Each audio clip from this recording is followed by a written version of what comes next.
Yo, we are back. What's Hello. going on, man? What's going on, everyone? We are back. Welcome to Project Eggroll. Oh man, another Saturday stream. Yeah, basically the Saturday before Thanksgiving. So hopefully everyone's having have plans and stuff like that. I know Grae, you don't celebrate that in Yeah, that's not really a thing in your in the part of the Philippines. world, right? Yeah. We can have we can have this. You can have all these like turkey stuff. We Mhm. have all this turkey stuff, or we have that, happy Thanksgiving on the bottom. Happy Thanksgiving, pilgrims. But yeah, anyways, chat. Hope you guys are doing well. What's going on, Gray? How you doing? How you doing, man? What's going on, dude? Yeah, all good, all good. It's like I've been watching a lot of anime recently. I just posted another review on Criticus, so I feel like I should be churning out more reviews on Criticus to support the Mhm. website.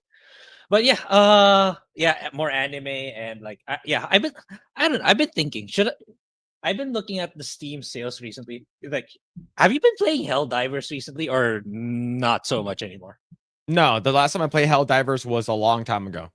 I Yeah, heard I there's was. a lot of things that they did to make the game better, but I haven't played it. Yeah, I mean, because it's currently on sale, so I don't know. I don't know. Maybe I'll get into it. Maybe not. Can But you can play Helldivers right in your area? no, I can already. All the Sony games that were gone. They're kind of, even Ghost of Tsushima is back now. They're all reinstated. So ever since Stellar Oh, Blade started making that movement, hey, we shouldn't be relying on PSN exclusively. They started churning out all the games back to our platform, to the rest of the world. So yeah, good stuff. all right. Well, we do have a bunch of stuff we're going to talk about. We can talk about the Game Award stuff. I think that could be really fun to talk about. I already gave my take and stuff for Yeah, what's yeah, what I think the Game Awards are going to be. But there's that, and we can also talk about the I guess the casting, official casting for The Legend of Zelda. The bunch of other stuff came out. The whole Snyder stuff, Witcher, some other stuff, Tides of Annihilation stuff that happened with the was it the yeah, Xbox like games showcase or whatever it was. I heard it was pretty yeah. good. Like, Yeah. I've seen it. I've yeah, seen it. It's yeah, they've shown a lot of gameplay, and like it it looks like a Souls game at first, but by the looks of it, given how flashy everything is, I don't think so.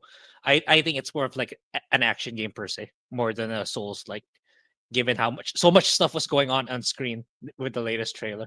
But yeah, it's shaping up yeah. to be really good. It's shaping up to be really good. So yeah, I that's one of probably, yes, 2026 is pretty stacked for me. I In my list I have, like, let's say 1 2 3 4 5 6 7 8 9 10 11 12 13 14 15. I have 15 anticipated games on 2026 already.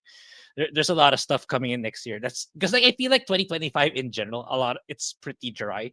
Apart Mhm. from obviously Expedition 33, Megabonk, and stuff like that. But it overall, in terms of like the big blockbuster space, it's pretty meager in my opinion for 2025 as a whole. Okay, so I'm gonna like it sounds like you have the same as a Fear to Beardo take in terms of games that are coming out this year versus like it's because like he basically said like 2025 game wasn't as great as what people are saying it is and stuff like that. So we can talk more about that when we talk about like video games of this year and a bunch of other games that basically came out this year. We can talk more about that, right? Because like based off what your interests are and what everyone else's interests, my interests and stuff like that. Like, like I'm not a big first person shooter, but a lot of people seem to Mhm. like really, really like shooting games, Battlefield, and people also like the extraction games like Arc Raiders doing Yeah, crazy yeah. numbers. But yeah, we can get more into it as we talk about the Game Awards stuff. But anyways, chat, how the hell are you guys? What's going on? We got Mitchell Field hanging out, unacceptable views, proven JJ52, X in Wonderland, Jim Watari, what's going on, dudes? Lord Crush, we got Bruce, Best Waifu Guts, and Donna Hall hanging out. But yeah, and we're also live on Rumble as well. Now, I hate the fact that if you're verified in one account using your number on Rumble, you cannot use the same number to verify another account. Because I used it to verify Project Eggroll's account, right? But Yeah, now yeah. they need verification for my account. It's like, oh, your phone number does not work. So I'm like, it's sort of annoying. So I completely I don't stopped know. streaming from my personal channel to Rumble because they want you to. Yeah. They also want you to use Rumble Studios as well. But if you want to use the RTMP, you can. But like, I don't have another phone number that I want to use a verification for, right? So just so I can so I can stream on Rumble with my personal account. That is, so that's the reason why I'm not streaming with my personal account. I don't know. I don't know. I can't take Rumble seriously. Sorry, Chet. I know that's not the popular thing to say, but it's you guys know me. I'm more of like a video person than a live streaming person. So it's like because like those platforms, Twitch or Rumble, all the other platforms are really pushing live streamings more than anything. Because like I think they want the revenue to come from like super chats and stuff like that. But for me, it's like in terms of longevity, I think really making videos is where it's at rather than live chats. Yeah, that's nice to have like whenever you go live. But I feel like whenever you go live, that's more of like entertaining your existing audience base rather than growing your page or your channel. That's what I feel. That's why I'm not really putting streaming as a top priority, which is what those platforms are doing. So use someone else's account. I'm not going to use someone else's like number. Yeah, or it's like because they need to send you a text, right? And like, what happens if like in the future, like, like I don't know. I don't want to subject it to that. And if that's the case, then it's fine. Like I'd rather have it for this channel anyways than my own personal channel. So it doesn't really matter. But anyways, yeah, we're back, boys. We're back. There's a bunch of stuff we're going to talk about, Grae. And I do want to talk about a couple of things, but yeah, let's go ahead and I do want to talk about some of the Zack Snyder stuff. I do want to talk about Zack Snyder stuff. That's insane. I think it happened during last week when we were live, or after, a little bit after. I'm not sure when, but yeah, that's insane. Imagine if there's like a surprise trailer from Warner Brothers that everyone's coming back. That's gonna be insane. I don't think that's gonna happen. I don't think so. But hey, but money talks. But before we get started, chat, if you haven't done so already, would you kindly smash that like button, subscribe to this channel, share this video with your friends, send this to, I don't know, your grandmother. According to Democrats, there are like, people who are voting who are dead. So yeah, send this video to them, and hopefully we are actually past what's it called, 6,600 subscribers here on YouTube on Project Eggroll. So that's pretty damn cool. But anyways, chat, yeah, we're gonna talk about a bunch of stuff, but we are actually we're gonna talk about the whole Zack Snyder stuff. I think this is pretty interesting, and of course there are a lot of people who are mad about it too. So this is this is from last week. So I do want to actually want to bring this up. So this is from last week. Zack Snyder, Christopher Nolan, and Saudis set to bring back the Snyderverse exclusive. So that's what I heard. Like there are, like the whole Paramount trying to purchase Warner Brothers. I heard that Amazon might be in the running. I heard Netflix might be in the running. Netflix, yeah. Yeah, so like that could be pretty huge. Yeah, that could be pretty huge. Players. So yeah. Now, did you like the Snyder stuff? Well, I really think it was just a victim of upper management trying to catch up with MCU. Look, if each superhero had their prime time, kind of like Man of Steel, I think it would have gone toe to toe. And let's say this materialized, because like 2 weeks ago, this would have been hearsay or really absurd to even think about. Like, yeah, that's really stupid. Why would they bring back the same director that they just kicked out in exchange for a gun? Because like it's out of the question. We thought it was stupid, but now more and more of these news and rumors the speculations are coming out. Now, earlier I watched Tyrone Magnus saying even China is interested in bringing back Zack Snyder and stuff like that. So it's becoming increasingly more credible, even though it's not yet confirmed. So if they did that, like, kind of like restart-ish the Snyderverse, like each superhero gets their own prime time that's well written, not like Wonder Woman 1984, not that stupid writing type of movie. I think it has a shot of it being good, especially if there's this much hype bringing back the Snyderverse. I think it stands a chance of being good, legitimately good. Yeah, they're not really that old. I think the oldest one, I think it's Ben Affleck. I think Ben Affleck is the oldest one. I think he's in his 50s, right? Gal is in her 40s, or if not late 30s. I think she's in her 40s. And then Henry is in his mid to early 40s, and same thing with Momoa and stuff like that. Now, for me, am I excited? If this does happen, I just want them to I want Zack Snyder to finish his vision. That's all I really care about. I want him to like. I know people are going to be like, "Oh, it's going to be a waste of resources." Like, well, here's the thing: it doesn't fucking matter if from the Saudis. Right? Exactly. It doesn't fucking matter, right? That's a drop in the bucket. Whatever expenses that happen to move, it's just a drop in the bucket. The fucking oil princes of Saudi Arabia aren't gonna fucking care, right? So they're just gonna bring back Zack Snyder, maybe have Chris Nolan to like fucking executive produce that shit to sort of add his name to it, which is what happened with Man of Steel. I wanted to just finish it. I wanted to actually fight Darkseid, right? Finish the Darkseid stuff, have him fight Darkseid, make it a part 1, part 2. That's it. Done. You're done. That's it. No more Snyder stuff, right? I think that this will make a lot of these Snyder bros happy, but this will make a lot of the Snyder haters very, very furious. And I'm on that boat. Now, I'm not a big like, Zack Snyder dude, right? I like some of his movies, and a lot of his movies were not good, right? Like fucking Rebel Moon. What was it? Yeah, Rebel Moon. I will never forget. I will never forget Rebel Moon. Someone in the chat says, do the Doomsday stuff, do the fucking Apocalypse, Granny Goodness, do the fucking the Furies, do all of that shit, right? Make it fucking cool, and then just fucking wrap it up. That's it, right? So I hope that this is going to happen, but like clockwork, we have a lot of people who are actually really mad about this. Is because Snyderverse leads again. Tyrone Magnus polls shows fans want it restored. Now, Tyrone Magnus has a pretty big fan base, right? He has I think 2 million subscribers now, if I'm not mistaken. So so shout out to Tyrone. But yeah, man, like he was a part of the whole like restore the Snyderverse thing. Of course, we have Jeremy from Geeks and Gamers, Uche and stuff like that. Rip Uche. But we have all of them coming together. Fucking Zack Snyder's like, oh, I'm not affiliated with Geeks and Gamers and shit like that. It was fucking cringe.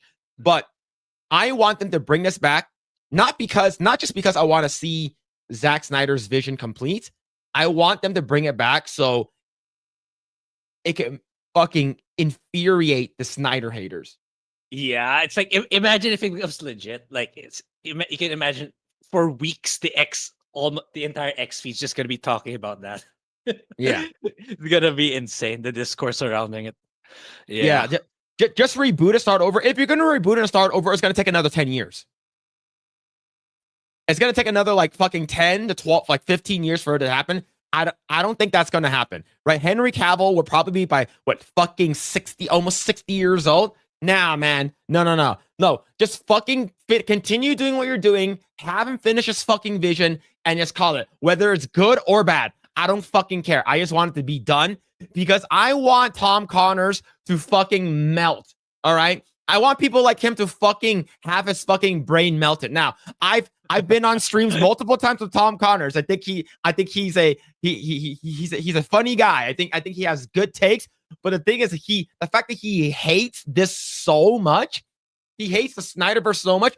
I want them to see it happen and come to fruition, and I want to see people like Tom fucking just like be fucking ape shit and get fucking mad, right? He said, so right over here, the Cosmic Book Review says, here we go again. YouTuber Magnus, Tyrone Magnus has 2 million subscribers, ran his Snyderverse poll, and the results once again weren't close. With more than 9,000 votes, fans overwhelmingly backed the Snyderverse. Of course, like, you mean the guy known as a Snyder bro had a bunch of Snyder bros that follow him, vote pro Snyder on the Snyder poll? Imagine that. What about this other 1.99 million other subs? Right? He basically says the thing is that there are more people in the world that wants to see this happen than don't. Yeah, especially people in China. I mean, yeah, it's like the best way to counter this, if you're really gonna want to go toe to toe, then look for a channel that has that big of a size, that's a gun bro, then put up the same poll. Yeah, right. That's it. That's how you counter it. If there's really a legit gun side that's just as much, they like it just as much as the Snyderverse, then show it. Show the numbers. Yeah, that's all you need to do. Right? It's exactly like, all right, let's have the audience. The audience will decide. And if nobody watches this and release it in theater, so we have like actual like hard numbers on whether or not this was good. I guarantee you, if the Snyder cut version of Justice League was in theaters, it would have made over $1 billion easy. All right. People, like, there would have been an intermission because it was through chapters, right? I'm not sure if you watched the Snyder Cut version, right? There are chapters, right? And the movie was like almost 4 hours long. Yeah, it's long. It's so long, like you had like halfway through, you have like a fucking 10-minute intermission or 5-minute intermission to go take a piss or something like that. And then you come back and continue the movie. I believe that's what they did with Titanic, if I'm not mistaken. So like let the audience decide whether or not if this is a failure or a success, right? Especially, all right, pin this shit up against what was James Gunn made, right? Because if you're comparing apples to apples here in terms of Superman to Superman, Man of Steel fucking takes the cake. Yeah. Right? It made way more money.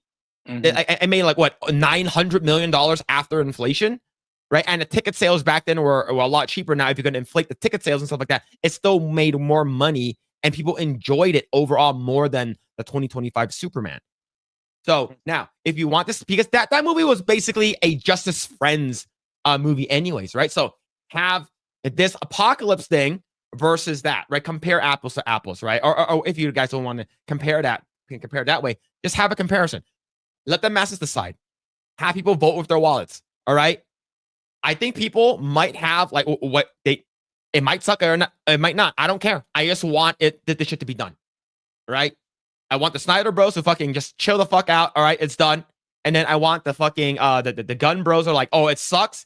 Then you know it is, because no matter what, the Gun Bros will have a skewed reality, right? They will make up bullshit, right? Saying that this and this and this and that. Like, remember no when we what, talked about it? Yeah. Like, yeah, it's crazy. It's like, you know, they're like rationalizing, oh, sales don't matter. Sales is an unreliable metric. Oh, I'm comparing this Superman 2025 to Batman Begins because for no reason, because I just want to skew the numbers. It was insane when we were reviewing and talking about it. Like, I get what you're kind of, just for the sake of sticking it to them. Like, I totally get it. Maybe I'm more leaning towards that side too. It's like, I want the Snyderverse back just to stick it to the Gun fans. I get it. Like, yeah. I just want it to be like, all right, I don't care who wins or who loses. It's because overall, like, in terms of if you're talking about actual winners here, the winners will be like the Snyder Bros, right? We finally get like the actual like conclusion. We get two movies with what's it called again? With you know, Darkseid and Granny Goodness and Apocalypse and shit like that, right? We have all of that kind of stuff. Have it laid out, and if it sucks, then the Gun Bros can gloat. All right, you have the right to do it, is because you guys were right. James Gunn is a fucking hack. I'm not saying he isn't though, based off of fucking Rebel Moon, right? He's basically sort of a one-trick pony in terms of like slow motion. You mean Zack Snyder? And James Gunn. Zack Snyder. My bad. But yeah, it's just have that shit happen. Have the Saudis back it up, so Warner Brothers is not wasting their money, right? Yeah. Have the Saudis back in it.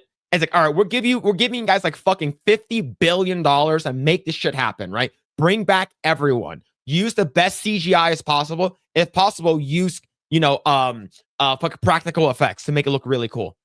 All right. We want this thing to fucking slap. All right. Like I want it just to be done. Yeah. But I want this to come out just so we can just have this thing done. All right.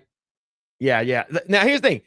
And having the James Gunn universe and the the Snyderverse, it does not cancel one another. They can live together. All right. They can live. They can live together. So, but after this concludes with the whole Darkseid Apocalypse stuff, once that's done, no more Snyder stuff. However, if it does really fucking good, which I don't think it will, if it does really, really, really good, the Saudis gonna be like, "Yo, we want more." Yeah, exactly. I think it will though, because like given the reception, given the hype now, I would, because like back then they were going against peak MCU. Now it's not there anymore. MCU's kind of in the shitter right now. So I do think there's a demand for more demand than this with the Snyder stuff now more than ever. So I think it can do well. I legitimately think it will. It can. Just because of sheer hype and given what went down and you bringing them, the fact that you're bringing them back, I do think it has fighting chance of it to be legit good. Yeah. Like I think that like I think if Zack Snyder has the money like the unlimited funds and stuff like that. Like he did sort of have that already, right? But let's say if you got this from like the Saudis and like you got like literally the infinite money glitch, like I think it can potentially happen, right? And he will make it good. Like look at this guy, look at this guy. He's fucking like he's posting like fucking Superman shit on his on his fucking his Instagram. Like, Yeah. look at this, man. He's like, what the hell is happening? Right? If you actually go there, there's a picture of Mira, and you have Kalao, no, right? You have just right, and he's been posting a lot of other stuff too, not just this. Yeah. And what could have been, right? What could have been? Yeah, and the fact that none of the cast is like, saying anything about it, they're silent about it. So I feel like there's really something going on. Not like, right? I don't know. I'm not following any of the cast members on social media, but I don't. If one of them said something, I think someone else, the news outlets would have said something about it or reported it. So that's what I think. So I think there's really something going on behind the scenes. There really is. Yeah. Now they need to bring up Hans Zimmer's. They need to bring back Hans Zimmer's. And like they bring back all of the other characters. Now, the thing is, like, you might not be able to make it happen. It's because Aquaman is currently filming. He's doing Lobo, right? Like he's currently like starring as Lobo, so he can't come back for Aquaman, right? But yeah. So this is his new post right over here. Zack Snyder posted a new black and white image of Henry Cavill as Superman to celebrate hitting 400,000 followers on Instagram. Snyder shared the shot with caption, "Thanks to everyone for 400,000 followers." Image also happens to feature a music from Man of Steel scores Hans Zimmer's, sent here for a reason. Yeah. It's like the chances of this happening, like you said, if a couple of weeks ago would be like, nah, it's not gonna happen, right? This is just like some pipe dream. But with the Saudis involved, with them involved, right? It could be Hans Zimmer was retired. I would say Hans Zimmer will come back if the Saudis gave him like $100 million. Here's $100 million, come back and do it. He's like, look, I guarantee you Hans Zimmer's can fucking shit out something like so fucking good in his sleep. Right? Like, do you remember in fucking what's it called again? Lion King? It's like, all right, Hans Zimmer's? Like, yeah, it's like, this is a movie about lions, okay? It's a movie about lions. It's just like, like that, it's just like we want something that's like hopeful for kids and stuff like that. He's like, all right. And then do you remember that song when fucking is it called again? Fucking it is time, right? Fucking the king has returned and shit like that. And he fucking walks up at the end. Da, da, da, da, da, da, da, da. You're like, what the fuck, man? Why am I crying? Why is this is a kid's movie? What the hell is this? Remember who you what the fuck is happening, man? It's like, holy shit.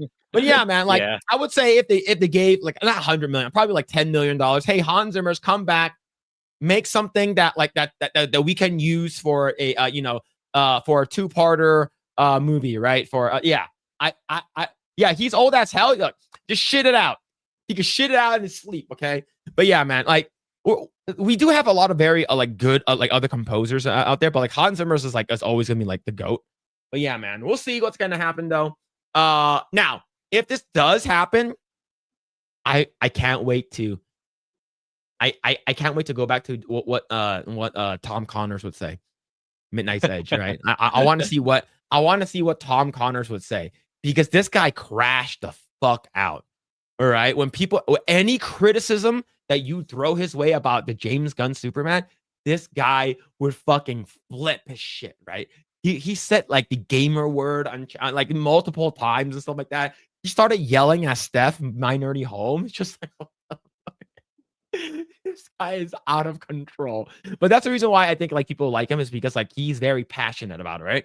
He's not angry, but like the thing is that he crashes the fuck out when it comes to Superman. Like he's very, very tied to this character. But yeah, man. Are you excited? Like it could happen. It could happen, yeah. Yeah. I'm excited if it does. Yeah, for sure. Yeah. Mad Frog with the 499. All right, you guys convinced me. I want to stick it to the Guns Bros. Snyder Bros are less annoying, and at least their Superman isn't a pussy. Yeah, man. I like. There was a lot of potential for the James Gunn Superman to be really, really good. There was a ton of potential, but when I first saw like the original footage and like, oh, they're gonna have crypto. I'm like, okay. Oh, here's Lex Luthor. I'm like, all right, I like Nicholas Hoult as Lex Luthor, and I think David Cornswet looks like Superman. You know, he looks like a combination of Christopher Reeve and Henry Cavill, like basically combined. I think he looks good. The outfit, like I can criticize, but that's just an outfit, right? But once I saw more, that's when I started to lose faith in the movie. I'm like, man, this movie, I don't think this movie is gonna be good. Like, I hope it's good, but I don't think it's gonna be good. And Especially, the leak of like him being uncomposed with when crypto went missing. Yeah, that I yeah, think that did a lot of damage. Yeah. and with the whole like super shit, hashtag super shit, you know how much, that makes me so angry. It's like Yeah. the thing is that like for me, like I was like, it's not gonna be good. I don't think it's gonna be as good as what people want it to be. Right? Mhm. And we were right. Like it's but if you're comparing it by itself as a standalone movie and not comparing to anything else, maybe it's like a pretty fun movie to watch. But you're always gonna have comparisons to like Chris Reeve, George Reeves, fucking Superman Returns with Brandon Routh. You're gonna have Tyler Hoechlin's like comparison, and of course you're gonna have Man of Steel. So no matter what, there's like you're already um sort of handicapped, right? But if you trusted your superhero enough, and we all know that James Gunn is not good with character pieces. He's good with like ensembles, right? He's very, very good with big casts like Guardians of the Galaxy. He did really, really good with those. But Mhm, yeah. I feels like he got in his own way. I think he didn't trust himself to like focus on one character, right? So he has to bring in a bunch of other characters. So yeah, it could have been good. But yeah, thank you for the 4 at 99. Thank you, man. Mitchell Fields of 2. If the movie is woke free, it will It be will good. be very Yeah. good. Yeah, for sure. As long as there's no like boss girl, boss woman, no LGBTQ bullshit. Yeah. But like the only time that you ever that you will have a boss girl moment is like Wonder Woman because she's actually strong, right? 1984. No, no, It was like actual just Wonder Woman doing like Wonder Oh Woman yeah, shit, right? I think it's still the proper portrayal for Wonder Woman. So yeah, but the second movie was really, that was the Oh, time that's it. where I think the director got way in over her head for that one because like the first film was so well received, like she kind of went off the rails with the second, and it turned out to be really really bad. Yeah. Yeah. But thank you for the 2. Submission feels with another 2. Saudis have a infinite oh infinite money glitch. It's called oil. Yeah, that's true. Oil. But yeah, man, it's a lot. They have like there's a reason why they're trying to like make Saudi Arabia and the Middle East like the entertainment capital of the world. Like they have a shit ton of money to do so, right? But thank you for the 2. Thank you. Gautier with the 5. Project Eggroll, let's go. Superman's James Gunn is definitely now just somebody that I used to know. Yep. Yep. Thank you Yeah. for the 5. Thank you, man. What's going on, Big Z Video Games? Hanging out in Rumble. Gautier, Sean Lasich, the Duckson. They say it right. True Vintage R&B fan. Mad Frog, what's going on? But yeah, Primo One, what is happening? Tree Bear, what's going on, dude? What's going on? Shout out Tree Bear. Unacceptable views. Sandra Franca, what is happening? But yeah, let's see. Reverend Norman Bates, what's going on? Current TV and Inku. Hope you guys are having a great Saturday. Why are you gay? That is true. That is very true. Yeah, Wonder Woman is the only good boss girl. Yeah. Yeah, hell yeah. But yeah, man.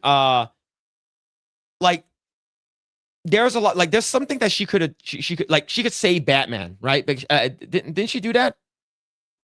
Didn't she say like Batman or something like that? I forgot. What I forgot in the fucking Batman versus Superman. There's multiple scenes where she saves Batman, but it's possible because Oh, okay, she's okay. Wonder Yeah. Woman, right? Yeah, It yeah. makes sense, right? We're not talking about that black lady that has missing an arm and a leg and like fucking Call of Duty 7, Black Ops 7, fucking like, oh, I'm fucking Captain America and shit, blocks Yeah. everything. Yeah, That's crazy. That's absolutely crazy. All right, Grae, I need to talk to you about this. You put out your review of Where Winds Meet, and you said that you don't want to play this game anymore. Is it really a review though? Yeah, it's basically like here's why I'm not going to play the game anymore. Right? Okay, like I don't want to play this game anymore. So okay. I do want to ask you, how many hours do you have in the game? How many hours do you have in Where Winds Meet? Okay, let me check. I have Steam open right now. I know what you're gonna say to me because because I have my own personal Discord too. Like I have like one of my followers there. He kept telling me I should play the games. Okay, so it says 3, and I know what you're gonna say. Oh, that's not enough time and stuff like that. But it's like for me, it's like I don't. It started off strong, really. Like it started off with the uncle, right? The uncle of the main character. I think that was well made. It's like, oh, okay, really, really nice action sequence at the beginning. But it's like it's really. I did not like the narrative after that, where you like, it's the main character all grown up with the little girl that you spent a shitload of time with, and I couldn't care less about. It's like why? It's like why do you spend that much time in the dialogue? And like the combat, it's all right. It's not something that I really got really into. For some reason, I don't know. I don't like the feel of the combat. I can't. It's hard to put into words. I know it's pretty much Souls like that isn't because like they're trying to accommodate to as many people as possible. But yeah, I didn't feel the combat, and it feels. Look, I really. You were telling me about this last week about like the cool bell special ability and stuff like that. Yeah, I got to try that out. I think it's pretty cool too. But I don't know, something about it's not resonating with me. Combat wise, story wise, like, and the thing about me when it comes to free to play, what I really hate about free to play games is that when like they throw you into the world and then you have all these menus, all these currencies that they don't bother to explain with you. So, okay, figure it out for yourself. Open all these menus, collect all your currencies. Like I wish there was just a simple collect all currency button. Like I don't have to go through every single sub menu, every single button just to collect 100 jade pieces or whatever. Just all around, it's just like I feel like nah, I don't think this is gonna hold me for very long. That's me. Okay. I don't consider this a review. It's just like my personal opinion the first few hours. And am I willing to go through it again? It's like, no, not really. Yeah, so basically your initial first impressions of the game. It's like, yeah. Okay. So I agree with you in terms of like menus. The game has a shit ton of menus.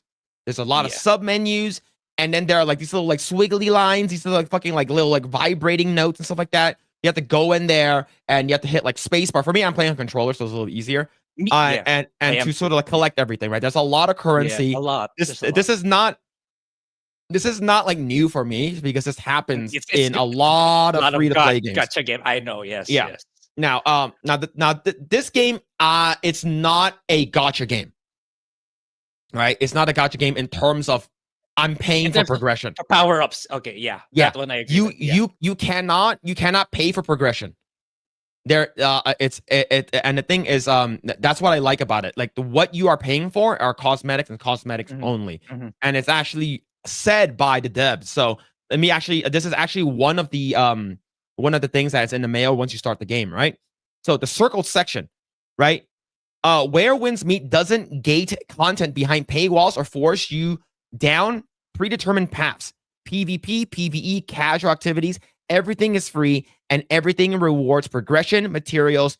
Play what you love, ignore what you don't. The rewards follow your choices, not the other way around. Our monetization focuses on appearances, battle passes, and monthly passes. Let us be crystal clear. We have no pay to win here. Your legend is written by skill and choice, never by wallet size. We will never sell power. We will never compromise the integrity of combat, gameplay, or profits. It is our promise. And so far, I have about 23 hours into the game, and it is 100% true. I have never gotten the point where I was like, oh man, I'm gated, and then like here's a new character. Like for instance, I'm gonna use Genshin Impact as an example, and Yep. Wuthering Waves and Zenless Zone Zero and Yeah. Honkai Star was the same Yeah. thing. Okay, but just Genshin Impact, since one of those games that I did play a lot. So I played about a year's worth, spent over $800 on the game, and there's 100% gate. Your Absolutely. gated content is because like your character's too weak. Now, can you play the game free to play? Yes, you can. But the grinding using what's it called again? Energy, right? In order for you to play more and level up more, there are energy. So you have to pay for resin, and the resin lets you unlock shit. You can do more domains and stuff like that, right? And that game, you're using like 4 characters, 3 to 4 characters at any given time. So you're not just focusing on one character, you're focusing on 4 characters you want to build up. And each of them have different currencies to level up. Sort of like this game. This game has that, right? Yeah. In order for you to level up your weapon, in order for you to level up your martial arts, your wuxia, so whatever your skill you're using, right? The nameless spear, nameless sword, for example, you want to level those, you got to play the game. You got to go play mini games or whatever, right?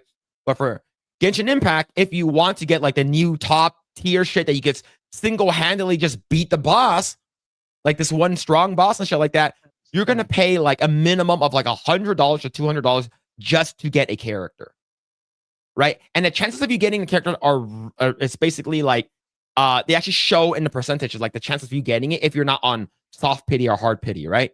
The chances of you getting it is very, very slim. It's like point like 11 or something like that. For how many percent? I'm not sure if it's changed now, right? And that's not just for characters.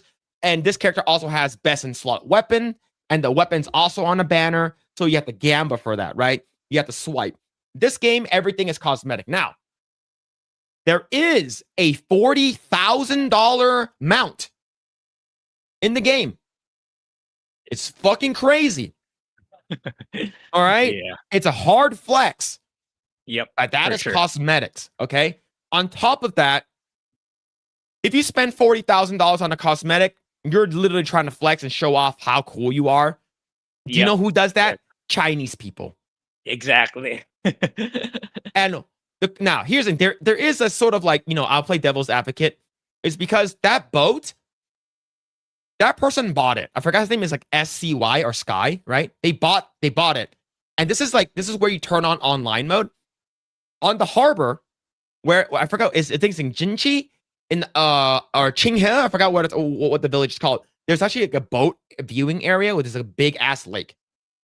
One time, I think one specific time out of the day, they'll have this event where the guy would show up with the boat, and everyone can actually hop on the boat. You don't have to be a friend of this guy. You don't have to know the guy. You just need to go online. All right. Once you hop on the boat, everyone that's on the boat gets like free materials. It's because he's doing like a celebration, right? So this guy is buying this shit up, $40,000 fucking big dig boat, and it's like, look, I'm using this, and I'm gonna show everyone how cool this is, and I'm gonna share the wealth. Everyone just hop on my boat.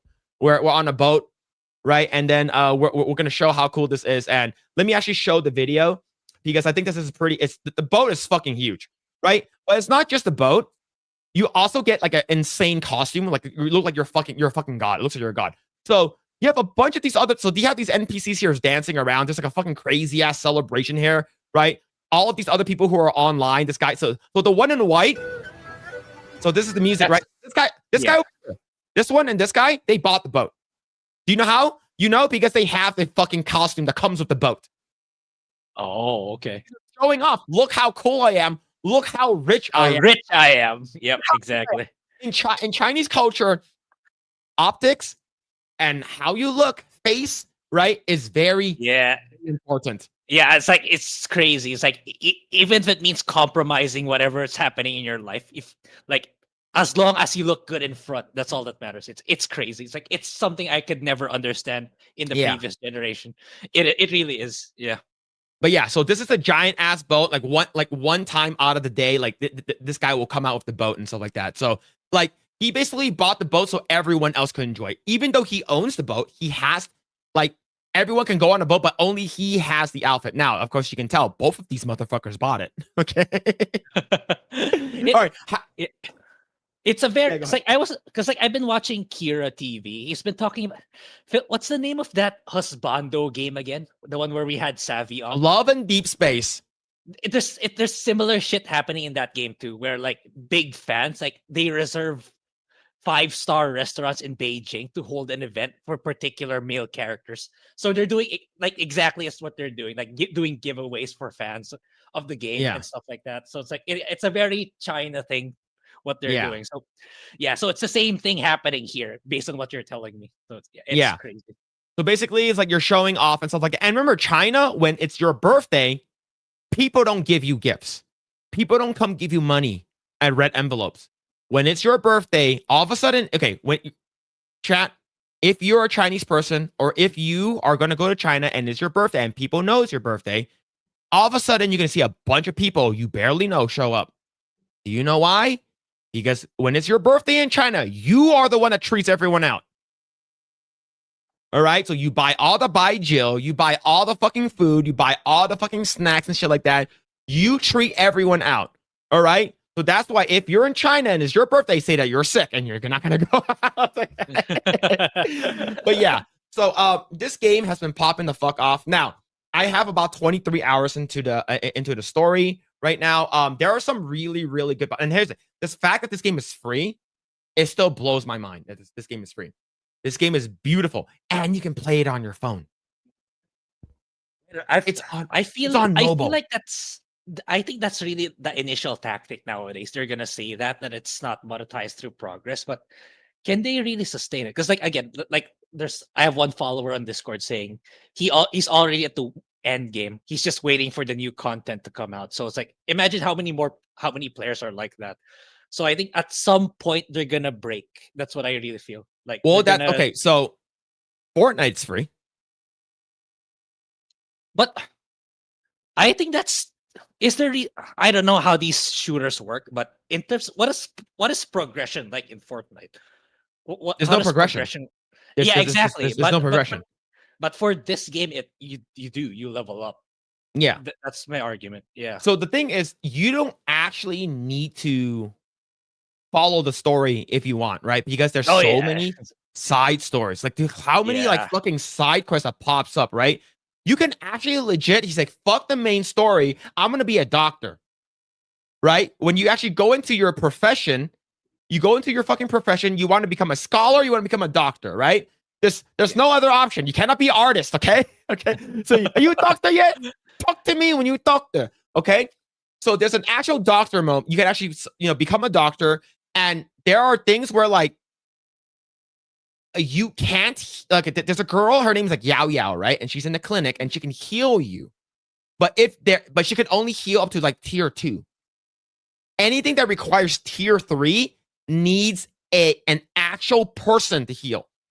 And their profession has to be like, they have to probably, you have to either become a scholar or you have to become like a healer in your profession. That's one of the things you have to pick, right? So half of the people pick healers because healers actually get a lot of like thumbs up, and you get thumbs up, people give you the recognition that you're a trusted person and stuff like that. People want to hang out with you because you're trusted and stuff.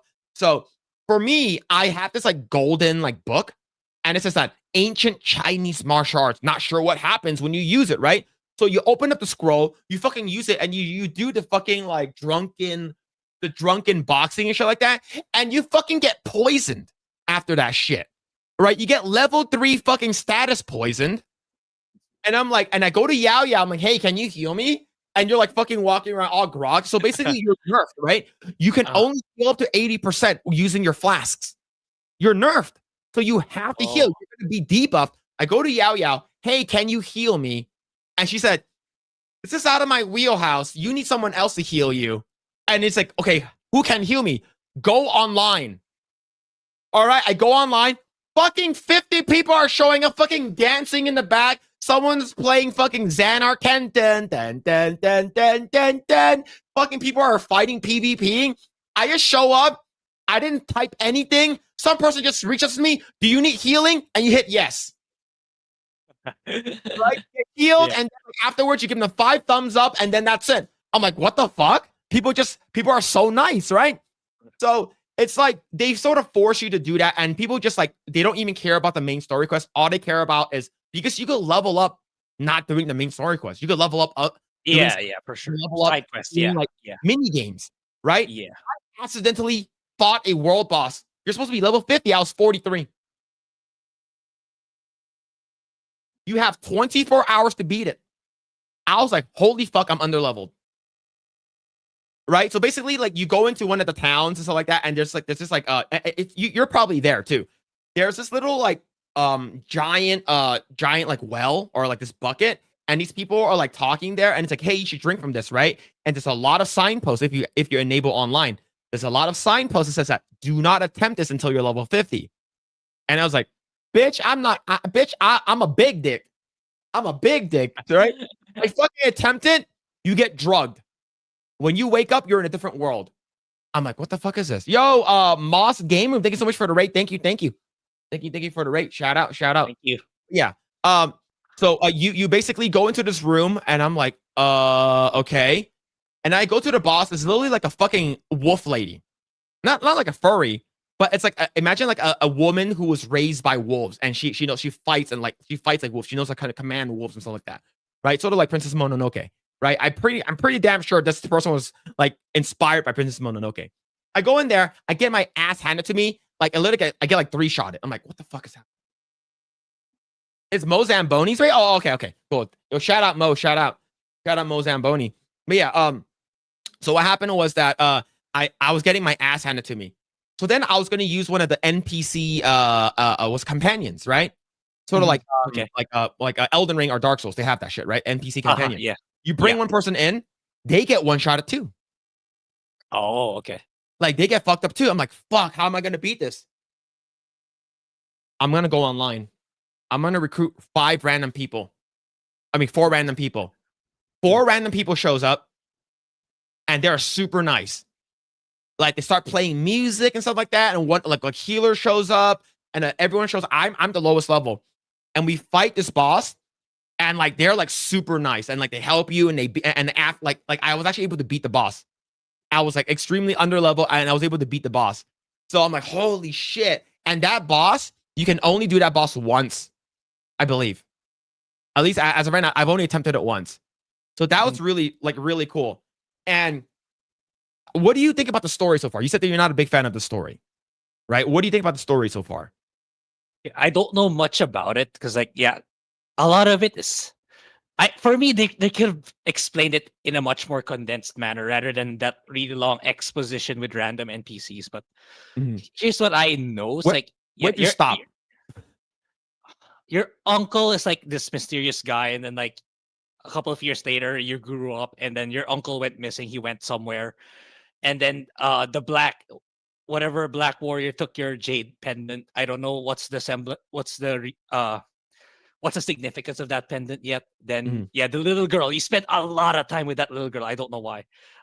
Then you encounter, they've been like hyping up Killer Blade, the Killer Blade guy. Then you lose to him when you encounter him the first time. Then the stupid part is like, oh, I heard something in the tree, so he just leaves you, and then you run away from him, which is I don't know. For me, that's pretty dumb. But after, I think that's where I stopped. Like, oh, so you're still pretty early then. Very early, very early. It's like it's not. So, I don't know. It wasn't resonating with me at all. And it's like, so I don't like a lot of the mechanics.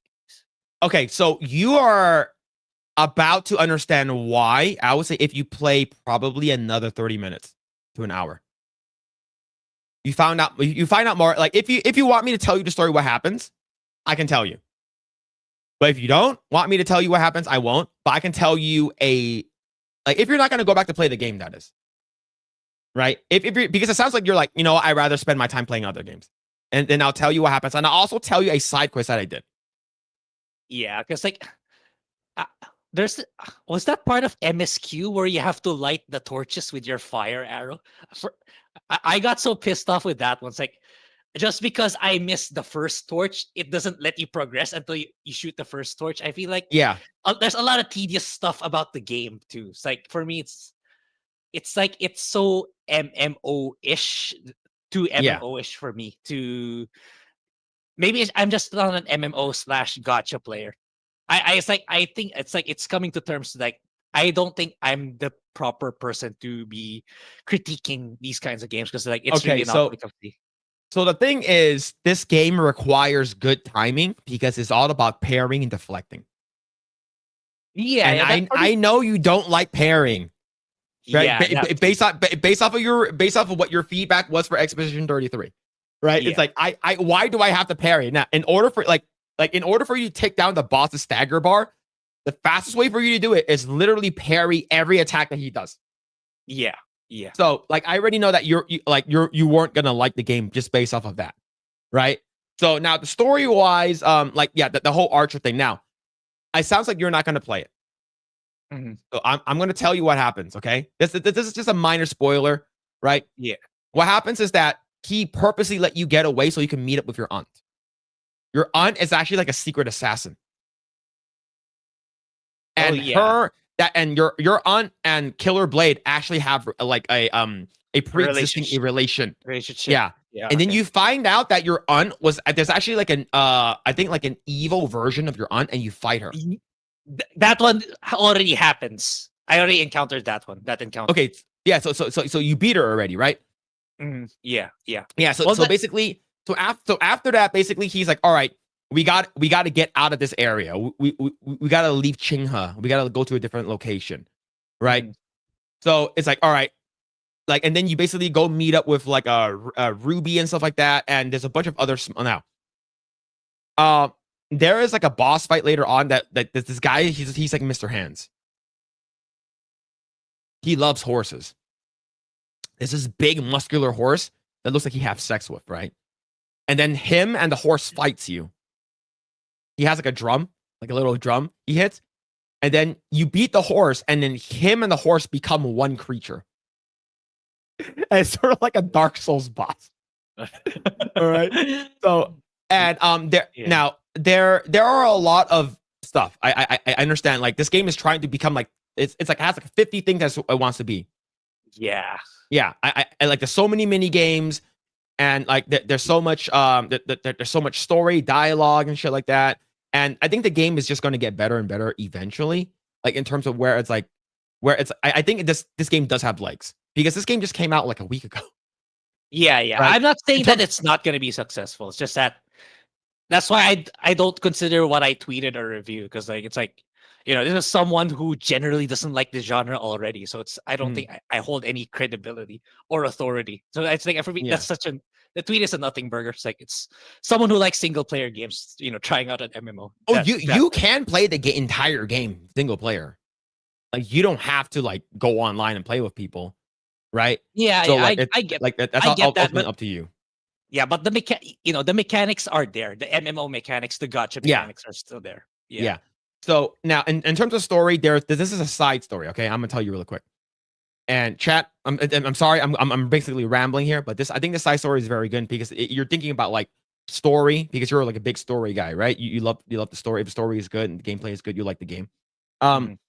This is the fact that this is a side quest is pretty nuts. It's basically this is a girl that's like fucking ugly, right? She's like 15 or 16, and like you visit her house and you see like three kids like her like around 10 or 11 make fun of her and shit like that, right? And then you show up. It's like, hey, stop making fun of her. And then the kids leave and they come back. It's like, Mister, why do you tell me to stop making fun of her? It's like, oh, because beauty is not just skin. It's not just skin deep, right? It goes deeper than that. It's all about the heart and stuff like that.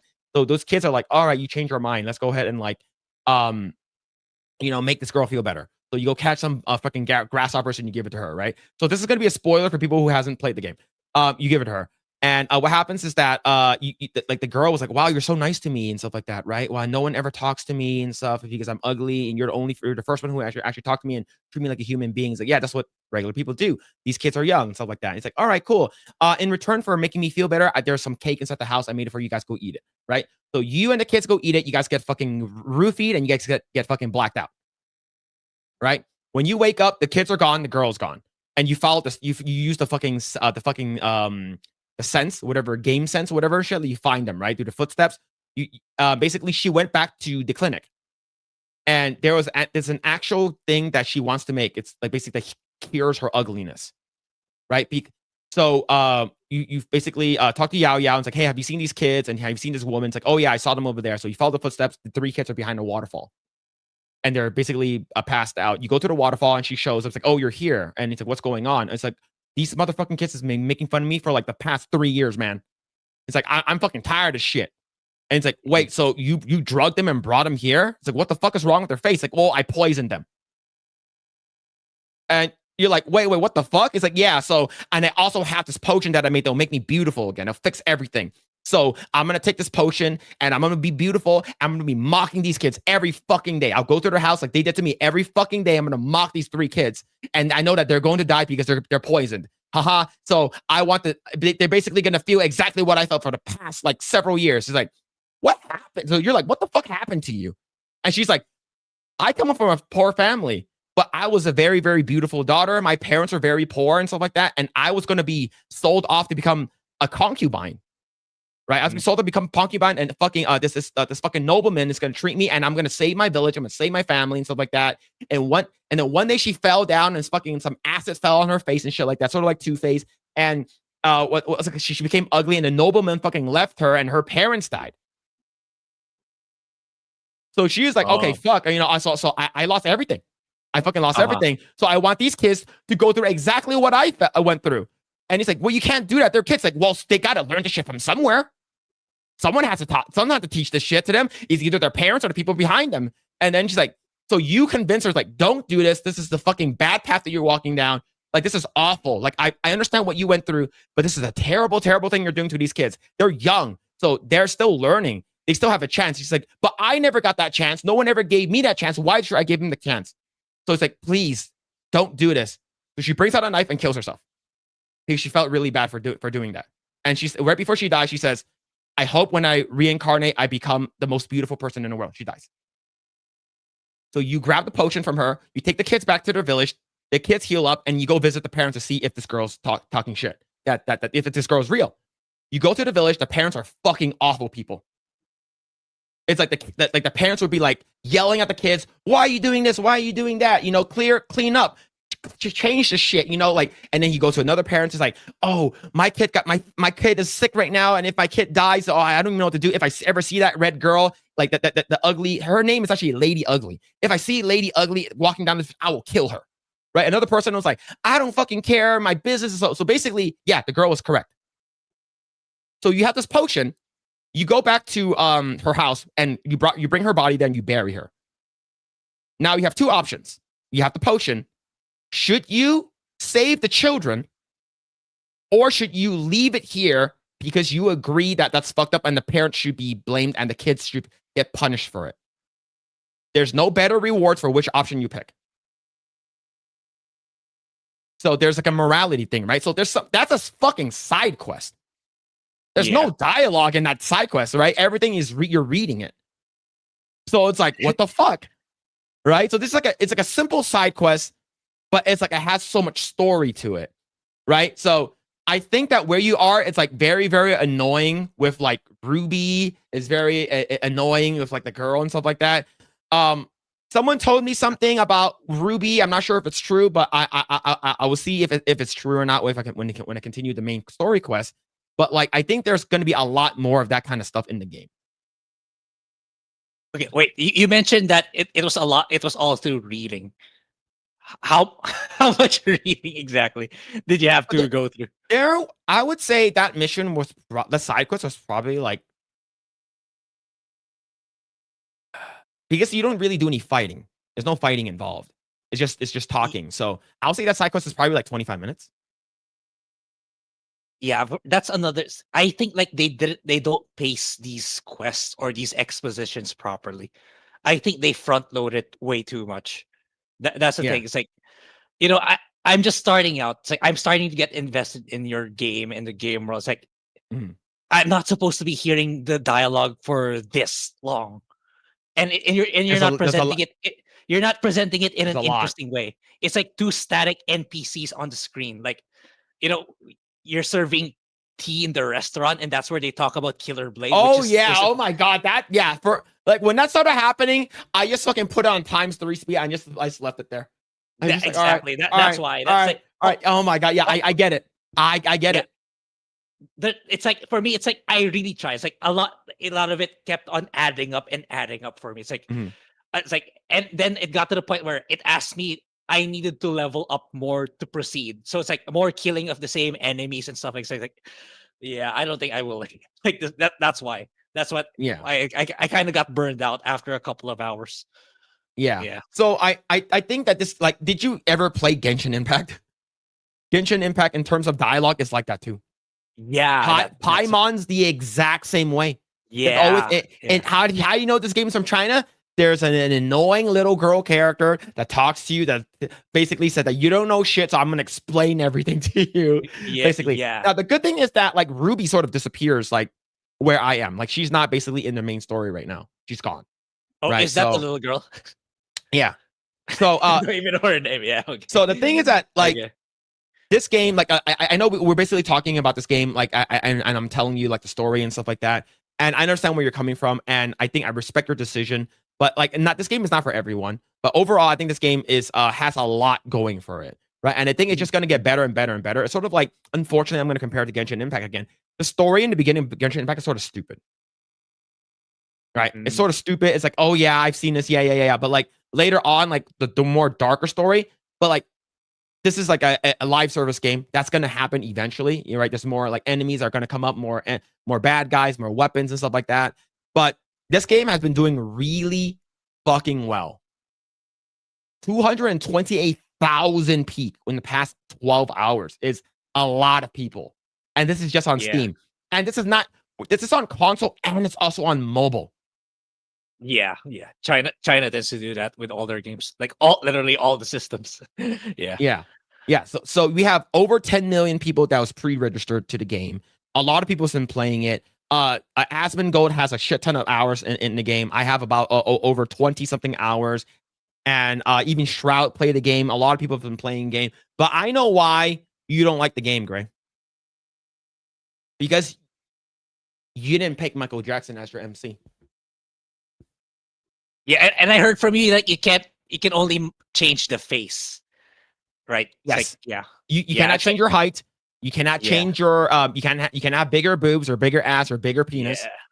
You can only change your face. Now the face customization is fucking crazy. There's a lot. I recently checked. You can make Squidward.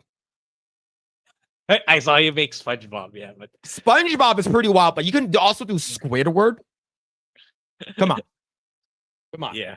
But yeah, this game is there's a lot though, right? So I know a lot of people who are going to be saying that the game, this game has nothing in it and stuff like that. I'm not saying it doesn't, but like sometimes people just don't like. It's very very Asian. Okay, it's very Chinese, and sure, I think overall, like if you don't really understand the culture, you can still understand the gameplay of the game. But if it's not the type of game for you, it's fine. Right? It's a free to play game. You didn't spend any money on it unless you already did. Spent like $500 on a mount, Asmongold, right? But overall, I think this game is really good. I think the boss fights are really good. I think the mechanics are really good. There's some wonkiness and jankiness in the game, but I also got super flying jump. Like you've seen like Crouching Tiger, Hidden Dragon, right? Where like you fucking jump. Yeah, where how you can travel in the air. Yeah. I basically I'm fucking zipping and flying and dipping in the air and shit like that, right? So yeah, this game has, in my opinion, sort of like an identity crisis in some way. If I'm giving it some like negative feedback, that's also what like that's also the discussion in my Discord where like he was telling me like, oh, this has so many things in it. I told him that's exactly my problem. It's trying to be so many things at once. Like I feel like it's the jack of all trades, master of none. That's for me. That's what it's like. Like I think it's just too much. Like too much going on for me to appreciate it. Like I'm the kind of guy that's like, you have to introduce these features to me slowly. I don't mind it. There's being plenty of features, but you have to introduce it to me slowly and one at a time. You just don't just throw all of it to me at once. That way, it's like that's for me. It's like that's the fastest way for me to rage quit on something. If you do that to me, that's just me. That's just me personally. I'm not saying that's it's for everyone, but it's for me. It's sort of like it's like throwing you into the deep end without teaching you how to swim. Like here you go. Like some people like that, right? So like, like there are a lot of people that do not. So this is the healing thing, right? So there's a lot of people who do not like hand holding, right? It's like, do not give me yellow paint. Do not tell me what to do. Just throw me in there and just let me play the fucking game. And I think that's what Elden Ring is. I think that's what Elden Ring, Dark Souls, Demon Souls, what's it called in Bloodborne is, right? You get thrown into the game. They don't really teach you how to play the game, and you just figure it out. Right? Here's the light button, here's the light, and then heavy attack, right? And then here's the dodge roll, and here's jump. Good luck, have at it, open world, do whatever the fuck you want, right? But that game, you're just fighting and killing shit, exploring. This game, you're fucking playing cards, you're playing a drinking game, you're playing sumo wrestling, you're fucking trying to like talk and bargain to people, you're trying to like, it's a lot. And I get it's extremely, extremely overwhelming. But based off of what I've played so far, I would still give the game an 8 or an 8.5 out of 10. I think it's a very, very good game. And I believe the game, when the game came out, it had a lot of optimization issues. People were crashing and stuff like that. They since released an update, and I believe it went from like a 43% on Steam to like an 80% now, last time I checked. So like people are really, really liking this game. And the good thing about this game is that you don't have to pay for it. Like you can play it and you're like Grae, like after 3 hours, you're like, I think I'm good. I don't think I'm gonna come back to this game. No harm, no foul. Not like if you're playing like Death Stranding, you pay $70 for it, and then you're like, shit. All right. Or maybe even worse, Star Citizen. The game is still in beta. The game is $45, and you have to pay for shit in the game. All right. Yep. So like this game, at least like everything is cosmetic and stuff like that. You're not doing pay to win. So whoever says that this game is a pay to win is a complete liar. There's no pay to win aspect of it. It's all about, hey, I have cooler looking shit than you, and that's about it. Right. So overall, I think this game is a huge hit from China. I think the fact that we got something like this and has the Western sphere, it has the Western development studio have done something like this. No, and this is the number one most played free to play game, and that's in this genre that's on Steam right now. So I think that's a huge props. Now, you guys like, oh, Phil's Chinese. Of course, you're gonna suck some Chinese dick. Look. You got to call a spade here, okay? As much as I don't like specific things, like the whole thing with what's it called? We'll talk about it later. With like, oh, Expedition 33, the girl that played Mael saying a bunch of gay stuff, right? Like, as much as I don't like the fact that she said that, she still did a fucking amazing job as Mael. Yeah. Right. Yes. I know there's someone on Discord like trying to politicize it again, like trying to. It's a rage bait tweet. Like nobody really gives a crap about what she said.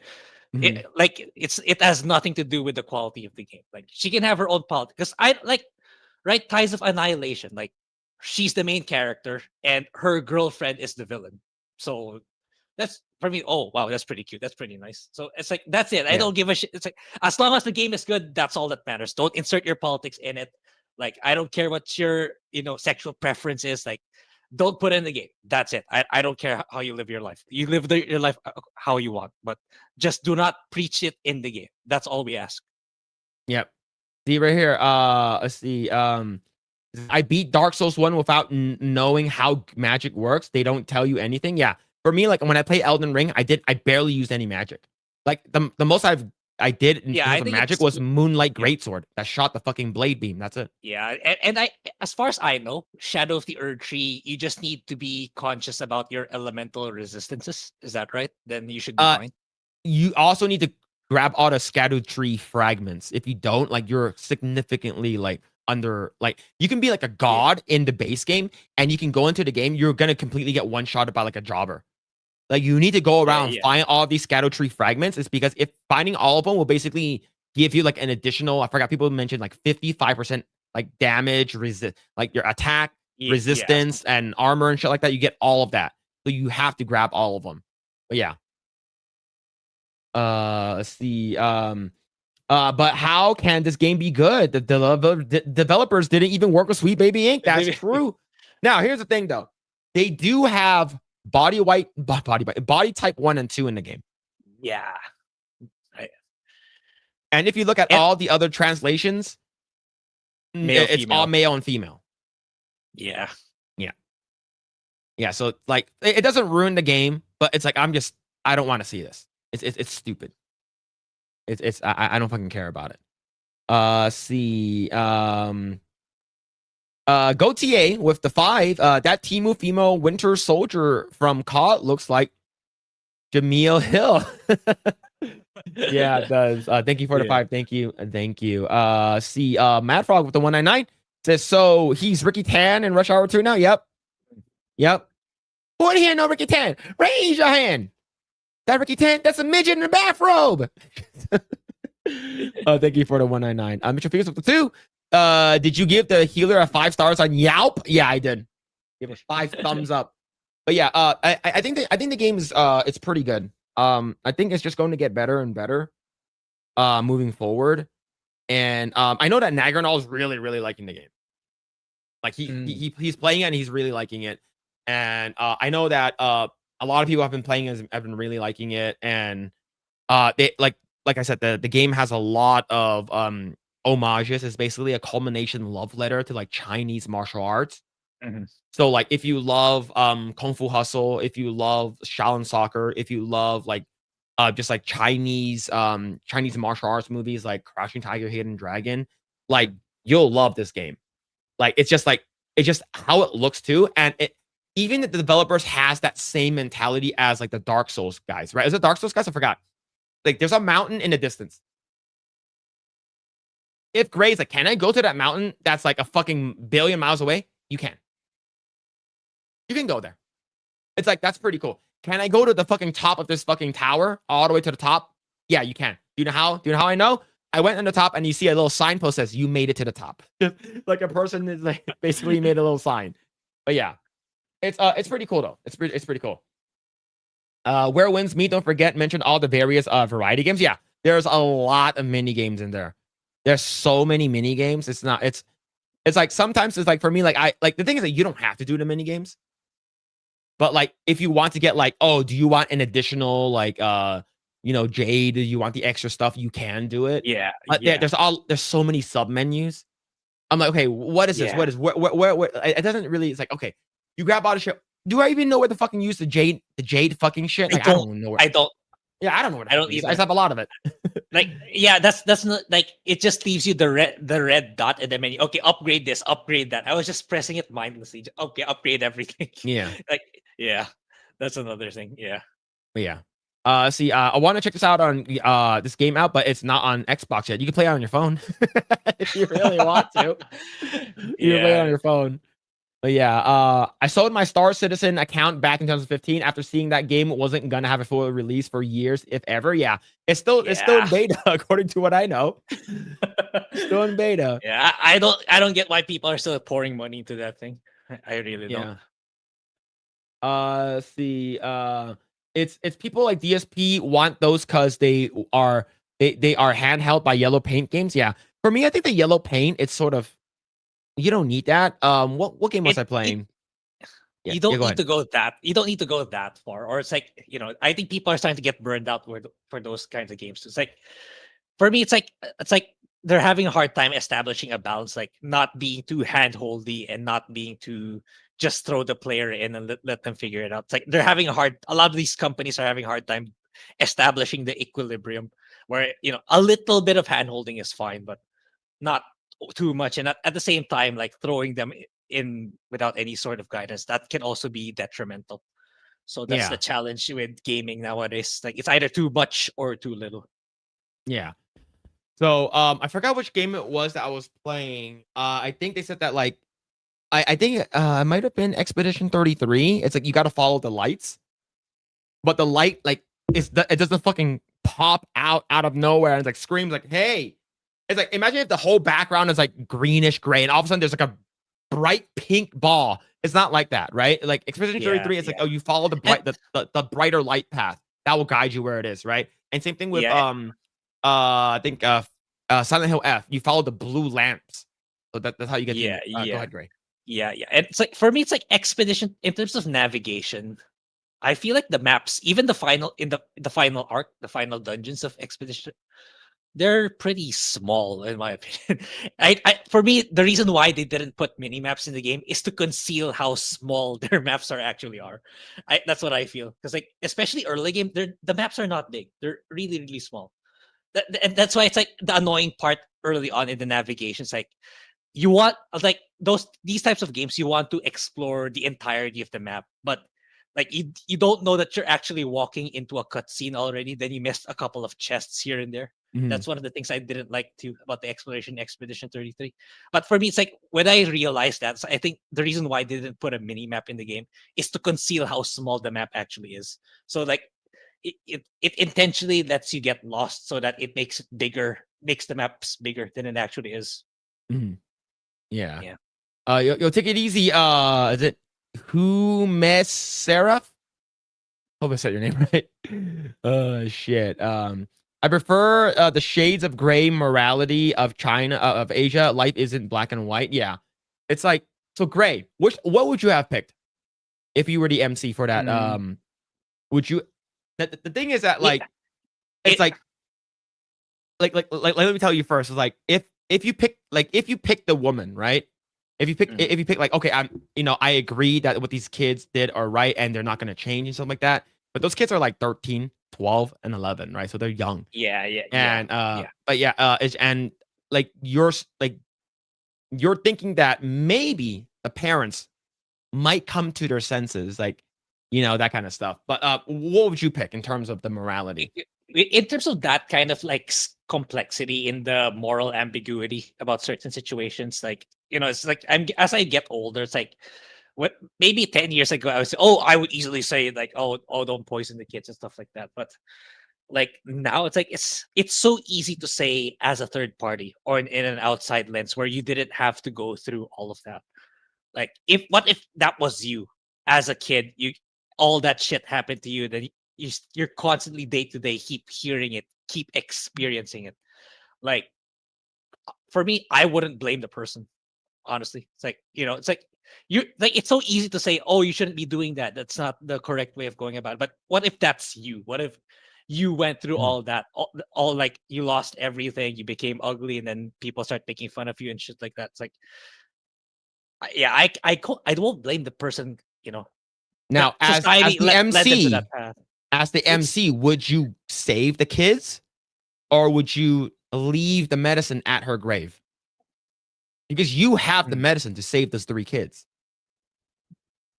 yeah,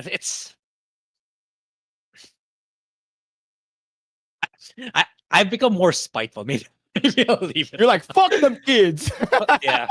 Yeah, because Yeah. it's as a third party, it's so easy to preach like, "Oh, we gotta do the right thing. We gotta do the right thing." But being the being the one experiencing all that, like the world is like a cruel place. Like nobody's gonna give you a handout and shit like that. Yeah. So, like for me, it's like I can't. I'm sometimes I think it's like it's not like what chance did that person have to have a redemption? Like everything Mhm. was so set against that person. Like, is it really that person's fault that they became the monster that they are? It's like society was the one that cultivated Yeah. that monster, So, the right? So cool it's like, thing about the game is that you can actually become a bad guy. yeah, There will actually be, like, bounties that put on your head. mhm. Like, you can actually, like, hurt like, it's like GTA. You can actually go to the city and start attacking people, and the cops will come and try to, like, fight you and arrest you. And if you get arrested, you get thrown in jail. I forgot. I don't know. I've never seen a person get arrested or thrown in jail before, but I've seen people like attack people, and they have this little like diamond on next to their name, right? This diamond, and if the diamond fills all the way up, then they're like, okay, this person's attacking me, and the cops are gonna come and stuff like that. So like, let's say if you are, I'm spiteful. Like the world's out to get me. I'm gonna be I'm gonna be like an anti-hero. I'll save whoever I think is worth saving, but screw everything else, right? You're like Deadpool. Who gives a fuck, right? You would be like, okay, I'm gonna go down the bad guy route, or not the good guy route, and I'm not gonna save those kids. Like you can do that. The choice is yours, which is I think it's a pretty good like thing to do. And the thing is, it's not like there's no right or wrong answer, right? It's all about more Yeah, morality and stuff like that. It's like what you yeah, choose, right? But yeah, I think that's pretty cool. Now, see, of course, over here, someone asked, did I see this over here? 93% did Grae play or like Stellar Blade? yeah. The thing, I platinumed it on PS5, and I think I'm well on my way to. I might get all the achievements on PC too. But the thing is, Stellar Blade is a lot easier. It's like now that I'm playing it again, it's like it's a lot easier than your typical Souls game. I don't consider it a Souls game because it's so easy. A lot of things are set. A lot of things you can do to make it more favorable for you. Like it's so easy to parry. Dodging isn't that bad. And you don't really get a lot of damage in my opinion. It's like as long as you're used to the game already, it's all around easy. So yeah, I wouldn't compare Stellar Blade to a Souls game because like It's more like an a lot action game. in my opinion. Yeah. All right. It is time. We're gonna talk about this with Grae. We're gonna talk about this with Grae. We're gonna view our categories. We're gonna start from the bottom. We're gonna start from best esports team. Okay, Now, that I don't. I already gave my my sort of feedback and what I thought and stuff like that. So I'm gonna zoom out just a little bit so we can see the entire thing. There we go. Okay. Now I already sort of gave my feedback on this and on my stream, but I want to get your takes now. Do you care about esports team? Oh my God, there's Philippines. Yeah, that is kidding. No, Yeah, I don't give a dude. Yeah, Philippines. Yeah, Pinoy pride. Pinoy pride right here, PH. Pinoy pride. Team Liquid. No, I don't give a shit. All right, then we're gonna previous. Yep. Do you care about esports athletes? Not Me neither. really. All right. Yep. Do you esports game? Not really either, but I would give it to Valorant or Counter-Strike too. I think CS2 is gonna get it. Yeah, I think so too. Yeah, like as much as I love Dota, like Dota is my favorite MOBA of all time. Yeah, It's like, like I know League is way more popular, and I know Counter-Strike is gonna win no matter what, right? And you have 2 games from Riot, so yeah, I don't even know what this is. A mobile Bang Bang. It looks like a 10-cent ripoff, right? That's insanely popular here in the Philippines. It's MOBA for phones. So, it's really is it like it's imagine League of Legends for phones.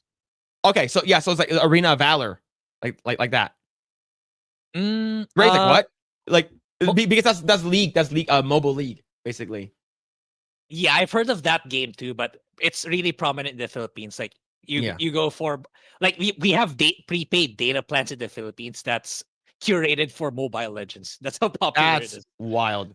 Yeah, that's wild. All right, let's see. All right, content creator of the year. I'm gonna go with Kai. People said that Burnt Peanut is actually legit pretty good. I don't know Sakura. I don't know Burnt Peanuts. I only know Kai and Charlie here. So my bias is for Charlie because like Kai got some recent controversy too with regards to committing to building a school, which he never delivered on and stuff like that. But all in all, I don't really care. But if I had to put my 2 cents, I would probably go for Charlie. Okay. Hold on.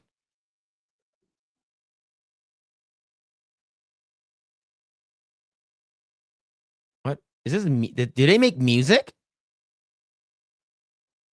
It looks like it's a. What is that?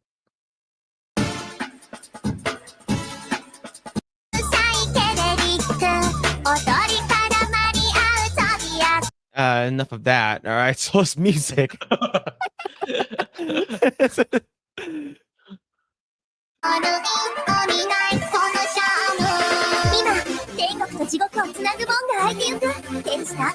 All right, let's move on. Okay. Move on. Oh, yeah. Oh shit! All right, see, I don't. People said the Peanuts, like Burnt Peanuts, pretty good. I don't know who that is. I never seen it. I only know Charlie and I know Kai. I don't think Charlie's gonna win. I think Speed should have been here. Yeah. Why is he not here? I think Speed would have won hands. I would have voted for Speed. Yeah, I think would Speed's great. Yeah, I would have chosen Speed. Yeah. Yeah. So for me, I don't know I only know Charlie and Kai, so I probably pick Kai. But people say like Peanuts actually like really funny, so I'm not sure. All right, next one.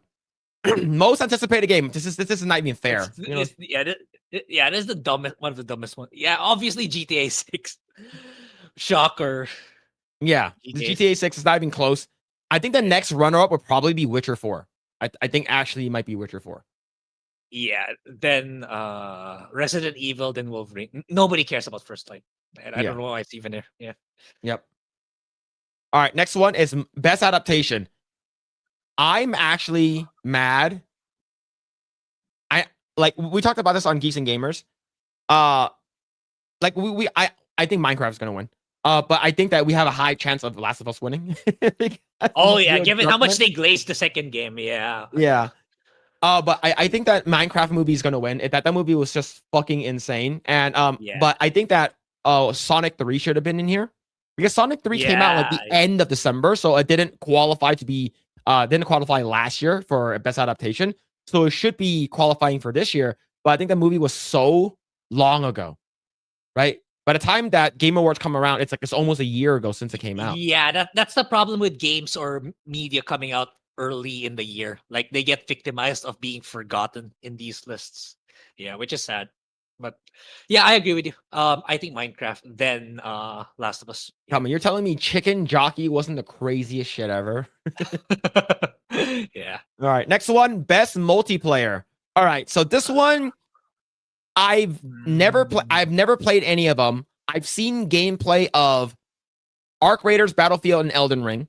I heard Split Fiction is pretty good, and I heard Peak is really good. Now, I did buy and install Peak because Steph, Minority Home, told me to do it, and she never invited me to play with her. So I have the game that I never booted up. Okay. But I think it's gonna go to Arc Raiders, and it's not even close. I think it's a tight fight between Arc Raiders. I know Arc Raiders is all about the hype right now on the internet, but Battlefield 6 still got more players though. So I think it's a tight fight between those two. But yeah, I can see Arc Raiders winning. I can see it given the reception. And yeah, I'm between the two. I'm genuinely like, if I'm gonna try something out, I would go for Arc Raiders because like I've played FPS multiplayer, but I've never played extraction shooters. So that's something I would more curious to try out. Yeah. All right, let's go ahead and check out the next one. So next, the best sports racing game. I've only played one, so I'm gonna pick Mario Kart World. Yeah, but I think Sonic Crossworlds might actually win. I don't think so.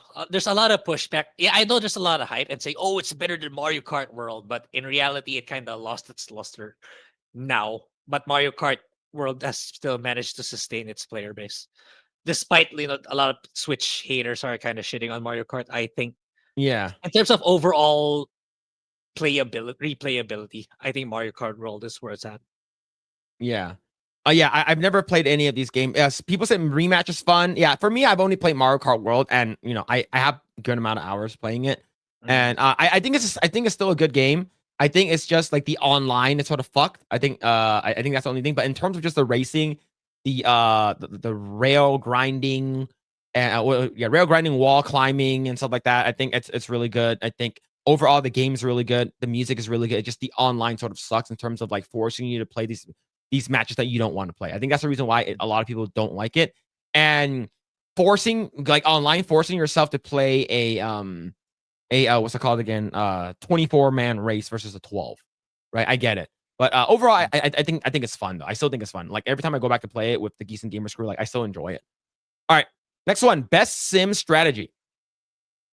Shit. Yeah, I'm trying to get the Digimon video out so I can get started with FF Tactics. But if ever it's for me, it's probably gonna be FF Tactics. I'm pretty sure I'm gonna like the game to a certain degree. Then next is probably Tempest Rising, which is a callback to the CNC games. The rest I don't know. So yeah, I don't. Civilization, I never really got into it. So yeah, my top pick is Tactics, then Tempest Rising. Okay.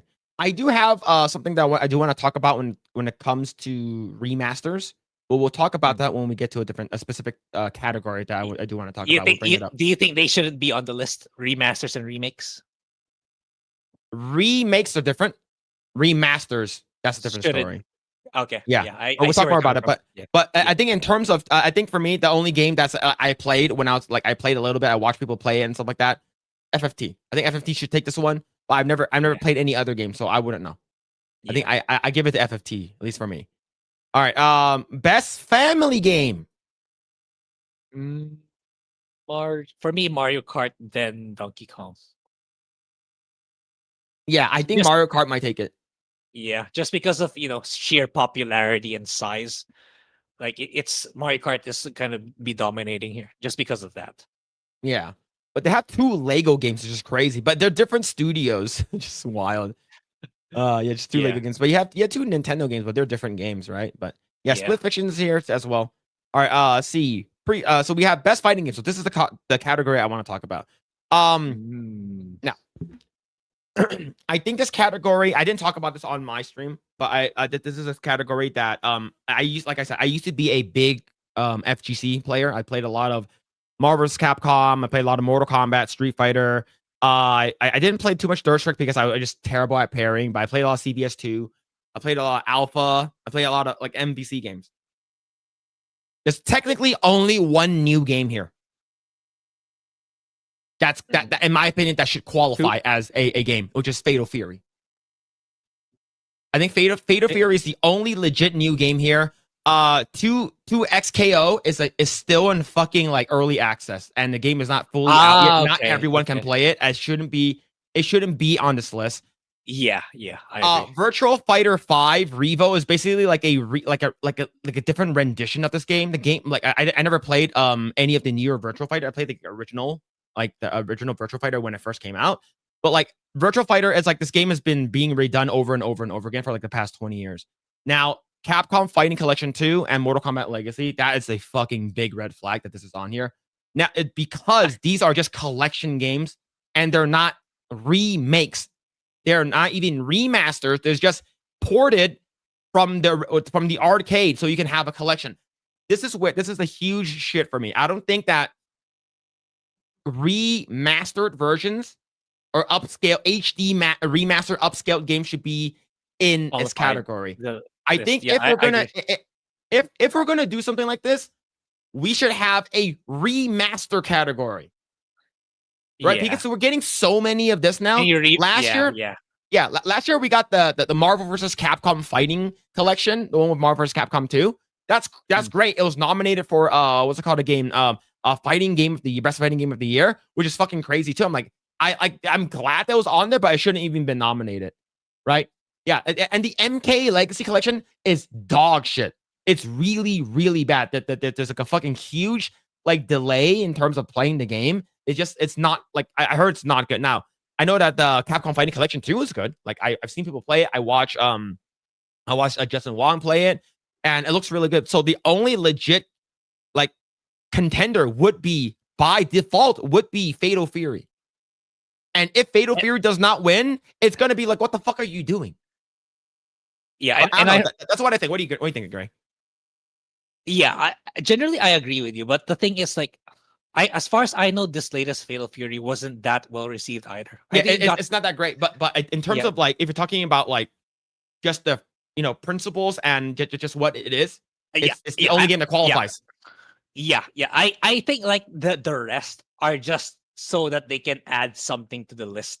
It wasn't really a big year for fighting games in terms of new releases.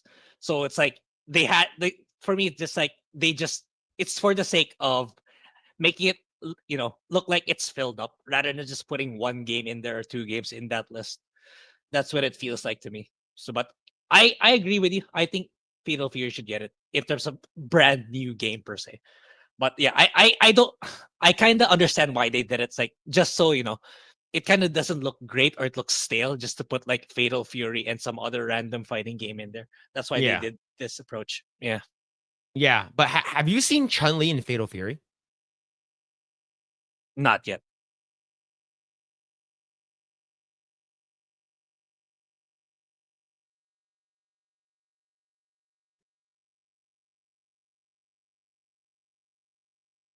Ooh.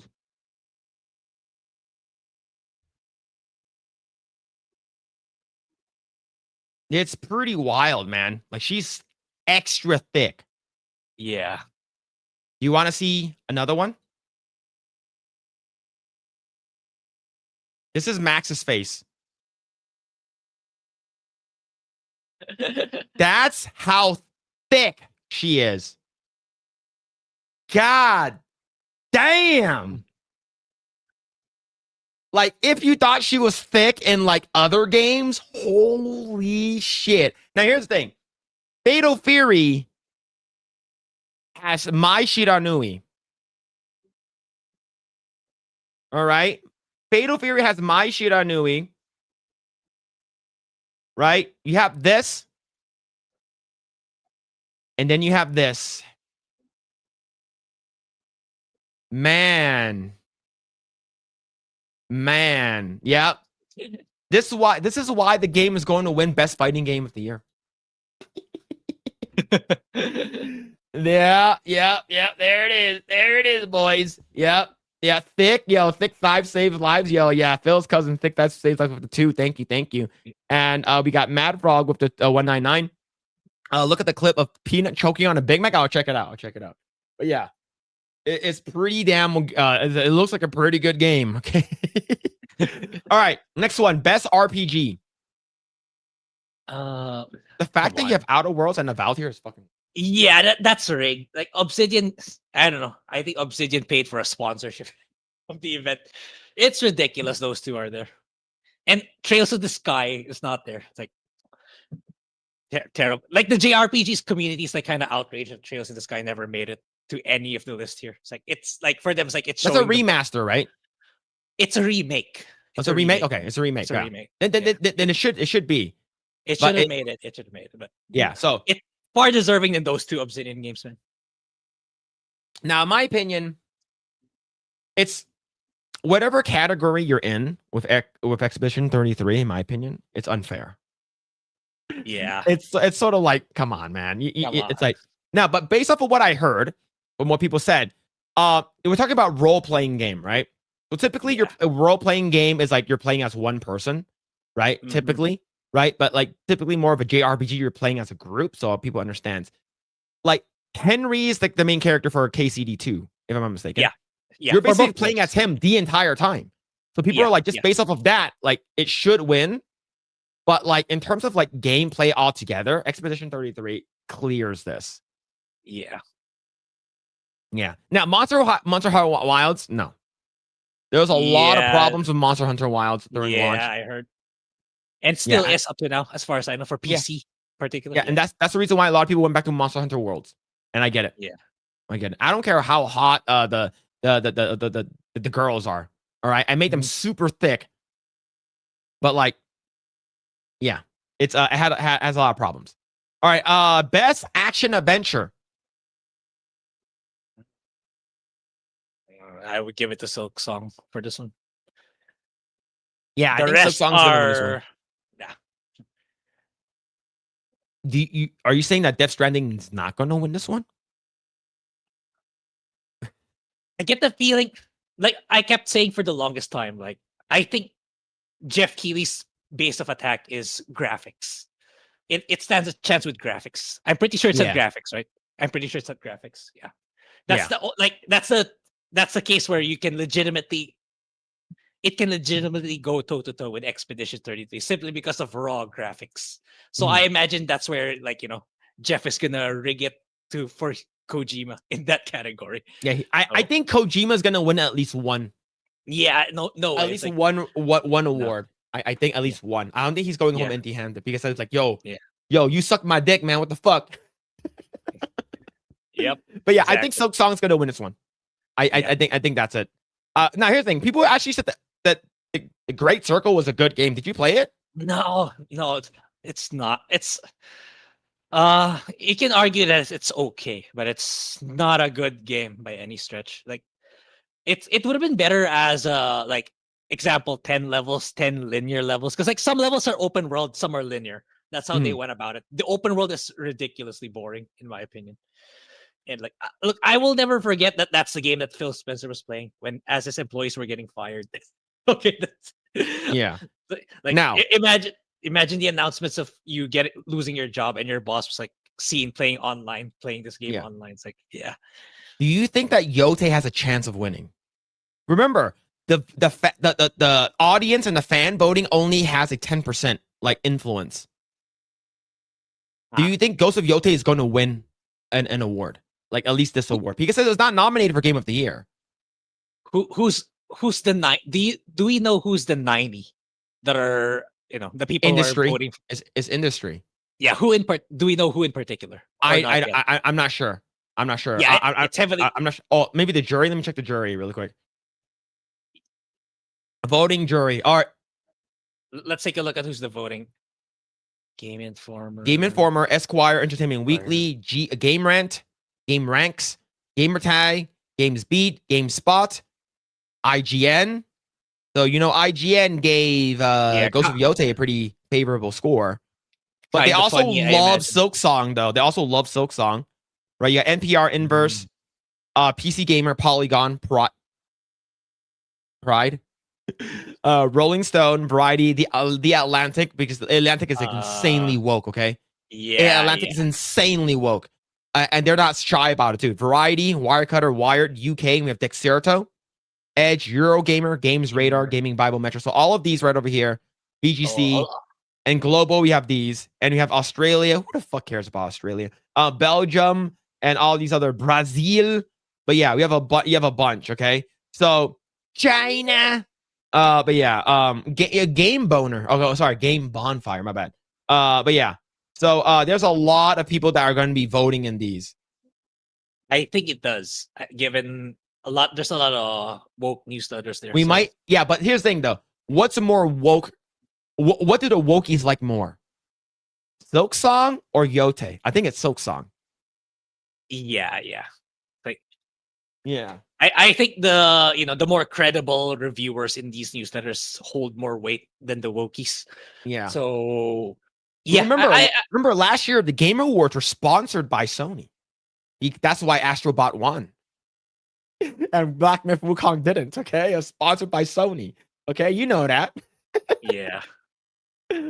But yeah, Silk Song, but I wouldn't be shocked if it went to Yotei. But I wouldn't be shocked either if Death Stranding went. Yeah, the three at the left. For sure. Yeah. All right, next category. All right, best action game. I don't think Doom: The Dark Ages is gonna win. It's already forgotten. Action game, Battlefield, and then action game. That's not what I. When I hear action game, I don't see that. You don't think Battlefield? Yeah, I agree. No, I think Ninja Gaiden, but I heard Ninja Gaiden has its own problems. Yeah, it does. Hades 2, we already know. Like Shinobi is a side scroller game. Yeah, it should. Well, it's nice that they got nominated, I suppose. But yeah, unfair advantage against the rest. I think Hades have a chance to win, but I would like Ninja Gaiden to win. It's sort of like the Itagaki's like sort of like legacy for Ninja Gaiden. I like that. That's just like an honor for me, like sort of like an honorary reward to him. That this is. I'm not sure if he touched Ninja Gaiden 4, but I think I would like Ninja Gaiden to win. Yeah, he's long gone from Koei Tecmo, so I don't think he did. But it's like his legacy. That's the reason why I'm talking about. His legacy. Yeah. For me, I agree with you. I would go for. Hey, I prefer Hades. I'm trying Hades 2 again, but it's like I prefer Zagreus' weapons over Melanoi's weapon set. It's for me personally, I would go for it. Even though I haven't played it yet, I would go for Ninja Gaiden. That's probably the game where I got frustrated with the parrying more. I heard people didn't like this game. So much parrying. It has more parrying than Expedition 33, man. Imagine an FPS game that has more parrying than Expedition 33. Why? I quit Doom: The Dark Ages in the middle of the campaign. So yeah. I objectively, I think Battlefield 6 would win just because of sheer popularity. But in terms of legit action game, it should be Ninja Gaiden 4. But I think Battlefield 6 should win. Is gonna win. Yeah. All right. So best VR game. I've never played any of these. I'm just gonna skip this because I've never played any of these games. Yep. All right. Best mobile game. People said Sonic Rumble is pretty good. For me, I'm I think Wuthering Waves. I heard people. I heard Wuthering Waves or Uma Musume. Uma Musume is very niche though because it's like a horse racing game with like you're racing as girls, right? Yeah, that's not gonna win. Yeah. Yeah, I think Wuthering Waves. Persona 5 fan there's a fan base for it, but I've heard it's not so good. And it's a lot of monetization, I believe. So yeah, Ah. I think Wuthering Waves. Yeah. Yeah, I played Weathering Waves. I played the demo and I played it when it first came out for a little bit. But just like for me, it's like Yeah. it's another like this is like a pay Dead to win gen. gotcha game. So I'm like for me, like I wouldn't want, but I know it's good though. Like I do know it's really, Yeah. really good. All right. Best debut indie game. This is unfair. Now, Dispatch I heard's pretty good. I heard Blueprints was pretty good too, but I heard Dispatch was like good. Like bringing back Telltale games. It's like Telltale, like a more less violent, less sex version of The Boys. If it was a Telltale game, that's the best way for me to describe it. Mhm. Yeah, it's got Charlie and Alana Pierce in it, dude. It's like, yeah, if you're a fan of those people. And here's the thing. What used to be over here? Megabonk. It's gone. Yeah, and like Because John Megabonk, if you guys don't know, he said that this is not the first time that he's made a video game. He's made many video games before, so he feels like this.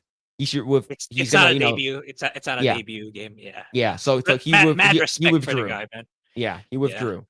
So of course we don't know that. Like the fact that it's crazy, like how like Expedition 33 is an indie game. Yeah.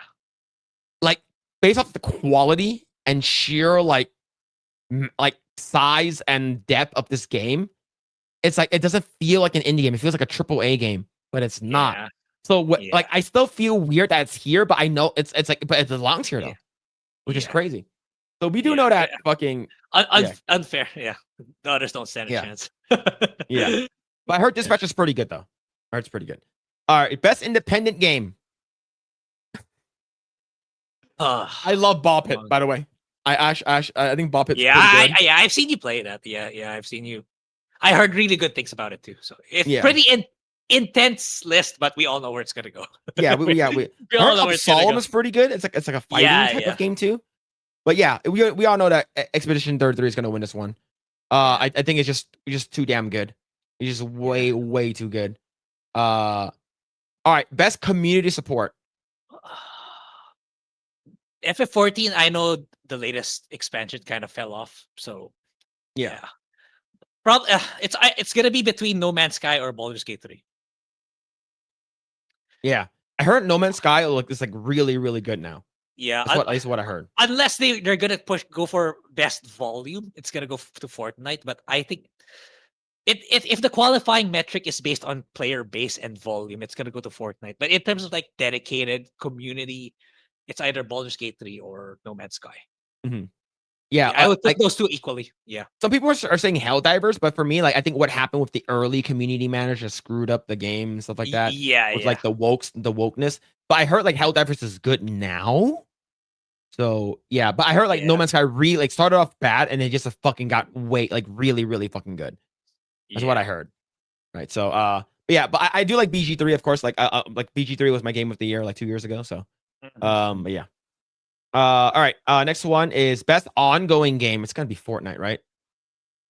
Yeah. Or close second is probably Marvel Rival. Yeah, like FF14 is last place here. Like it doesn't stand a chance against the rest.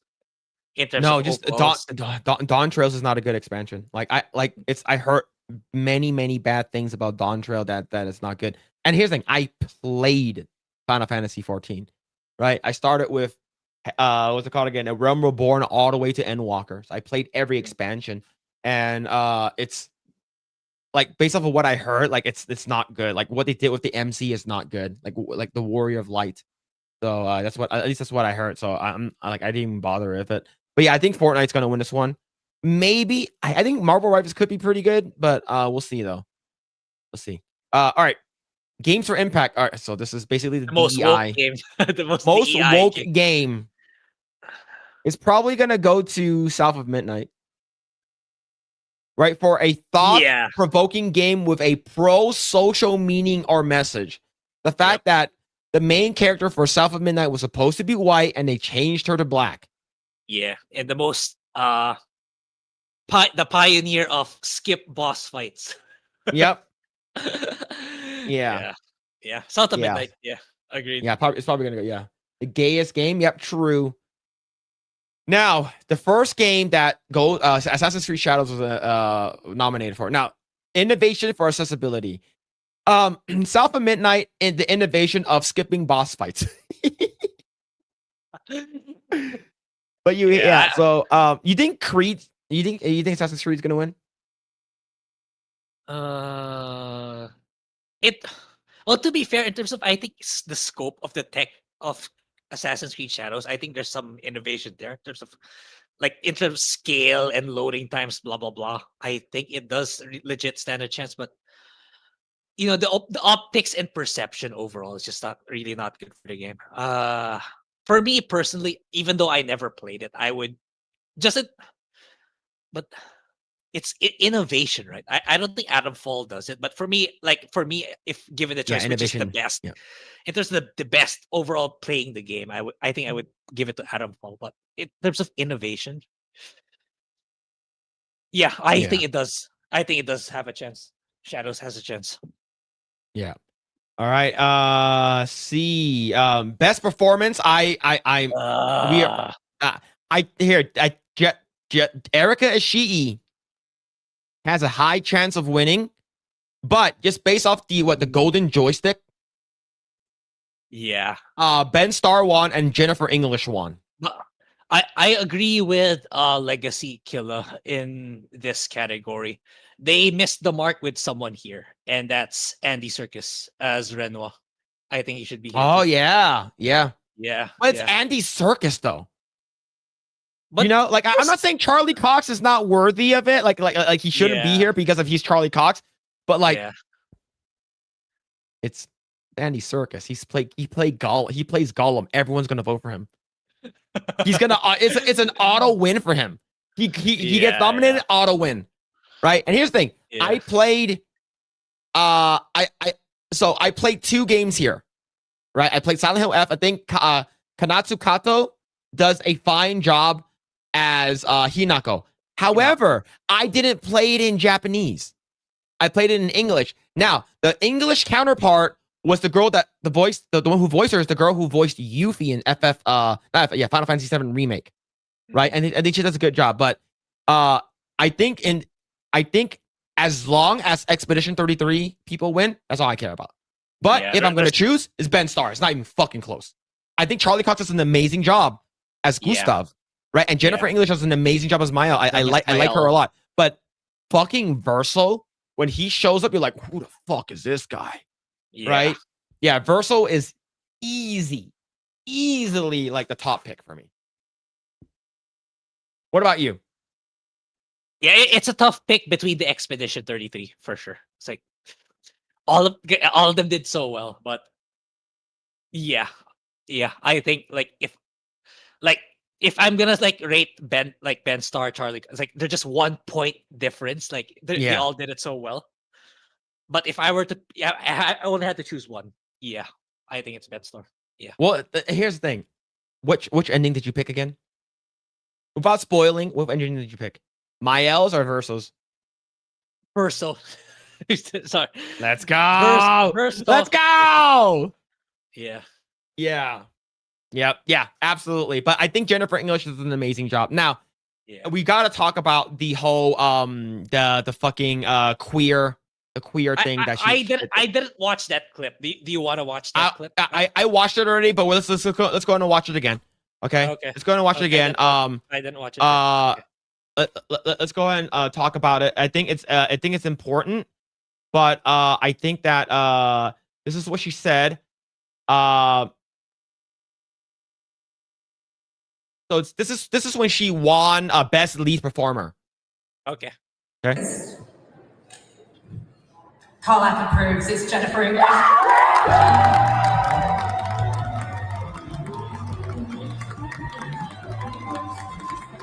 Let's fast forward until she gets up there.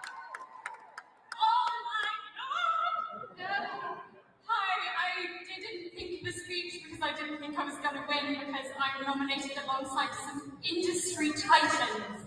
And thank you so much, everyone, every single one of you for voting. My dad embarks on this crazy journey. She chooses to leave a life that wasn't serving her. And I did that a few years ago. And I chose instead a life that was authentic, a life that was gay. I fell in love with a beautiful woman who's crying for my life right now. And I chose queer joy, and as a result of that queer joy, I felt safe enough to pour my grief and pain and all that nonsense and joy and love into this incredibly beautifully written character. So basically, she goes up there. It's like, all right, I'm a lesbian, and the reason why I was so good at my job is because of queer joy, and I use everything that I went through in life and pushed it into my performance as Mael. Okay. For me, it's like, as long as you don't put that in your game, like, do not be on the nose about, oh, it's because my character's queer, and then you lecture people in the game. Yeah. Just don't do that. Okay, it's fine. It's like, if that's what you want to say in your speech, it's fine. Like, for me, it's like I'm not outraged or making a big deal out of it or saying that it's cringe, but just don't, like, the dangerous thing about it is like, as long as she doesn't push the envelope and we should be preaching it in our video game, then it's fine. It's like, yeah, like, yeah, I don't know. There's nothing else for me to say. Like, that's the path that she should try to avoid. Maybe like, because of all the good reception she's getting lately, with Baldur's Gate 3 and this game, like, it and might. She's also going to be in. She's also going to be in Tides of Annihilation. Tides of Annihilation. Yeah, that's and I'm looking for that. Game looks really good. Holy shit. Yeah, it does. Yeah. Just don't let it get in her head. Like, do not preach to your audience. Do not politicize it to your audience. Then you should be good. You're gonna get criticism, which is inevitable given the the sensitive topic. But yeah, as long as you don't preach to people, don't apply it to your games. For me, you're good. Yeah. So of course, the reason why I brought that up as well, because this is important. This part said, I guess the anti-woke who have been championing Expedition 30 to win Game of the Year since the Game Awards announcement are not going to change their mind when the lead actor says, I chose queer joy. No, bitch. She like I said earlier, if you do an amazing job as a character and like, you gotta still respect that. Like, even though I don't agree with her life choices and stuff like that, as long as none of that bullshit seeps into the video game, nobody fucking cares. Yep. Okay. Look, I don't agree with the girl that plays Rhaenyra, right? I don't agree with her lifestyle. I think she says she's like non-binary or whatever. Like, I still really, really liked her performance. She did an amazing job as Rhaenyra in House of the Dragons. Same with the guy who plays Cody, right? The guy who plays Cody in One Piece, that guy's fucking non-binary as well, right? And I know that Cody grows into his freaking badass character in the fucking anime and the manga, right? And I still fucking enjoyed One Piece live action. Like, I don't fucking care who you sleep with. I don't care who the fuck you suck off or anything like that. Like, as your game is still fucking good, right? Yeah. Now, if I'm gonna be petty, we all know that Ben Starr is gonna win. Now, if Jennifer English wins just because of the whole queer joy thing, I wouldn't be surprised.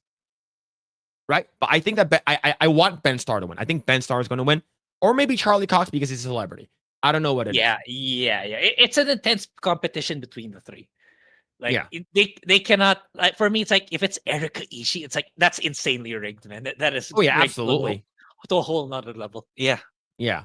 Like, I'm not saying Troy Baker. It's like, but here's the thing, like Indiana Jones and the Great Circles, and it's just not it's like, it's just not a good game overall. It's okay. It's a Game Pass game. That's all. If you really want to play the game, play it on Game Pass. That's it. Yep. And we have best audio design. No competition. No way. People are actually just saying that it shouldn't have been Battlefield and it should have been Arc Raiders. Because of like the audio design and the technology just in the game and like sort of like 3D environment, 3D audio. Nah, for me, okay, that's their argument why those two should win. Why Arc Raiders should be nominated instead of Battlefield 6. Okay. Yeah, it's like I don't know. It's like for me, it's like it's really it's whenever you say best audio, two things come to mind for me: soundtrack Music. and voice acting.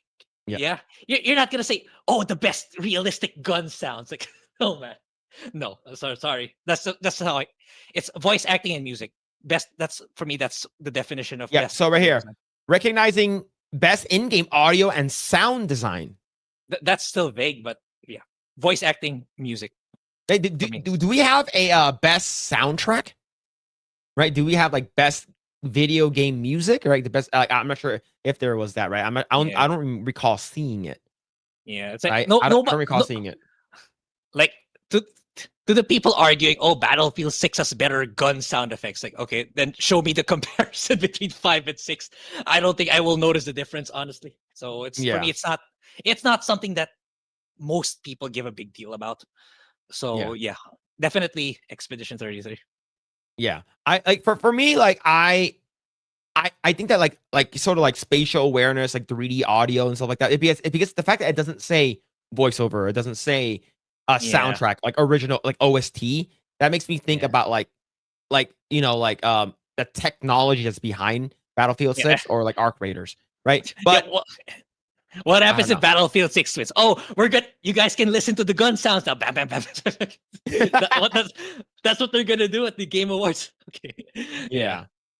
Let's see. Next one is there. It is best music and it's best score music. Oh, that's okay. So there is a difference. There's a difference. Okay, there's a difference. Okay. Okay, so I think it is like audio design and like so. Of course, the best score and music goes to Expedition 33. It's not even close. Yeah. Okay. It's not even fucking close, right? Okay. So if you go back here, then like I think maybe Battlefield has a chance of winning. But that's the reason why people are saying like Arc Raiders should at least be nominated in here. Because of like the Arc Raiders, like the whole like the sound and stuff like that. People are saying that it's like fucking good. This is what I hear. It's really good, but I don't know, man. But all right. Okay, fine. Yeah, I'll respect that. Given that there's two different categories for it. Okay. Best art direction. I think it's gonna go to Expedition 33. Expedition 33. For me, that's what ultimately got people to Expedition. Because like for me, in terms of like, I've seen the discourse between Expedition 33 and the hardcore JRPG community. Because like you guys know me, I played a shit ton of JRPGs. Because like the story didn't really hit me as hard as many other people because I played so many JRPGs. For me, it's like it's another day in the JRPG game world and game storytelling. So for me, what made Expedition 33 so special to so many people is the art direction. Like, if you show someone in the average Western gamer Trails to the Sky, they're gonna get repulsed right away with the anime design. But if you show them something like Expedition 33 that's completely westernized art style and direction, that's when it becomes more palatable for them to listen to a JRPG story. So for me, that's really what carried the game. Like that's what I said with when Varadark was here. The market is really, really ripe right now for more games with the same art style with a JRPG story. So if more companies can capitalize on that, they're gonna make serious money. Like if I were a game developer now, I would step up, make the art, the character face, the character models, make it look like, using the same Unreal Engine 5, make it look like Expedition 33, but with a JRPG story, not like FF16, where you can see that it has Japanese facial expression, facial drawing. You have to make it fully Western for them to be more receptive to JRPG stories. So yeah, definitely Expedition 33. That's what carried the game, in my opinion, over everything else.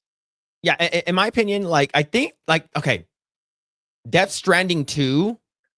Like I haven't played the game. I've seen gameplay of it, and I've seen a lot of gameplay of the first one, and like people are saying that it's it looks cool. People are having fun with it, but like it's not trending anymore, right? I see Kojima because I do follow him. He reposts every single fan art. Like you will log on like if you log on to X or Twitter in like 3 or 4 hours, because that's when like Japan is like they're up and stuff like that. It's like noon time, like maybe midday for them or something like that. Like they're like Kojima's reposting like fucking 50 things, man. So it's like, and it's a lot of art, right? For me, it's exact like I knew Death Stranding. Like I kept saying it way back then. I kept repeating it. I kept regurgitating it throughout the year as we go live.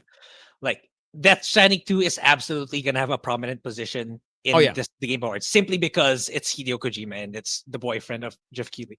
So like it's kind of going as I expected. Like for me, it's like I noticed already that nobody's talking about Death Stranding 2 anymore as the months go by. I was expecting it to gain traction again simply because it kept getting marketed in the Game Awards. So which is what is happening right now. So yeah.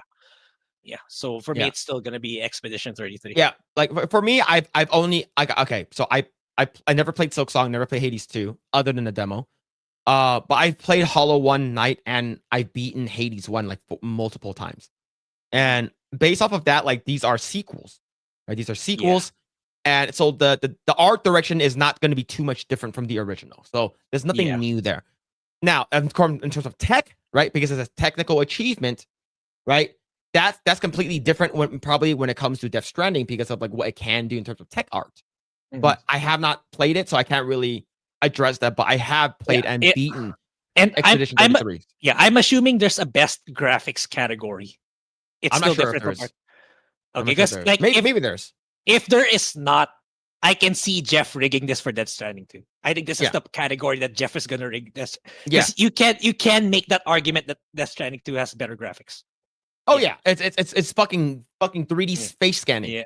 Right, and they're acting at that part, right? So you have fucking Elle Fanning and fucking Norman Reedus in the game, where you have a bunch of other celebrities too. Yeah. So all right, next one. Best narrative. So best story. It's going to be Expedition 33. It's not even close. Yep. It's like like this category is unfair. Yeah. Right. So like look, it's no Silent Hill F is about a girl about like she's fucking taking drugs and shit like that. No. It's at the end of the day, people are like, is Silent Hill F woke? Sort of. Okay. At the end, it's basically like it's like power of women in the 60s and stuff like that. Yeah, that for me, like this Silent Hill F should have been released like 10 years ago before the DEI started coming in. I think it would have been received a lot better than it. For me, it's just the timing of the story's release. Yeah, and Tylenol, which is So it's going to be Expedition 33 for best narrative. Now, best game direction.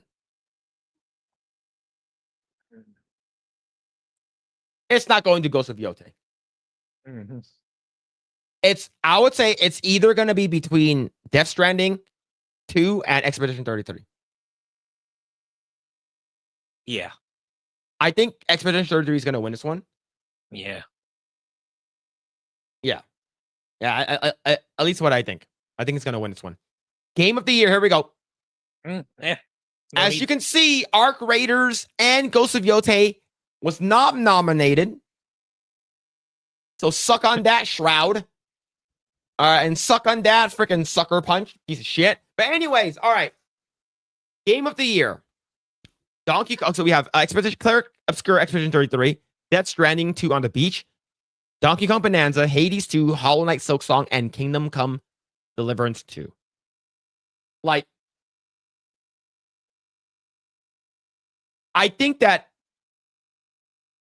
people who love Nintendo is like, look, we're just happy to even be nominated. Okay. Look, the people who are the dedicated Nintendo fans who never touched the other games, just Donkey Kong. Okay, power to you. At least you're there. Yeah, at least you're represented. Yeah, for sure. Come on, let's be real. It's Expedition 33. So there's no best graphics. There's only best art direction. So for me, best direction, they're gonna rig it to Death Stranding 2. Then I think so too. Game of the year will go to Expedition 33. Yeah, and here's the thing. I won't of course I will want Expedition 33 to win that one, but I won't be surprised if it doesn't. But remember, I mentioned this before. Lord of the Rings: Return of the King won every category it was in. Right? It swept. Now, in this case for Claire Obscure Expedition 33, this is the most nominated game of all time with 12 nominations. As you can tell, it's basically like the Game Awards featuring Claire Obscure Expedition 33. So and if it's really, really is based off of like all of those jury that we just went through, like there's a lot of them, right? Some of them will be like, oh yeah, since like Expedition 33 is going to win Game of the Year, let's give game direction to a different game. Yeah. Right. There's that. And of course, Jeff Keighley's going to be like, yeah, considering that, okay, what do you guys think? Right. What do you guys think about this? But yeah, I think it's going to be Expedition 33. Yeah. Yeah. But yeah, man. I don't know, but I didn't even realize Death Stranding to release. Yeah, so, like I believe it released like a couple months ago, like in August. Yeah, it's like nobody was talking about Death Stranding 2 anymore until Jeff kept pushing it. You see, it was done intentionally. Death Stranding 2 isn't so many. Just he knows it's gonna build hype, but nobody was really talking about it anymore until they started pushing the game, advertising the Game Awards for the year. Like I knew that was gonna happen. Like it's like I can see no one's talking about Death Stranding 2 anymore. It's like it's gonna get revived the moment the Game Awards kicks in. Yeah, and I was right. Yeah. Yeah. Now here's the thing. Remember, Last of Us 2 won almost every category as well. Yeah. All right. Like the thing is that like we all know why it won, and no one like nobody wanted to say anything about it. That's a part of like the woke side. Yeah. Like they don't want to talk about it because they know why it won. And that's the reason why I can see what's it called again? Like Death Stranding can potentially get win and Claire Expedition 33 might get snubbed. Because I thought that Black Myth Wukong was. You mean the actual game of the yeah, the actual game of the year. I know like I have like it's like a 99% chance of it winning, but that 1% chance, I get what you're saying, but I think this time the reception with Expedition 33 is too strong for Jeff to pull off something like that what he did last year. Compared to like I think the hype of Expedition 33 is like over here, and Black Myth was like over here where Jeff could do some wiggle room. I think it's this point is it's too much for him to pull something like that off. Like the shit he's gonna get, or the Game Awards, the reputation of the Game Awards itself, it's gonna get too much damage for him to be able to pull something like that. Yeah. That's what I feel. Yeah. Like the thing is that like this, okay. Now I do want to ask you, because this is where Beardo Beardo comes in, all right? Okay. He said that 2025, the games that we've gotten, he said that like it should have been better. Do you agree with his take? And he said that he basically said 10 years ago we got bangers after bangers after bangers. He said that we deserve better in 2025. Do you agree with that? Because you said something earlier that sort of sounded like that. Okay. Yes and no. Yes, in a sense that I feel like it's a bit lackluster for me. For me personally, not for the not JRPG for the side. No. Actually, there's a lot. Look, I have so much backlog right now. Like I was showing earlier, the 2 Tales games I haven't played yet. I got Attila Ryza. I haven't gotten the Dragon Quest games. There's so many good JRPGs actually. But for me, I'm speaking more of like the Western side. Like for me, it's like I feel like it's leaning towards too much. So everything has to be a Souls game, or like Expedition 33 and Silksong. They're inspired by Souls games. And for me, I don't agree with the part where Beardo said, there should have been more games. But I do agree that it's a bit lackluster on a personal level, because we're only seeing the recovery from the woke games these past 2 years. So I'm not expecting the good games to appear until like next year or 2027. That's the part where I don't agree with Beardo. So I agree. He got like legit like sort of upset. Like he said he doesn't understand why the hell Donkey Kong Bonanza is on Game of the Year. He was actually confused that it was actually on there. He's like, why is that up there? I'm like, Did he play it? the game is pretty. No, he Yeah. he has never played any of this, and he said that. He's like, you should try it. I was like, you should at least try it before you. He's like, you know what? I'm not even going to play Expedition 33 anymore. Despite that, I'm like, what? Yeah, that kind of diminishes your credibility. It's like, no, you know, he said that he feels like this game of this year was just like it was lackluster, right? And now, if he's talking about AAA titles, I would agree. Because out of everything here, like most of it here is like fucking like indies. Right? Most of these games here are indies, right? So I understand. I understand where you're coming from. But he didn't say that. He didn't clarify. We gave him the chance to say that. Yeah, I wanted more stuff from AAA games, right? It's because like the stuff like take a look at 10 years ago. We got this game, we got that game, and he named off like maybe 2 games that were good, and the rest of the games were not great, right? So I'm just wondering, like I understand where he's coming from, but he has to specify, like, I'm talking about AAA titles, because if you think about it, the only like a Kojima / Sony Interactive will be considered AAA, right? Same thing with Nintendo. What about Warhorse and Silver Deep? Is that considered like a AAA studio? I don't know. Like, that's a legit question for me. They're like AA or single AA. Okay. Yeah. Now, and then Team Cherry and Super Giant, those are indie. Yeah, and then Expedition 33. And Expedition 33 is also an indie. So, like, if you think about it, this year is like the year of the indie studios that like fucking destroying AAA titles. If you think about that way, right. So I agree with Beardo if he says that like he wants like AAA, like he wants like legit like AAA games from like 2000, like 2020, like 2015. Like he named off let's see, some video games. He said The Witcher, Wild Hunt, The Witcher 3, great game. Batman Arkham Knight. He liked it. I heard it wasn't as good as City, right? Until Dawn. Not really that great. Fallout 4. 3 and New Vegas are better. Yeah. Rise of the Tomb Raider. I heard that one wasn't so great, but I did get the entire thing for free. Okay. Every game gave it away. Bloodborne's fucking good. Okay. Yeah, I agree with that. Yeah. Undertale. Assassin's Creed Syndicate. Is that good? I never played it. I haven't played that one yet, but I did play the one before and after Unity and Origins. Yeah, but so I'm looking at all of these games right now. Like, okay, is this Majora's Mask 3D? Doesn't really count. Here's the Storm. That game is dead.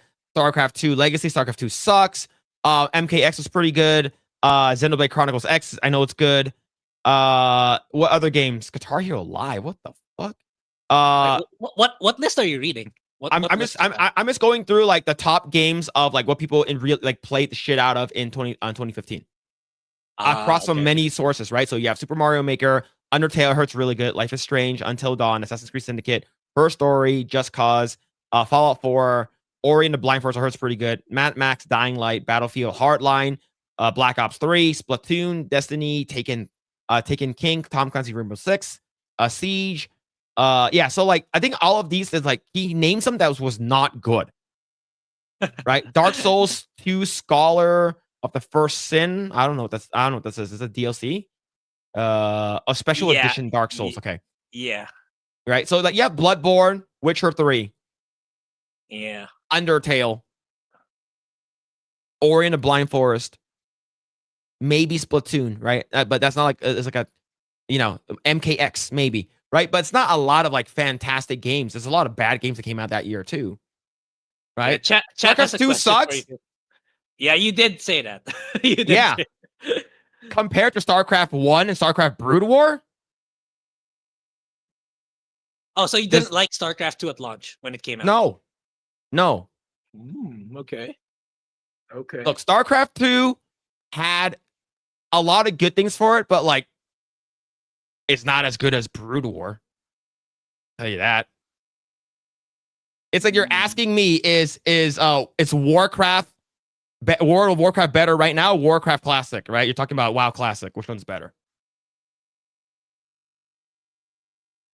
Right? If you're asking me, is Diablo 4 better or Diablo 2, Lord of Destruction? Okay, fair. StarCraft 1 is way superior. You're asking me, is is what's it called again? It's like yeah, it's like if you're like I like the originals. Okay. Okay. I'm not saying it's bad. I didn't like it. Okay. I said I didn't like it. Doesn't mean that you guys didn't like it. I didn't like it. Okay. I said it sucked. Doesn't mean that I said I said it sucks in general. Okay. That's my opinion. But yeah. There's the clarification, chat. There we go. Yeah. There we go. Yeah. I look.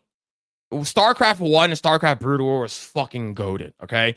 That's where all the fucking Koreans came out of nowhere and started to fucking like just wreck shit. And when you're playing online, whenever you see a Korean name, you immediately just leave the fucking game. Okay. All right. Same thing with fucking what's it called again? Warcraft 3. That's the reason why I don't play Warcraft 3. Fucking just going online and build shit. All right. Fucking 15 minutes, no rush. Fuck that shit, man. I don't play with Chinese people or Korean people. They're too fucking good. All right, 15 minutes, no rush. I'm barely getting my shit out when I'm playing orcs. They're fucking waiting for me outside already, waiting for the 15-minute counter to go away. And they have they're fucking all maxed out and shit. Like, how the fuck you get that shit so quickly? That's the reason I started playing Dota. Okay, because I suck at micromanaging. Whenever I micromanage, I fucking quit. Me too. I agree with that. That's like when I play RTS, I play the campaign or skirmish with AI. I never go against people. Oh yeah, I only play with bots and stuff like that. And I set them to hard mode. I fucking played Age of Empires, and I was playing and stuff like that. I was getting wrecked, and I type in torpedo 01 and it fucking just nukes their entire base. Because I suck so bad at micromanaging. Okay. So like whenever I have to micromanage, I fucking hate it. So whenever like I'm playing like ARAM, like in Dota or something like that, and it gives me characters that you have to micromanage, I'm like I hate it.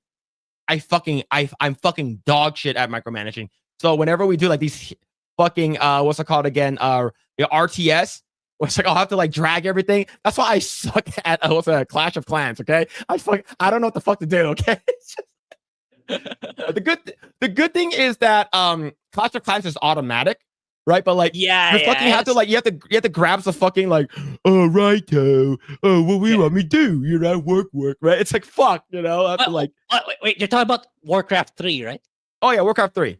Oh, okay, I got this. You said Clash of Clans, like okay. No, Clash of Clans is like I'm not good at that either. But even though it's automatic, because you have to know exactly where to drop your units down. Well, to be fair, Clash of Clans is kind of like a paywall type of game too. It's like it really depends how much resources you have. Like I have a fucking small ass base, and all of a sudden they send one dragon. I'm like, fuck. I don't even have dragons yet. Like fuck. Yeah.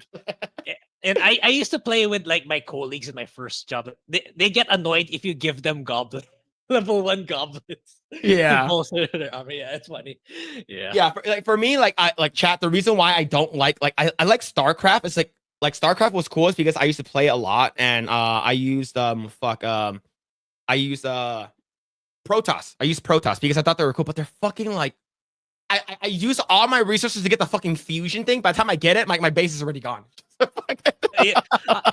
think we play RTS in the same way. Yeah, I'm not good at it either. Yeah, I'm garbage. Like just give me one character that I control. Just one character and nothing else. All right. Because a part of me is also fixated on making my base look nice.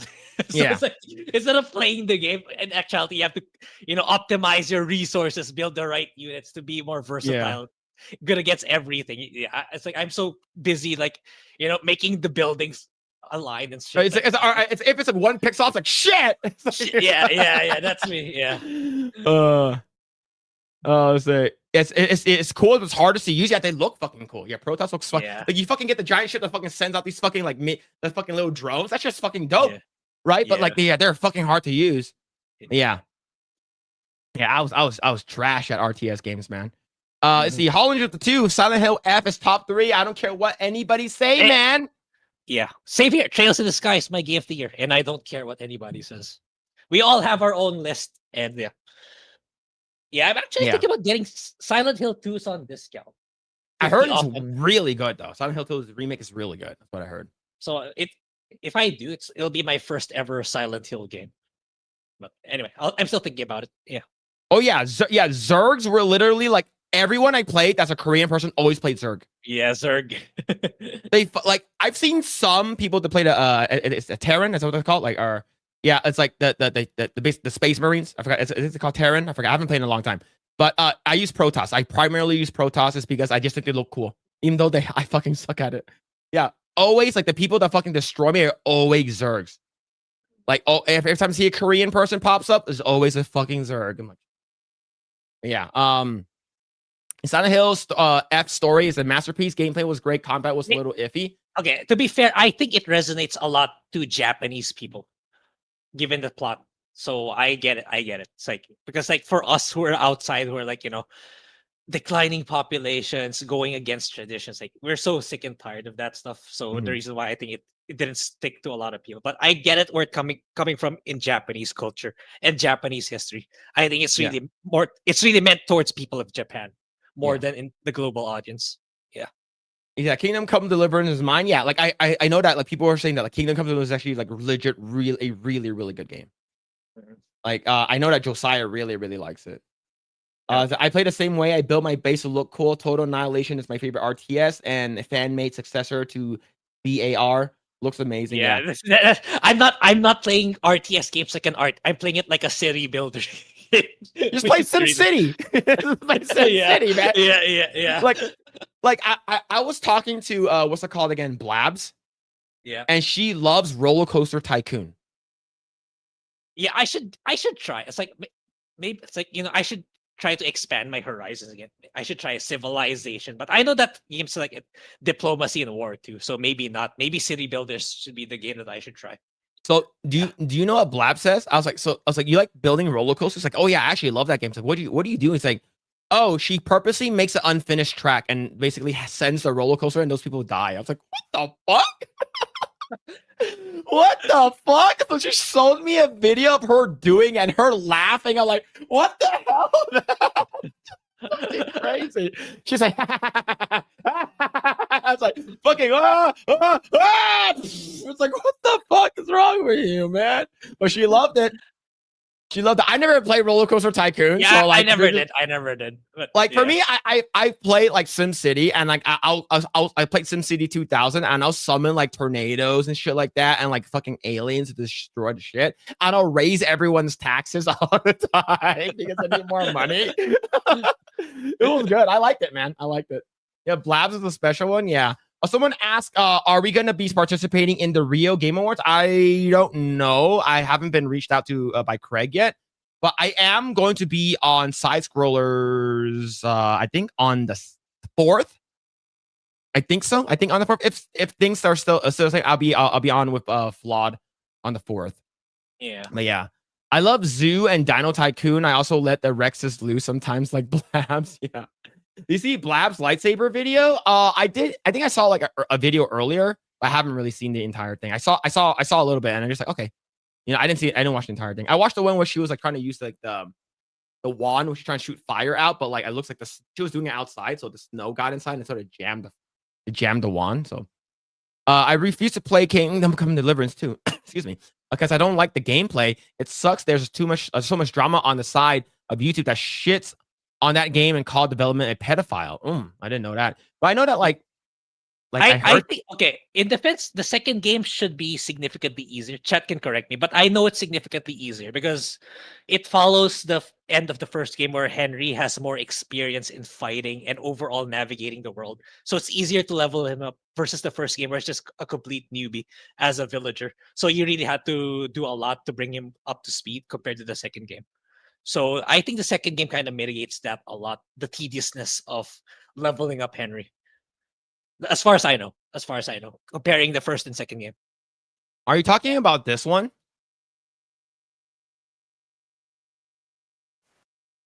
You're showing. I'm looking at myself. All right, here we go. Yeah. Oh, it looks so cool. This episode's brought to you by Carhartt. Talking about this one? Is that what you're talking about? Yeah. I saw this earlier today. Yeah. As played 5 parts today. He went all on GHEY. Yo,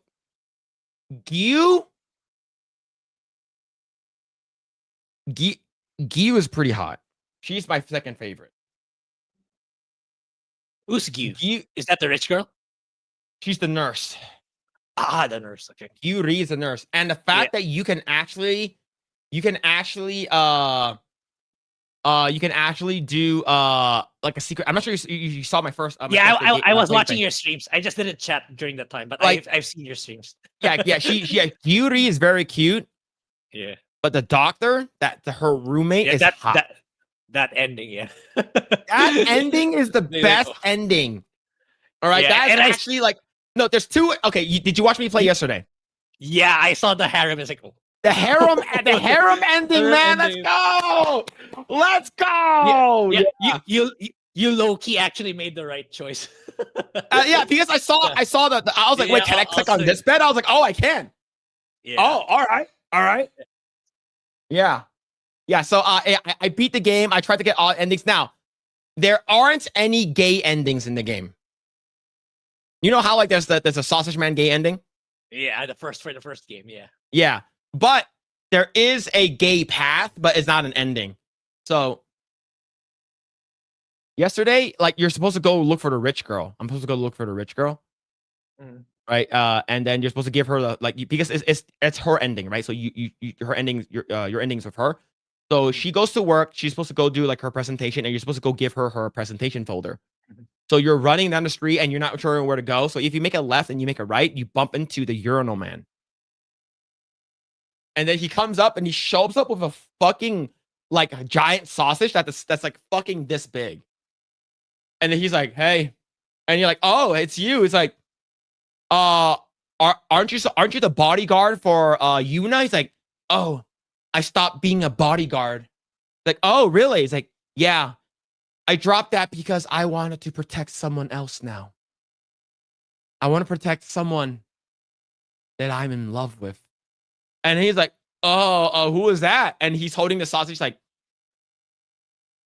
I think you know who that is. And then you turn around, you run away. That's basically what happened. Oh shit! Yeah, I was legit trying to see if there's a gay ending. There wasn't. There wasn't a gay ending. But have you seen were you watching me play? Like getting all the. Were you watching the entire time? No. I had to go do we had to do something with the family, so All I right, didn't watch so the entire thing. I tried to get everyone's bad endings. Like there's actually like 3 endings for every character now. There's like the normal ending, the happy ending, and then the bad ending. Bro, the bad ending for some of them is awful. Okay. So Yu Jong, right? The 22-year-old, the one who works at the clerk, and she's also a janitor. Right? The one that likes the cat, that's petting the white cat. So if you deny her at the end, she converts to a monk. So you visit her and she's like, yes, since you told me that you rejected me and it's better for me to be by myself, I want to find myself. So I converted and I gave up all my worldly possessions. And then you're like, but I love you. But she's like, but this is not, I don't do that anymore. And then she basically be converted to a monk and you lose her. Gyuri, the nurse, is the worst one. What happened? Gyuri, it's like, hey, I think she's like, I'm not sure if I want to become a nurse. If I want to continue becoming a nurse, what should I do? He's like, you should give up on life. Like, I chose that one, right? You should give up, and you should give up, and basically, like if you're not good at anything, you're not good at anything. Just give up. And he's like, should I give up on you? It's like, well, if you're not good at anything, so he's saying you fucking leave her, right? So the next time you want to go see her, you visit her. She's at the hospital. She has cancer. Yeah. Oh, dang. And you're like, hey, Gyuri. She's like, oh, what are you doing here? And it's like, I came to visit you, but you told me that I should give up and just be by myself since I'm better that way by myself. And you're like, I'm sorry. She's like, I don't want to see you anymore. Can you just leave? And it's like, you broke my heart. And she fucking dies. Wow. It fucking flatlines. You go outside, code blue. Your character kneels down, starts crying. She fucking dies. That's the worst ending, man. I felt like a fucking monster. Right? I didn't want to be her. She got cancer. Like, fuck. So that's the bad ending. Grand Dong's ending is that she basically she ends up marrying the guy that you don't like. Oh. Mao Suk, which is the tall girl, she ends up becoming a host escort, and she's on drugs. She's on hard drugs. Oh, they really went hard on the bad endings. Yeah. Yeah. Who's the other one? I think Ming Jun, which is the person, right? I believe I forgot what happens to her. I like that was like the last one that I got. It was like really late. I forgot what happens to Ming Jun.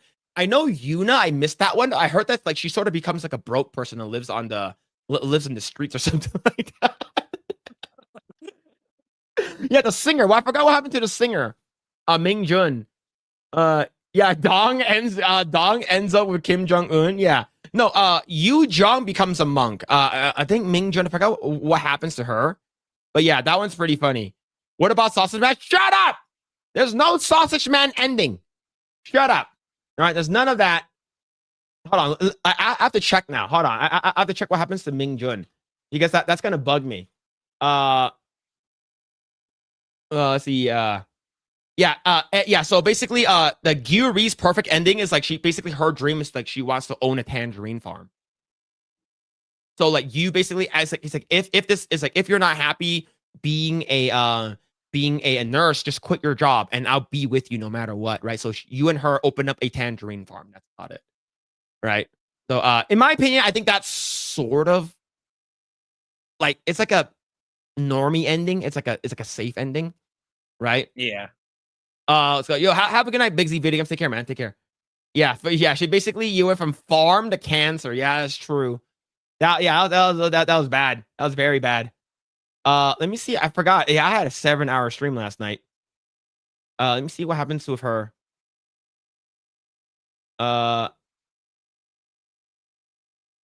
happens to her? You should basically ruin her career. You ruin her career. So basically, because she's supposed to go up and sing. Is like her debut return to become a pop star. Oh, she couldn't sing and stuff. She couldn't sing. It's because like you broke her heart right before she went live. So everyone blames you and stuff like that. And she basically, she couldn't overcome her fear of stage fright because you weren't there for her. So she basically just like ends up being having a bad performance. But yeah, I think that Gyuri and Yu Jong was like the worst endings in my opinion. Those are awful. Yeah. Like yeah, Mouse really looks like she was supposed to become a model, right? It's like her ending is like her becoming a famous model. And then the bad ending was just like she became like a host, like she's like a hostess club and stuff like that. And she was on drugs basically. But yeah, man. But Grand Dong's ending, the best ending, that one's good. She's like,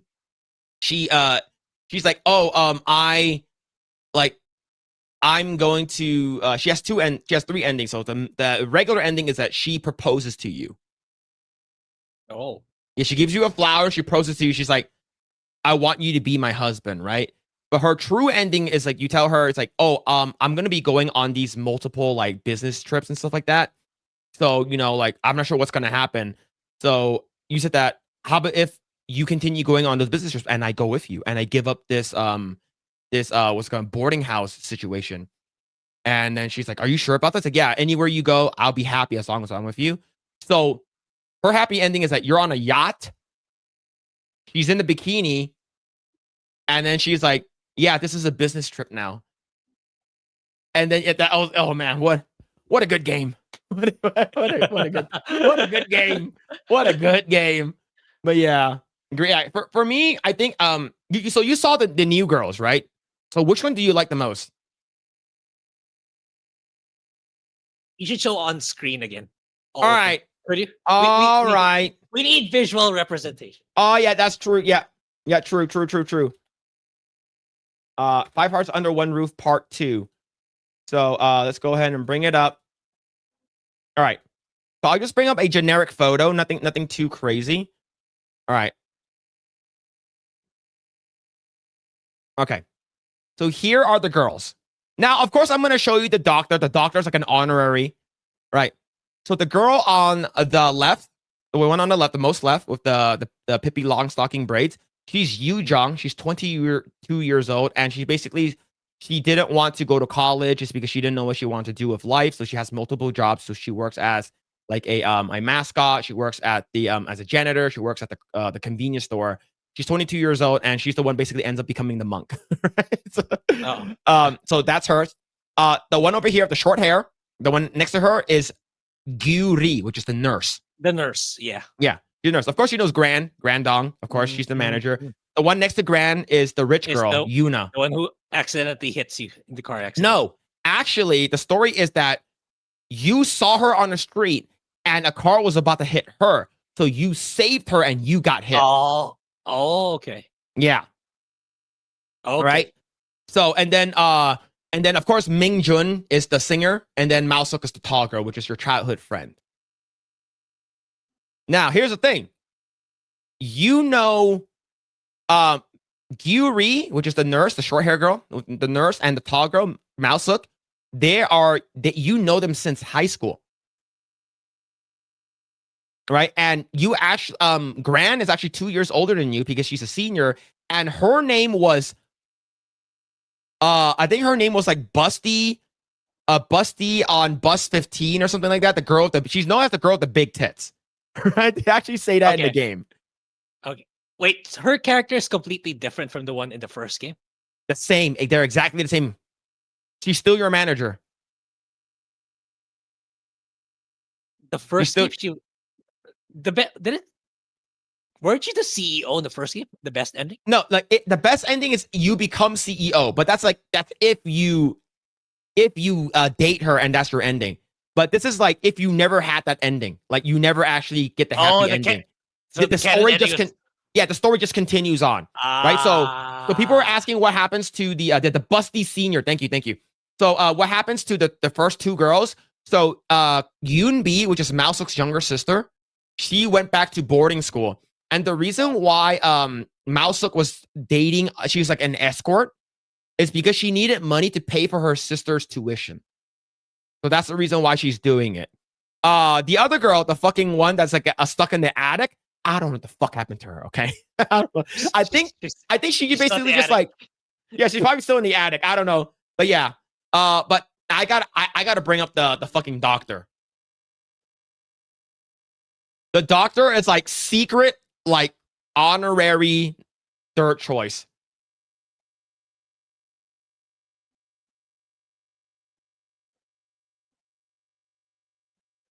This is the doctor.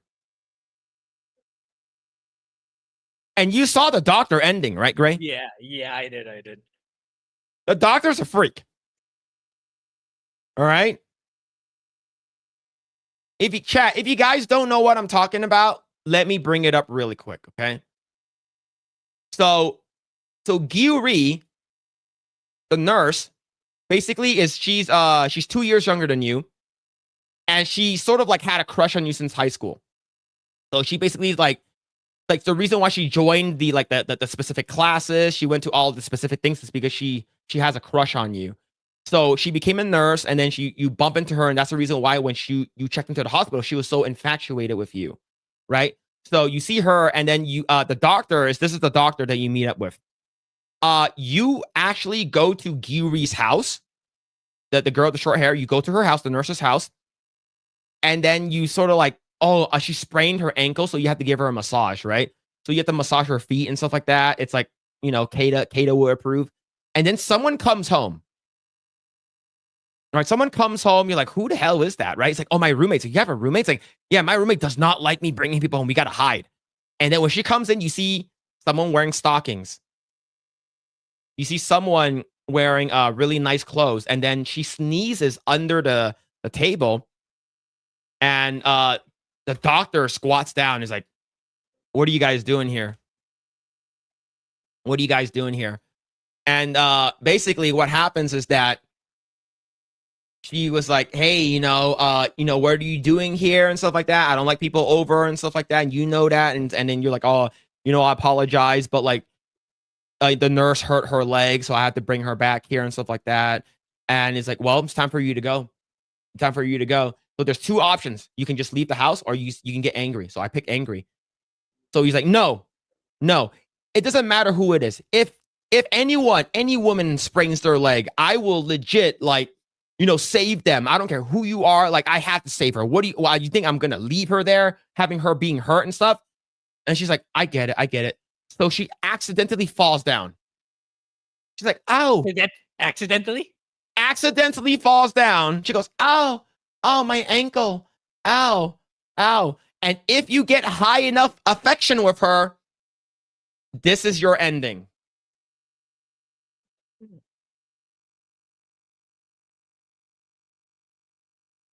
If you get high enough affinity with both of them, this is your ending. You're wearing the same shirt. Same shirt. Yeah.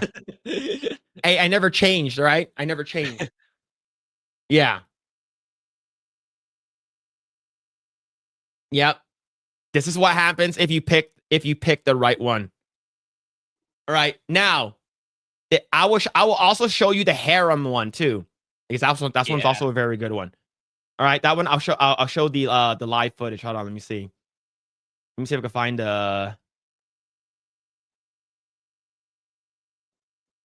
Okay, so after the birthday. Hold on, let me see. I'm trying to see the birthday. Yeah, so I'm at the birthday part right over here. Okay. So basically, I'll show it here. So basically what happens after here is that, like, oh, it's your birthday party and stuff like that. And then, like, you guys rented a house. So you just finished taking a shower. All right. You just finished taking a shower. And the girls are over here just hanging out and stuff like that. And they're sleeping. Right. And as while everyone's already asleep, where am I supposed to sleep? Right. So you have to choose one of them. So you have to choose one of them. And once you choose one of them, you have to go which side you want to turn. The bed, I didn't know was an option. Okay? I didn't know the bed was an option. So I picked the bed. I'm like, I'm going to be a gentleman and I'm going to sleep by myself. I'm going to see if I can click it, right?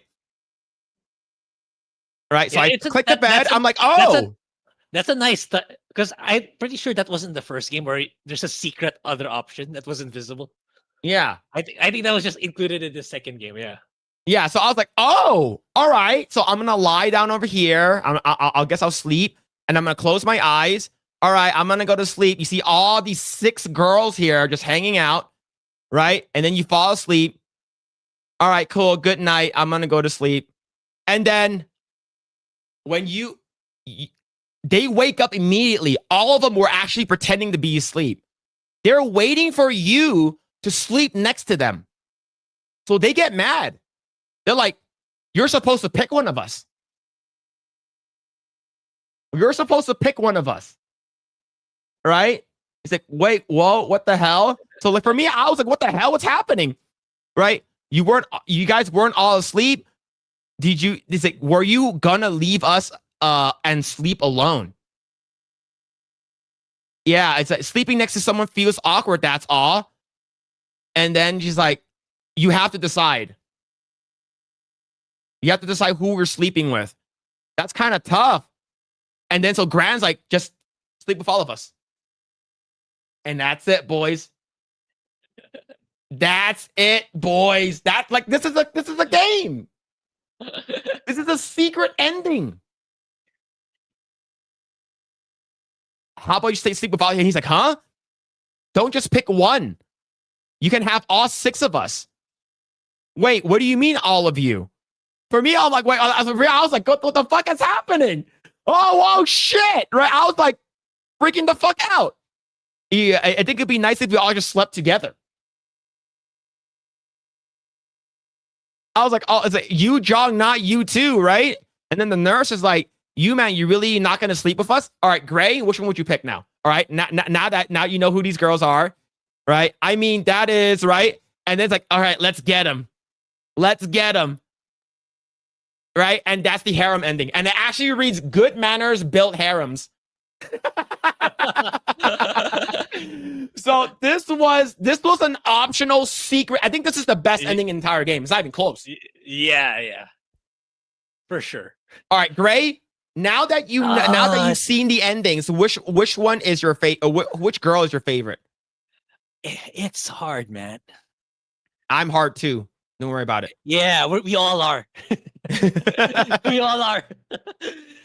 Yeah. All right, chat. I know which one you guys are gonna pick already. I know which one you guys are gonna pick already. All right, so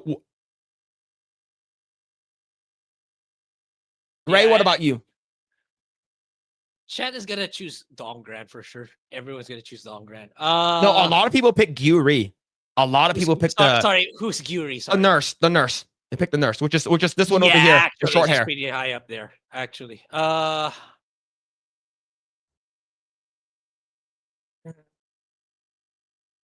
You got to pick Grae. All right. And this is actually a lot harder compared to the first game.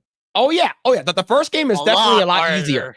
Yeah, all right, chat. I will make a poll right now. All right. So I'll make a poll right now. I'll do 3 first, and then I'll do the next 3, and then the last 2 will fight against one another. Okay. For the first poll, you're gonna put all 6, right? No, I can't put all 6. How many at most? At most is 4.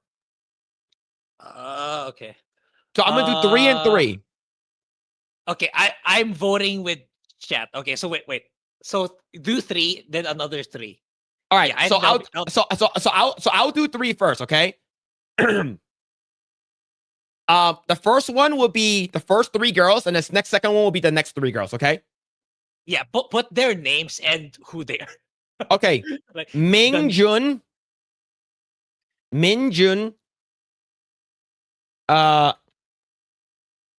Yeah, it's basically 1, 2, 3, 4, 5, 6. It's gonna be in order. Okay, it's going to be in order. Okay. All right, Mingjun, Gyuri, and that one is Yu Jiang. All right, so I'll put the first 3 girls in. So this is in order. What you're seeing in the screen is in order. Okay, so I'll put that up first. I'll give it a minute, and then I'll put the next 3 girls. Okay, now Mingjun is the K-pop artist. Gyuri is the nurse, okay, the short hair nurse, and then Yu Jiang is the one that is the youngest one that works like multiple jobs because her basically end story is like she goes to college, right? That's her end story. So that's basically your 3, okay. No, you guys can vote. So we're doing 2 different votes first, and then we're gonna do like the top 2 for the last one. Damn, Gyuri by 78%. Grae, you don't have to participate in this vote. You just tell me which one you like. Out of all 6. Yeah. I know.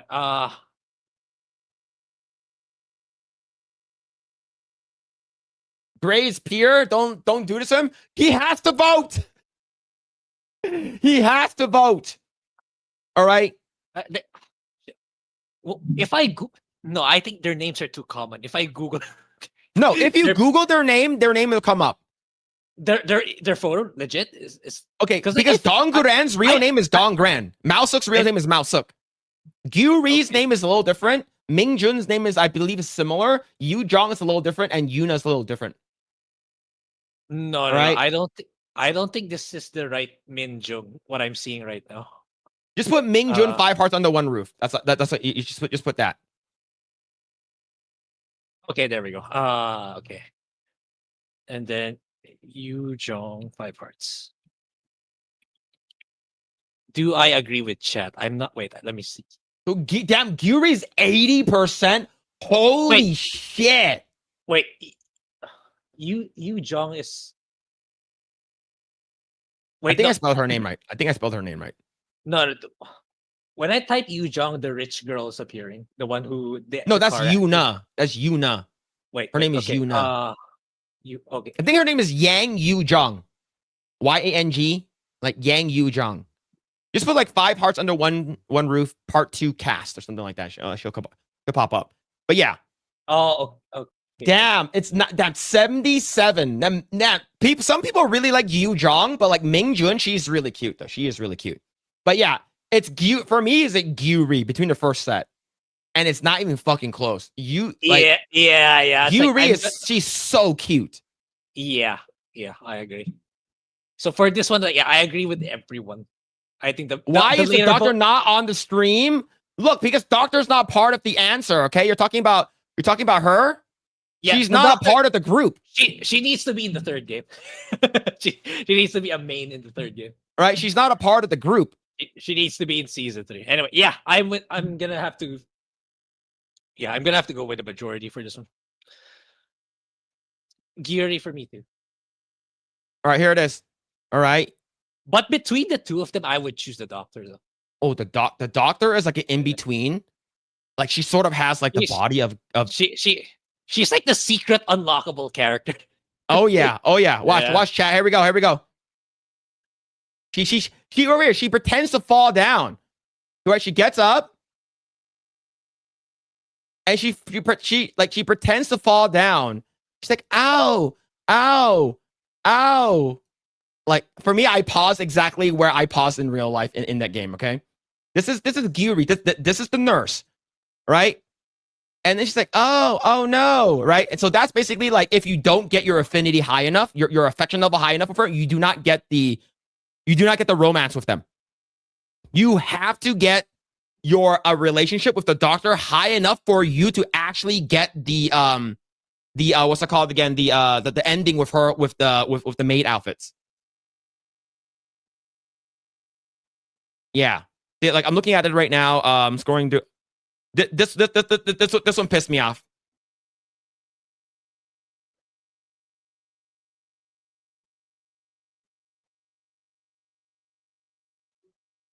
What's that? Secret number 7.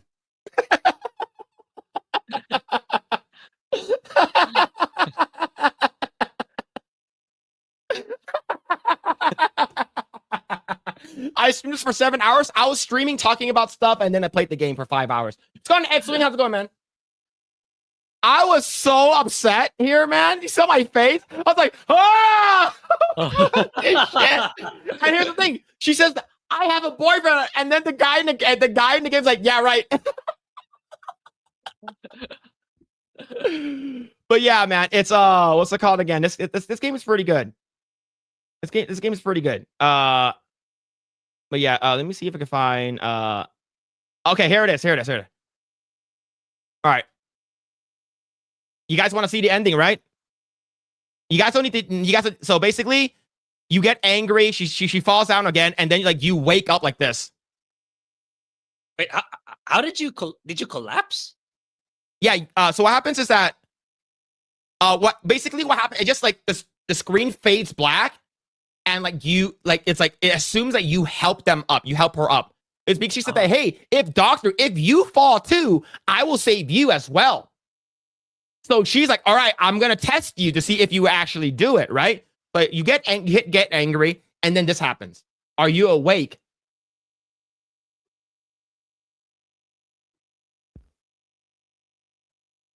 Oh, the doctor is on a different level too, man. Yeah.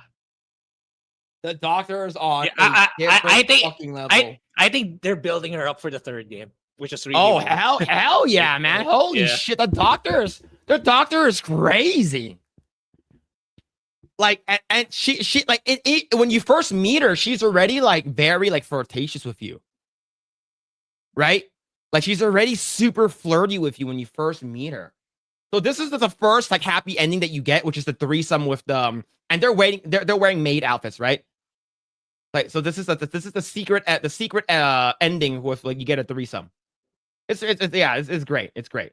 Right? It's a special roommate happy ending. Could I be any happier than this, right? So yeah. All right, I'm gonna end the poll. Gyuri with 76%. All right, 76%. Now, let me go back to the. Back to to the harem. Yep. Yeah, we got to go back to the harem, chat. Okay. We got to go back to the harem. All right, we got to go back to the harem jutsu. Mm-hmm. All right. There we go. Okay. Yeah, Hold on. make the next poll. All right. We got to do. Is this game not safe for work? No, it doesn't. No, it's fine. Steam has this thing where it's like if you're gonna have a live action video game, there's no nudity, and Yeah. this is a FMV, so it's like a dating sim. All right, next one, and we all know where this is gonna go, but I just want to make sure which one. All right, and so we're gonna go with Gran with the big tits. All right, we're gonna go with Yuna, which is the rich girl. Yuna's the rich girl, and Maosuk is the childhood friend. That she's also a freak, but she's also very tall, and she has a younger sister named Yoonbi, who's also like a freak as well. But yes, so there's the poll. Whoever wins this is gonna compete against GHEY. Okay. All right. Phil, just DM me whatever the fuck is this I gotta do. I'll DM it to you. Yeah. There's also first game X-Wing. This is the sequel. Yeah, this is the sequel. So play the first one. Play the first game and then this one. Yeah. Yeah, Yoonbi is very cute. All right. Yeah. Yoonbi is very cute. And you actually get a threesome with Maosuk and Yoonbi in the first game in a secret ending.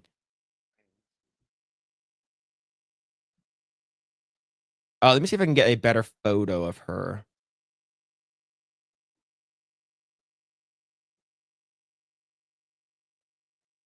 See.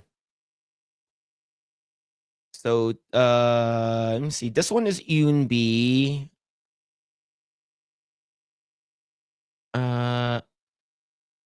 I'm trying to look for a better photo. Hold on, chat. Oh, yeah, her name is. X-Wing has a question, Phil. You answer. Who's the one on the middle right? This one here? That's Dong Gran. Dong Gran. Yeah, Dong Gran. She has her own YouTube channel. If you wanna subscribe. She has her own YouTube channel. And she's both GHEY, which is the nurse, and Dong Gran has a Instagram. So this one is Yoonbi. So this is her. I'm trying to find. So this is her. I'm trying to find a good photo of her. Like, this is like a very blurry photo of her. So this is her. It's like a really small photo. This is her. Like this. I'm trying to show her with her boobs. I'm trying to show. All right. So there's this one here. This is Yoonbi. So this is Maosuk's younger sister. Maosuk's younger sister. Shut the fuck up. Mix, you're gonna blow. But yeah. So yeah. So let's go ahead and go back here. All right, so we're gonna give it a couple more seconds. It looks like Gran is winning by. Damn, the fact that people are choosing Yuna also, the rich girl. All right. I choose Yuna. And some people like Maosuk. Look, the other one is like no one chose Yu Jong. No, like it was like 7%. Yeah, I'm choosing Yuna. All right. I will post it up. All right, Dong. I'll post up. I'll post her her YouTube channel. All right, I'll post it in the chat. Yuna's fucking sexy. Yeah, and she's also rich. There it is. That is Dong Gran's actual YouTube channel. And she's active on it. She has made a mukbang. Right? She just made a mukbang right over here.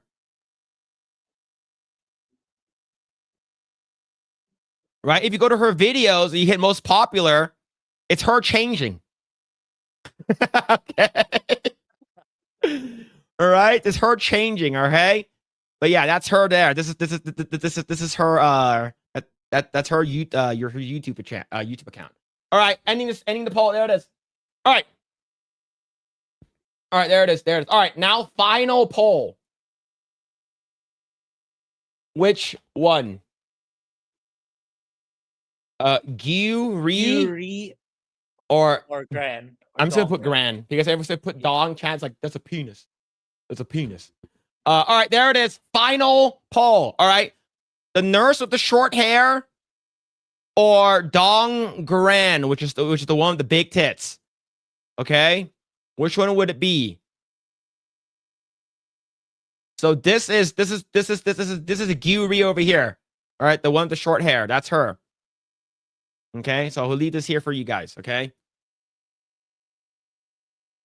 Yeah, my top choice would be the doctor, man. Yeah, the unobtainable. Yeah, the one you cannot get. Yeah. Oh man, like she is so. The thing is that like she's insanely cute. Like GHEY, she's insanely cute. Like the first time you go to her apartment. Between GHEY and Yuna, I it's really tough for me. Like let me see if I can find go back and look at some of them. Yeah, it's not here, but unfortunately, it's not here. But yeah. Damn, yo, it's sort of close. GHEY is winning by 54%. That's pretty close. So Grae, between these two, who would you pick? Wait, who to? GHEY or Gran? GHEY or Gran? No, I already chose Yuna in the second one, so it's GHEY. You chose Yuna? No, but now that it's so Yuna is your favorite. Yeah, I said I kept telling you. I said I'm going for Yuna, right? Because my choice is not the chat's choice. That's what we established. So this is her, chat.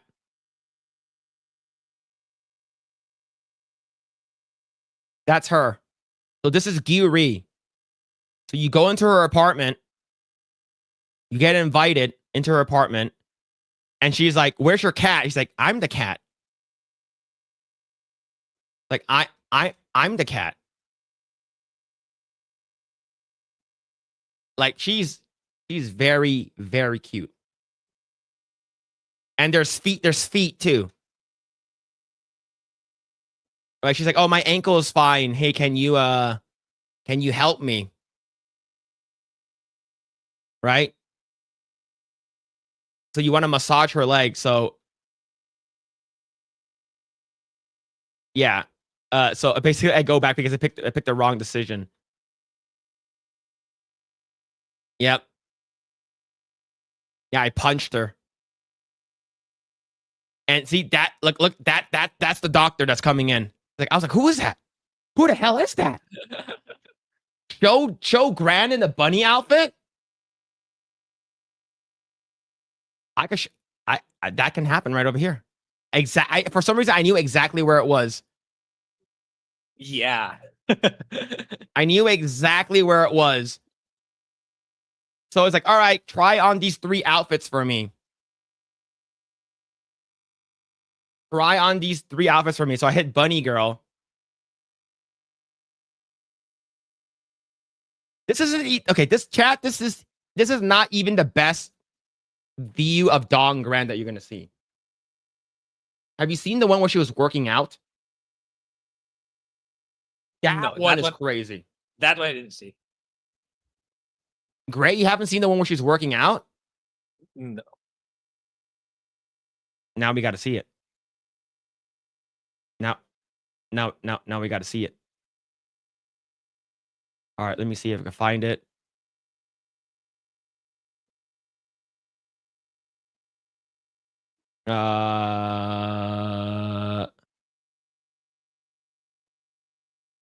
Where the hell is it? Is it? Oh, it's probably here. Yeah, we got to pause. Hold on, chat. Let me find the part where she's working out. Let me see. Oh, I found it here. Found it right here. She's working out, so you got to help her work out. All right. So I was like, all right, I'm gonna help you work out, and then I'm gonna help you work out here. So basically, this is the workout. This is your view. Right? So I'm like, holy shit! Holy, what's happening? What? Yeah. This is your fucking point of view when you're helping her work out. You should have showed these before. For the poll. No, I gotta show. No, but Gyuri is still winning. Gyuri's still winning. There's another one here where it's like you touch her butt. Right? And here's another one. This one's pretty wild. She wants to work out her legs.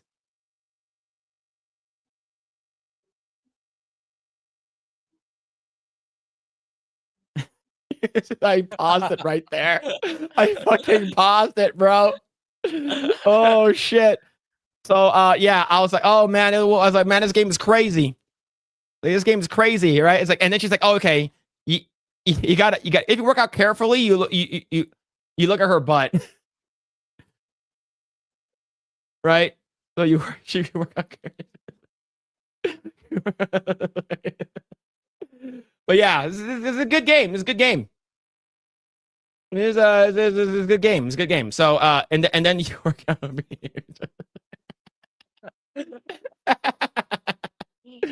All right. All right. Looks like Gyuri won 54-46.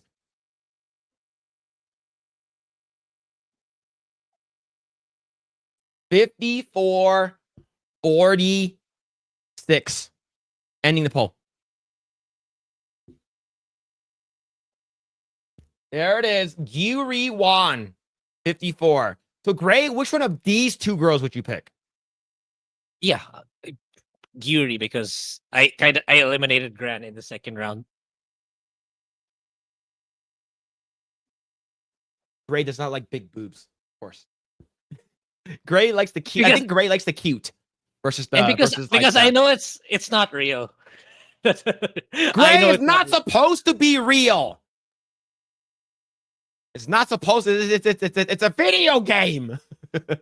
All right, let me send. I'm sending this to X-Wing right now. Yeah, send in both games. Yeah, I'll send you both games, X-Wing. All right, I'll send you both games. I'll DM it to you right now. All right, I'll DM you the first one first, the first game first, and I'll DM you the second game following that. Okay. All right. I don't know if it's like between Gyuri and Yuna. It's actually really tough. I find it to be like I can't decide on that. For me, it's Gyuri. I don't know why. I like short girls. I like my wife is short. My ex is short. They're all like 5'1", 5'2" tops, maybe 5 foot. Yeah, just like I don't know what it is. Like I just short women. I don't know what it is. All right, here's the first one. Yeah, X-Wing, and I'll send you the second one. Yeah, before that, start with Arkham City. Yeah, play Arkham City first. City first. Yeah, you got to play. Yeah. So which game out of both of these games, which game should you play first? Arkham City. Arkham City. Grae should change his name to Stray for choosing Gyuri. Yep. Yeah, start with Arkham. Yep, true. But yeah, man. I demand a recount. Add Sausage Man to the final vote. No one's gonna vote for Sausage Man. No one's gonna vote for Sausage Man. Thank you so much for 5. Thank you. You didn't put Sausage Man in the vote? No, he's not in the vote. Thank you for the 2. Mitchell Fields with the 5. Cancer, but after seeing your face last time she was ready to let go, she lied. She still love you. Yeah, man. I felt bad, man. I felt bad that she had cancer and died. It was awful. I felt like a freaking that went dark really fast. Oh, I got really dark, man. I was like, what? She died? Yeah. What the fuck? Do Sausage Man versus Urinal Man? No, I will not do that. I will not do that. I'm not gonna vote for that. I will not vote for that. They'll do a close-up of Yuna. I think the best shot of Yuna is probably when she probably fell over on the couch. I believe it's near the beginning. Right over here. So this is Yuna.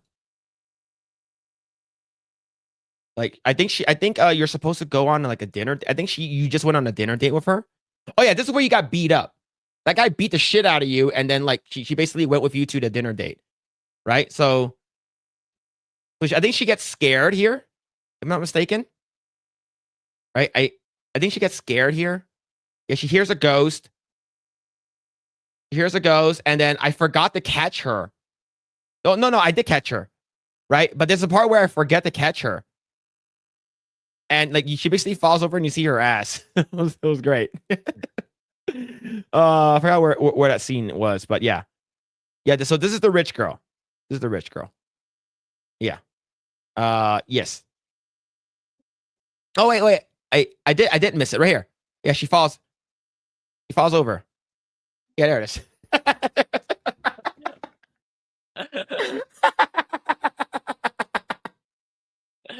She's hot, dude. Like, I never said that she was hot. I just said that she's not my type.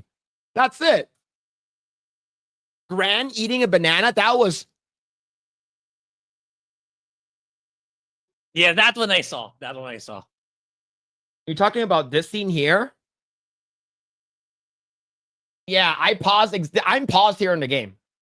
I paused here in the game. Okay? All right? She likes the banana, chat. Mitchell Fields with the 2. Add Sausage Man, prove me wrong. All right, here we go. All right, doing the poll right now. Which one? Sausage Man? You're a no man. Thank you for the... Thank you for the 2. Thank you. Yeah, Beardo likes banana too. This game makes me make me want to travel to Korea. Yeah. Only Phil vote? Shut up, man. What the fuck? Only I vote? What the fuck? Get the shit out of here. While Sausage Man is winning. Okay, all right. What the hell? Why? Sausage Man's winning by a lot. Yes, but thank you for the 2, Mitchell Fields. Thank you. All right, here we go. We got it. But yeah, this one's the banana. I think this is the one where like you're in the bathing suit. Yeah, this is the bathing suit scene where everyone's in a bathing suit. Let's see. I got so mad here. I got so mad that the Sausage Man showed up. Like he legit showed up. Like you basically went out like do some soul searching and he fucking shows up at the same restaurant that you are. Like he didn't do gay shit, okay? He didn't do gay shit this time. He actually is like, "Hey, are you all right?" It's like, "What are you thinking about?" It's like, "Oh, I don't know what to do." It's like, "Oh, just follow your heart." Right? And that's about it. All right, that's about it. All right? He's a good guy. Phil Burnell would freak out bananas eating. Yeah, that's crazy. That's crazy. Yeah, the Urinal Man gave up his job for... Shut up, chat! I want to hear that. Let's see.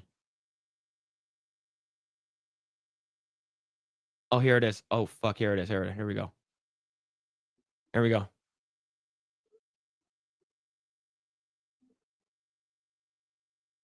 Yeah, there it is. So you go over here. Motherfucker shows up. Yuna's bodyguard is like, yeah. So this is the Urinal Man. Yeah, I was crashing out here. I was crashing the fuck out here, man. Here's look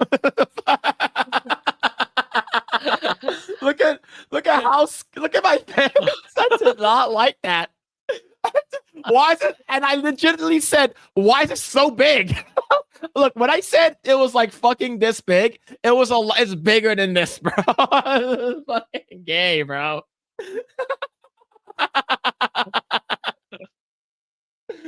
Yo, I thought I was gonna have a fucking secret ending with the Urinal Man. I was legit scared.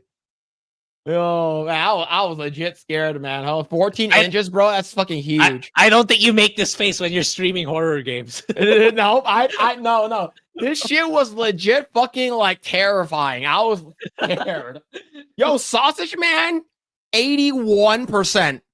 This is Urinal Man we're talking about right now. But Sausage Man is completely winning. Show us the long hair guy. Shut up. We don't talk about that. We don't talk about that, chat.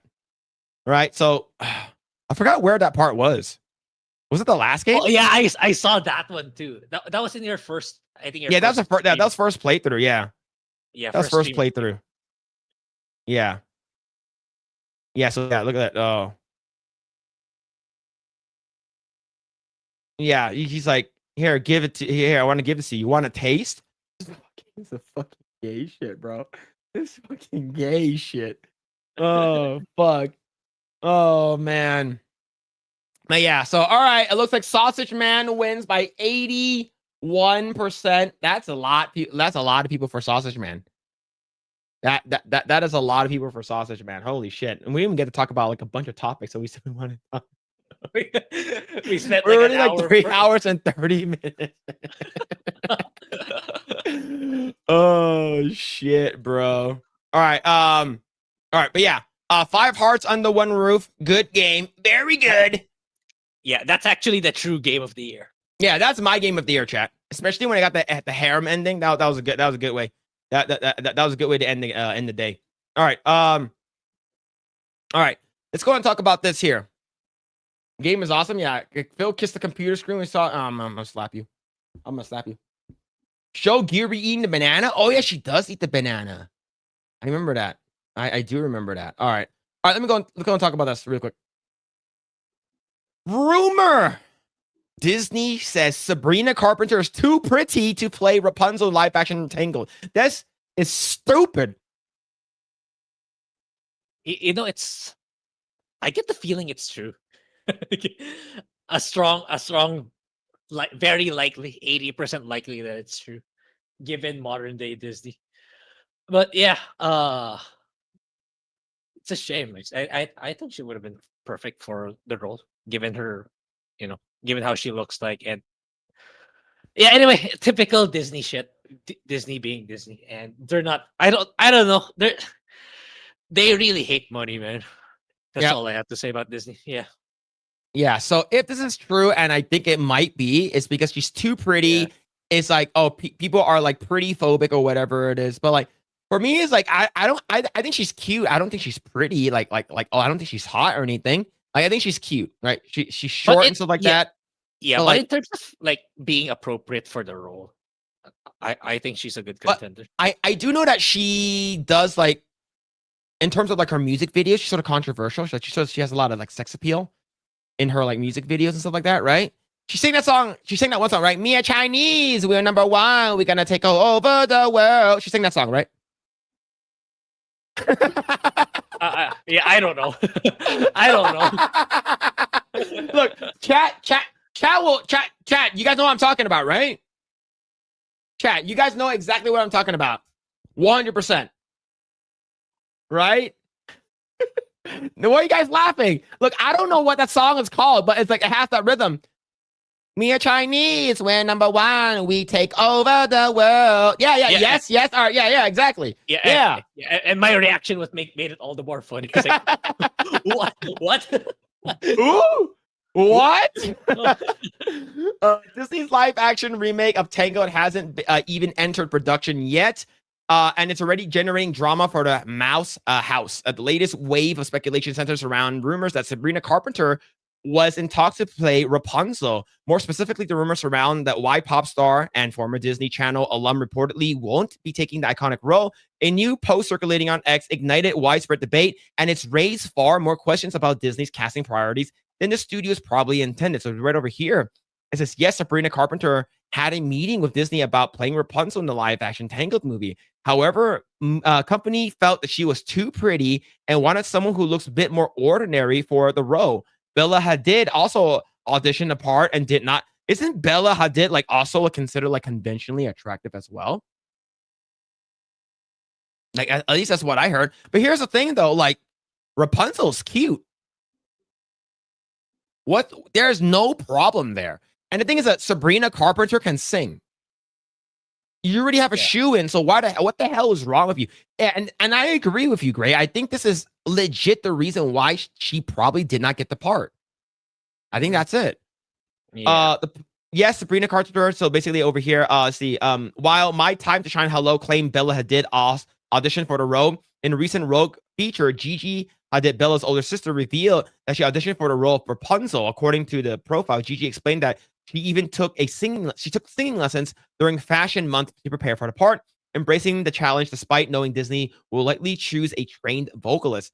It's possible that both Hadid sisters auditioned. Only Gigi has confirmed her involvement. Now, here's the thing. Who's that girl that played Anna in Frozen? Kristen Bell, right? I think that's her. Kristen Bell, the blonde chick. Yeah. People know her for not. I didn't know that she can sing. Yeah. She sang for the part of Anna in Frozen. Right? People know her for being in TV shows and shit like that. Her being in Veronica Mars, she was a character and stuff like that, and a bunch of other TV shows and stuff. People didn't know her for singing, but she sang as Anna, so why the hell not? Right? So I don't get it. Disney has not commented, and Carpenter has made no public statement, meaning all information currently available is tied to report insider commentary rather than confirmed studio positions. But that hasn't stopped the internet from taking sides. Many fans immediately pointed out the strange logic behind allegedly ruling out major star because she was too pretty. A criticism some view self-inflicted chaos for the studio, already struggling with multiple high-profile production controversies. I think the thing is that they're probably gonna, if you're gonna get someone, get a no-name person that can sing. Right? Get a no-name person that can sing, right? Because I believe the people that sang A Whole New World with the live action Aladdin, I believe those people actually sang the songs. Right? Now, you guys didn't get Gal Gadot to sing because she was awful. She sang a little bit in Snow White, and then you guys completely replaced her. And yeah, how about you get someone that's like, like, if you're going to swap it out anyways, we want a real vocalist and stuff like that. So you're too, look, I think Sabrina Carpenter, she's, I think she has blue eyes, blonde hair. Why the hell not? Why not? Right? Yeah.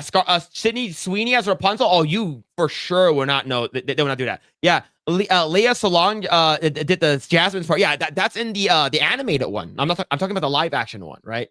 But yeah, Sabrina Carpenter began her long been considered the top pick for fans from Rapunzel, not only because of her voice, but also she previously worked with Disney. Industry chatter earlier this year linked actress Florence Pugh to the role and recurring name to Disney.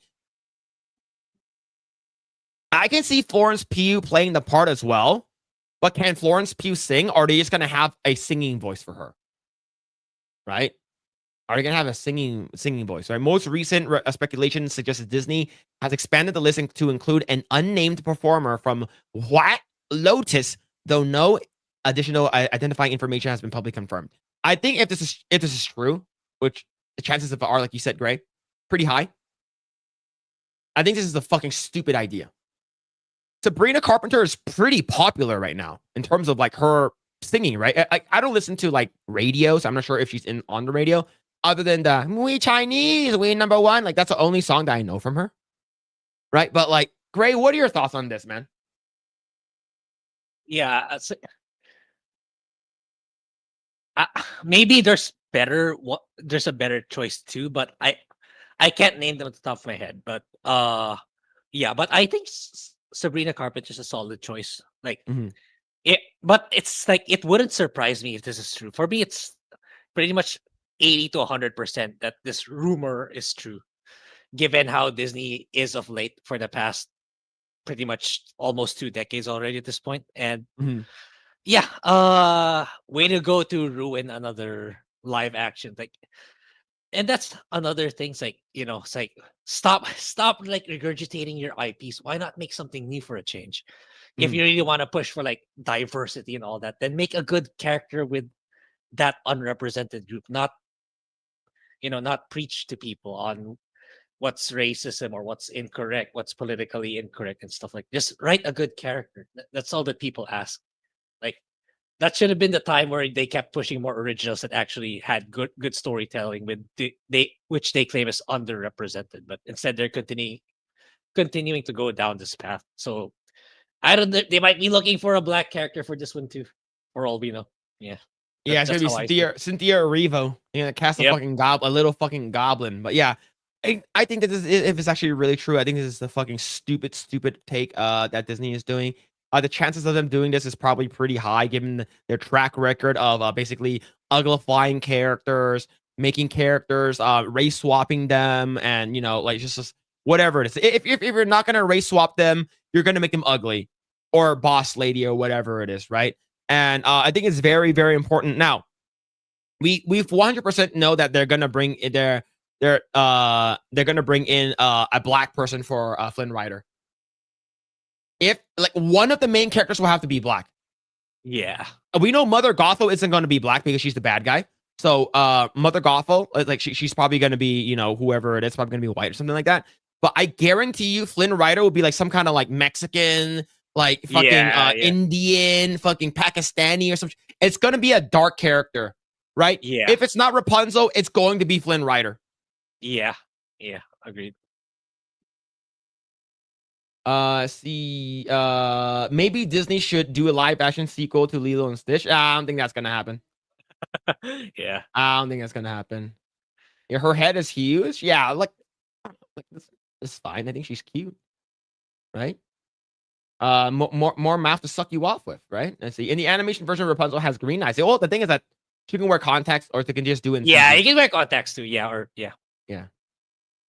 Yeah, she could Pedro Pascal. Yeah, true. Yeah, it's gonna be Pedro Pascal, right? Mother Gothel can't have a weave. No, her hair's probably just gonna be wavy. It's not gonna be weave looking, right? Sydney Sweeney's kind of let down her other assets down the tire. That's wild. And let down them breastises, right? She is, but I don't think that she's that hot either. Yeah, I think she's fine looking. Like she's conventionally attractive. I wouldn't find her hot or like extremely pretty. I think she's just conventionally attractive. That's it. Yeah, she's not ugly. Yeah. Right. All right. Let's go ahead and try this over here.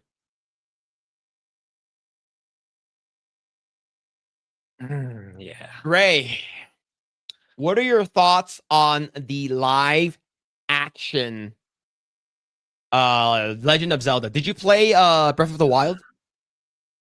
I played it a little bit. Yeah, it should have been Hunter Shave. Shut the fuck up. No. Yeah, I think this looks great. But still, for me, it's like I would still go for animated, like with the Mario movies. But that would still be, but so far, like, yeah, this is the next best thing in my opinion. The casting, and this they wanted live action. Then we'll see. Maybe Nintendo can deliver this time. Maybe it's not gonna be the Super Mario 1988. I forgot already. Super Mario 1992. I think 92. Oh yeah, right. that shitty one. I think Nintendo learned from that. So yeah, you can't do that anymore. Yeah, I think this has a good shot. Like, so far, like ever since the Mario movie, Nintendo garnered a lot of good reception and trust from, they can make a good movie. They can actually, or at least, if ever it's not them directly, they know to entrust it to the right people to make one. So I see why not. Like, it's not Hunter Schafer, thank God. It's not controlled by Hollywood, so it's fine. Yeah, so far so good. Like, yeah, I can I can see that pretty much spot on in terms of like trying to make the video game into a live action. In terms of it's not hyper exaggerated in terms of the outfit. Look, the color's not all that bright compared to the video games, which I think is fine. So it shouldn't be too. I don't think it has to be one-on-one. If it was to be one-on-one, it's going to be more like the CGI version, not this live action. So yeah, I think so far so good in my. That's all I have to say. I can't really expound more given these two screenshots, but yeah. All right. Of course, when a long time ago, when it was back in March or May or something like that, there was like a drop, like a rumor that was surfing around the internet when you're actually looking at it, and there's like, oh, they're going to be doing a live action Zelda movie. So I think the studios are in talks with Hunter Schafer to be cast as Zelda, which is complete bullshit. It was all done by Hunter Schafer's PR team, and it wasn't 100% true, right? Because typically they want to test the waters. I think Hollywood does that a lot, and They're like, hey, we're gonna test the water to see what the masses are saying, to see what the audience reception is. So, hey, here's a drop in the bucket. Hunter Schafer potentially be eyed for Zelda in the Legend of Zelda movie, right? Same thing with what's it called again? People saying that Keke Palmer might be cast as Rogue in the X-Men live action movies, which is also a PR shit, right? But when it was announced, people got mad, people were upset, and then of course once these official photos came out, because I think it was a couple of weeks ago, there was like these like behind the scenes, like people are capturing using their phones and stuff like that. There's a bunch of clips. You actually see Impa, if I'm not mistaken, in the back. So that's pretty cool. And then Nintendo's like, all right, we're gonna drop our own official photos from the movie. And of course, like clockwork, people start getting upset. And of course, it's always the same people. So this is some Yellow Flash. I believe he's live right now. Yeah, shout out to Yellow Flash. I can't believe Nintendo ignored the perfect Zelda casting. Nintendo, why did you ignore fans' outcry? Their exact lookalikes, yeah, which is crazy, right? This is so stupid. This is insane. And I think that like no biological male should be playing a role of a female, especially when it comes to Japanese productions and stuff like that. They're not gonna allow that shit to happen. Yeah, that ain't gonna happen ever. Yeah, especially if Miyamoto's overlooking it, right? Now, people are going to be saying, well, they actually got a non-binary person to be cast as Cody in the One Piece live action, but he's still biologically male. You understand? Right? Cody is biologically male, and so is the actor, but he identifies as non-binary. Okay, who fucking cares, right? But if you're legit going to be casting a man to play a woman's part, how's that fair to women? How's that equality that you guys are fucking talking about? You fucking spewing garbage nonsense like, oh, we got to have equality. We got to have more women's rights. No, you're not a woman. You're just a dude with tits. That's it. And this got 14 million impressions. Basically, it went viral, and a lot of people started going after him and stuff like that.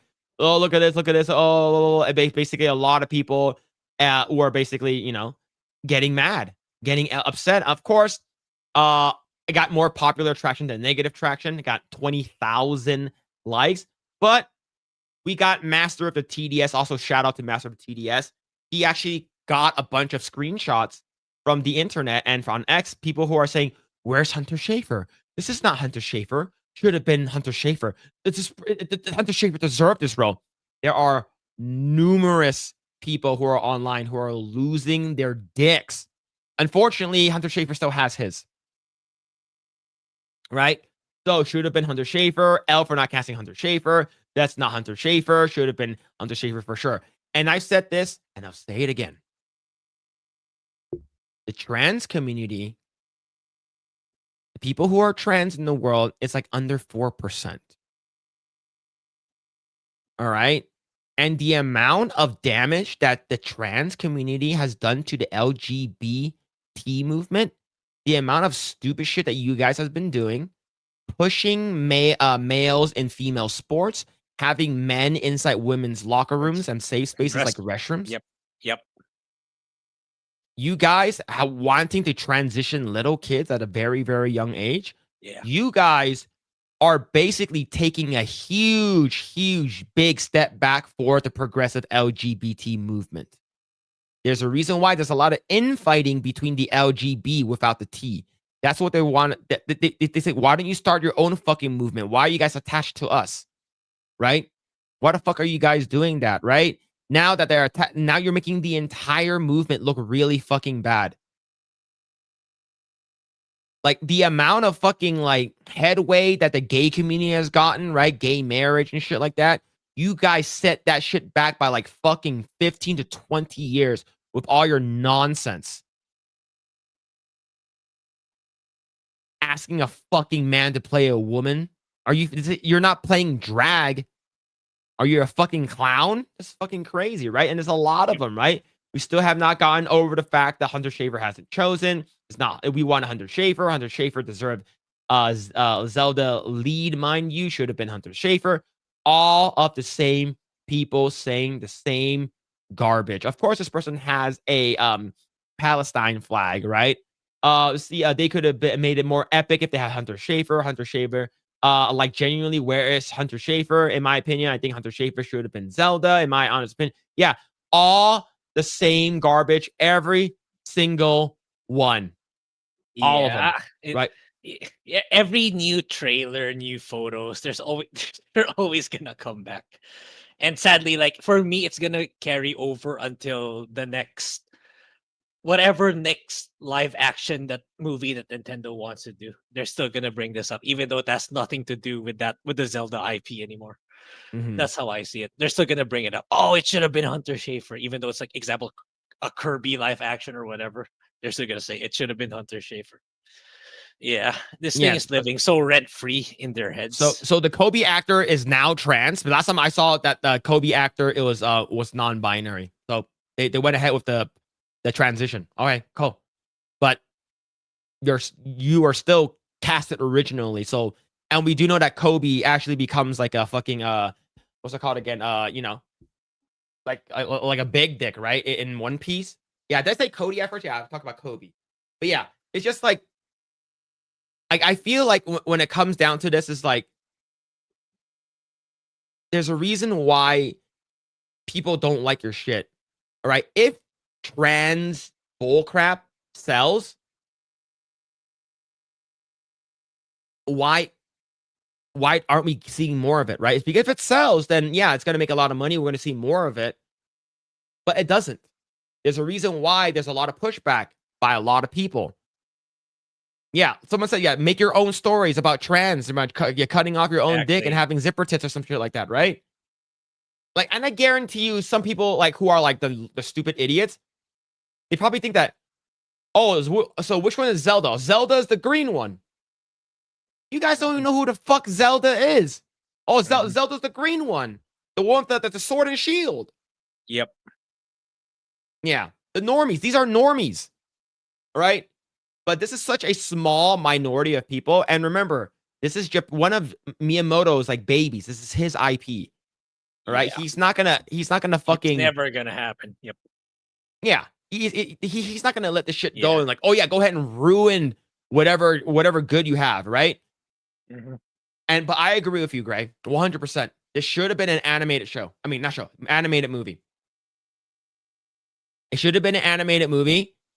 Because it'll be along the same lines as you can use Illumination, and then you can make a Donkey Kong movie, and then you can make a Kirby movie, and then at the end of Mario Galaxy is like, oh, I just got invitation, and he turns it around, and it's the Smash Brothers logo, right? And then he meets up with Sonic and shit like that, and in the Smash Brothers movie, and you have the Nintendo Cinematic Universe that will completely destroy the MCU. Because if you think about it, Universal, Nintendo, the Nintendo World area, Nintendo Land, and Epic Universe completely wrecking Walt Disney World right now. Yep. It's it's a good thing. I actually probably back in college, probably back in like 2010, 2008. Like you can even ask some of my friends that I used to work at Disney. I said, why don't they make a Nintendo Land? And it's like, what do you mean? I was like, imagine Disneyland, but everything's Nintendo. So the hub area where like Walt and Mickey statue is, that will be Peach's Castle, right? And then when you go, so where Frontierland is, that will be Donkey Kong Land, right? DK Country. And then you go north of that, you're gonna hit Link, right? You're gonna hit Hyrule. And then Fantasyland will be like fucking Kirby and shit like that. Yeah.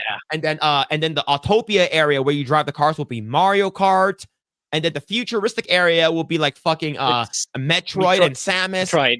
And Star Fox. Star Fox, yes. Like I said this shit back in 2008. Mm-hmm. Like I think now that they're sort of doing it, but it's not as grand as I want it to be. But I think overall, it's coming together. I think it's already happening. And if it's the reception's really good, it'll get there eventually. They'll just up the ante, make it even better at some point in the future. Yeah, agreed. Yep. Yeah, man. Yeah, I want Nintendo to completely blow Disney out of the water. Like their time is over, right?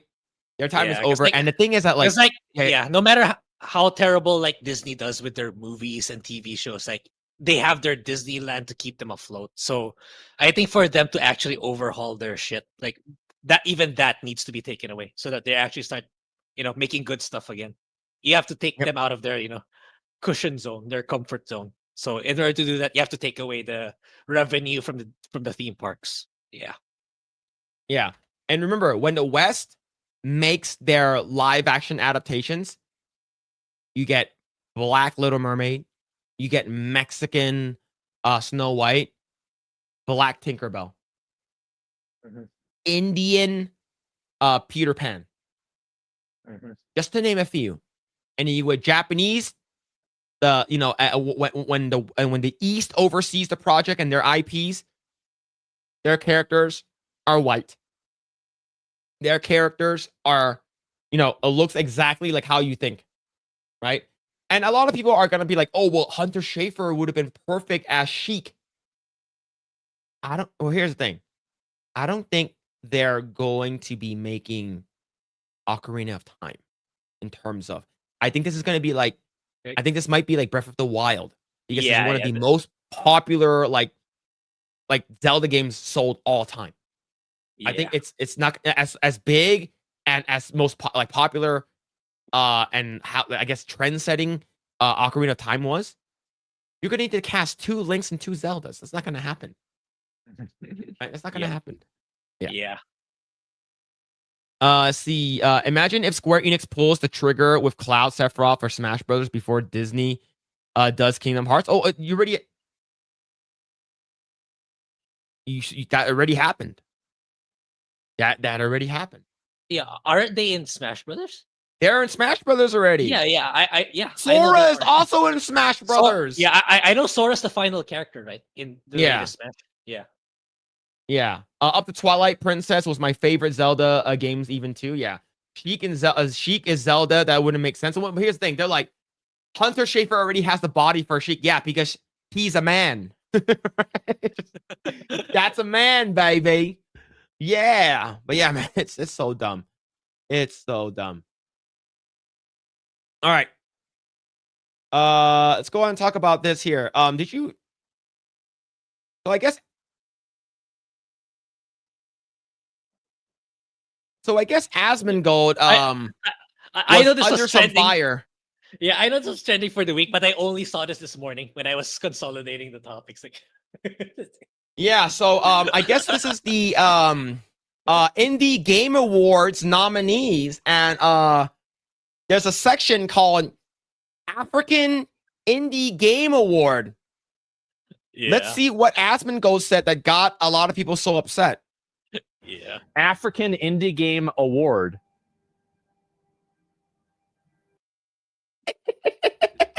The fact that you have Finding Father there, Yeah.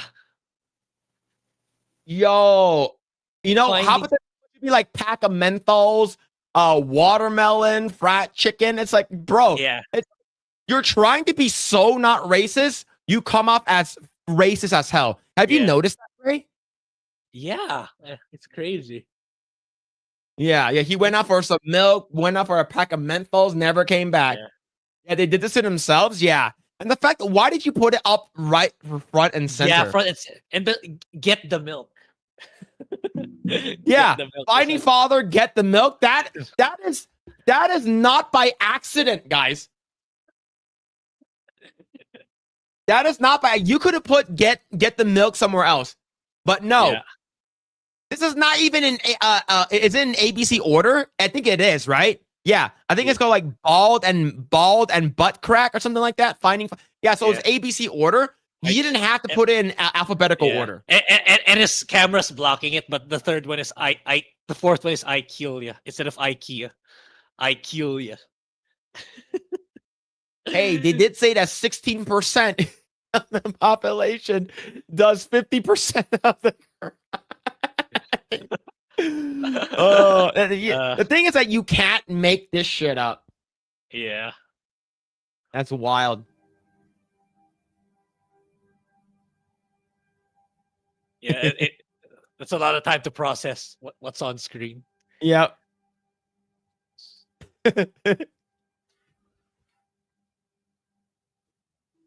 Oh my god.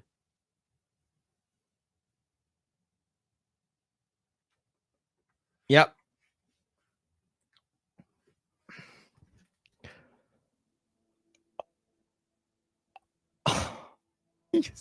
He's fucking flabbergasted.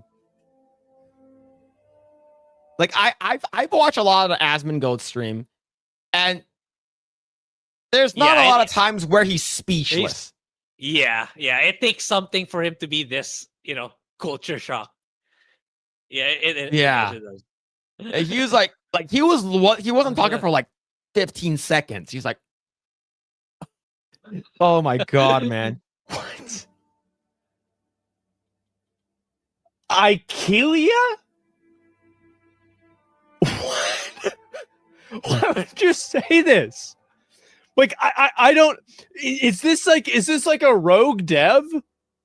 Like, I mean, it had to have been like this is the top. Like, in terms of like prime real estate, the top one in the middle is the prime real estate, and you put that one there, and you nominate that one. This is like, yeah, it feels like this is satire. Get the milk. See, the crazy thing is, it's sort of like, imagine it. They'll say like, oh, best Asian game, best Asian indie game award nomination, right? And one of them would be like, it'll be like it'll be called Crash, and another one's like Asian Ching Chong, and the other one's like Car Crash, and so it's like, yeah, it's like, bro, like you gotta mess them up, you gotta move them around, right? I feel like this is done deliberately. I think that's the thing. Like I know it's done alphabetical order. I see it, but you didn't have to make it alphabetical. Yeah, exactly. You didn't have to. Silence. Almost like they're using the alphabet as a cover up. Yeah. It's ABC order, bro. It's alphabetical. Yeah, this is bad. Yeah, Piano Simulator. Yeah, and then the last one would be what's it called again? Disappointing, something like that. It's like just be as racist as possible. Yeah. I get the milk, Finding Father, and IKEA. I can't, guys. This is crazy. That's crazy to me. You know, on Twitter, you have Blue Sky.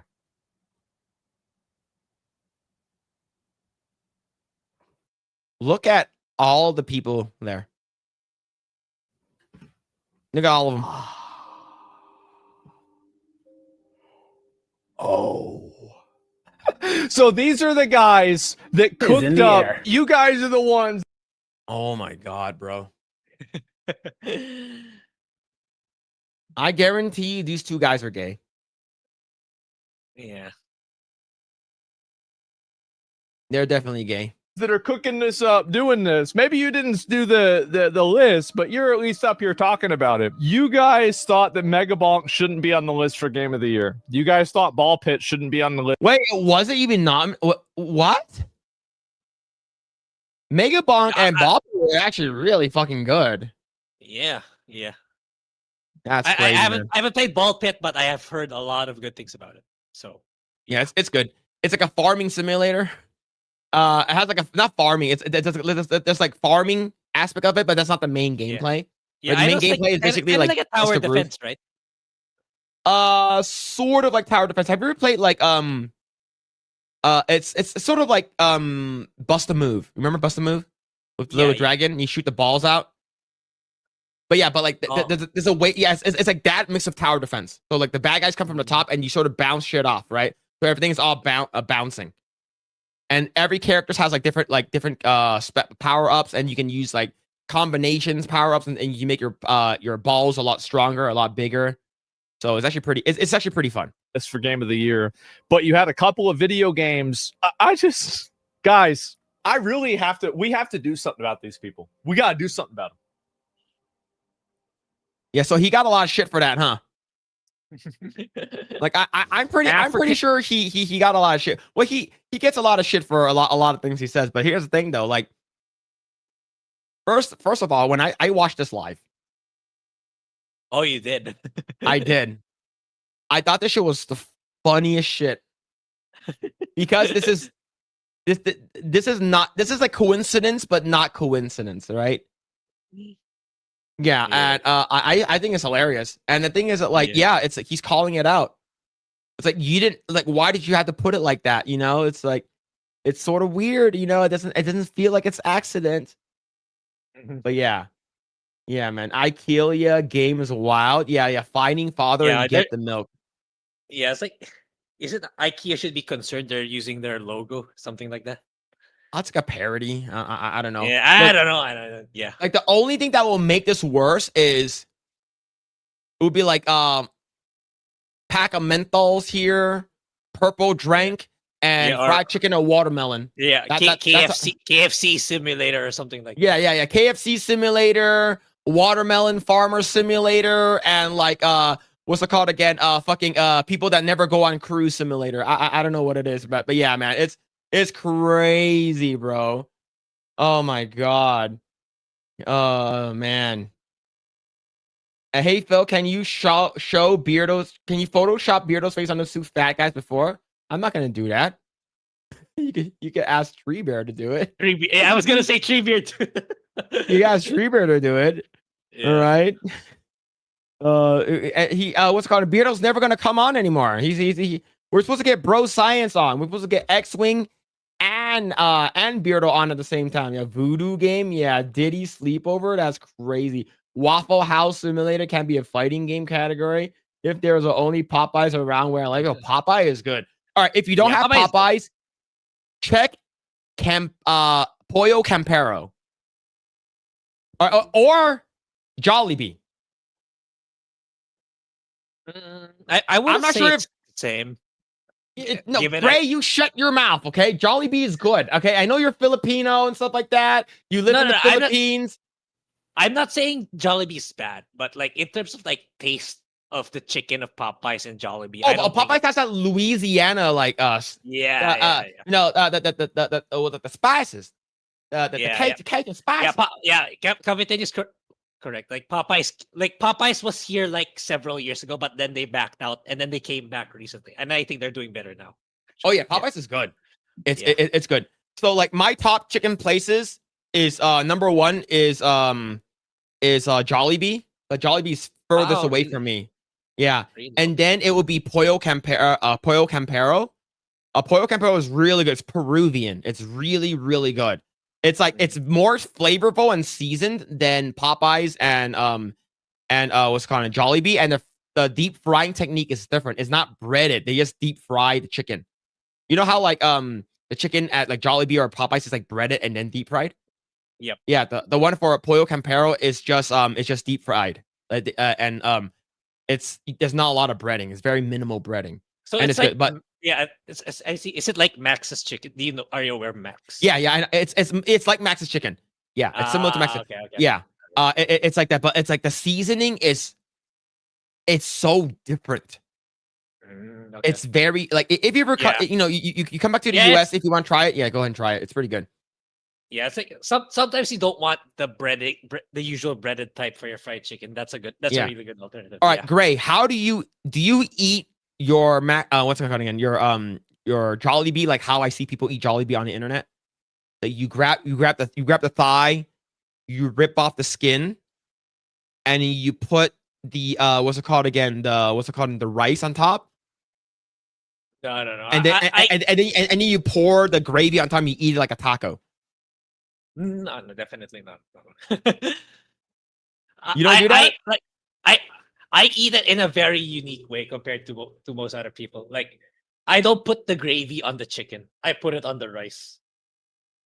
I put the entire thing on that's the an rice. Asian thing. So you put the gravy on the rice. Because my rationality is the fried chicken tastes good on its own, but the rice isn't. It's like it's something that you would do, to get full, but it's not exactly tasty.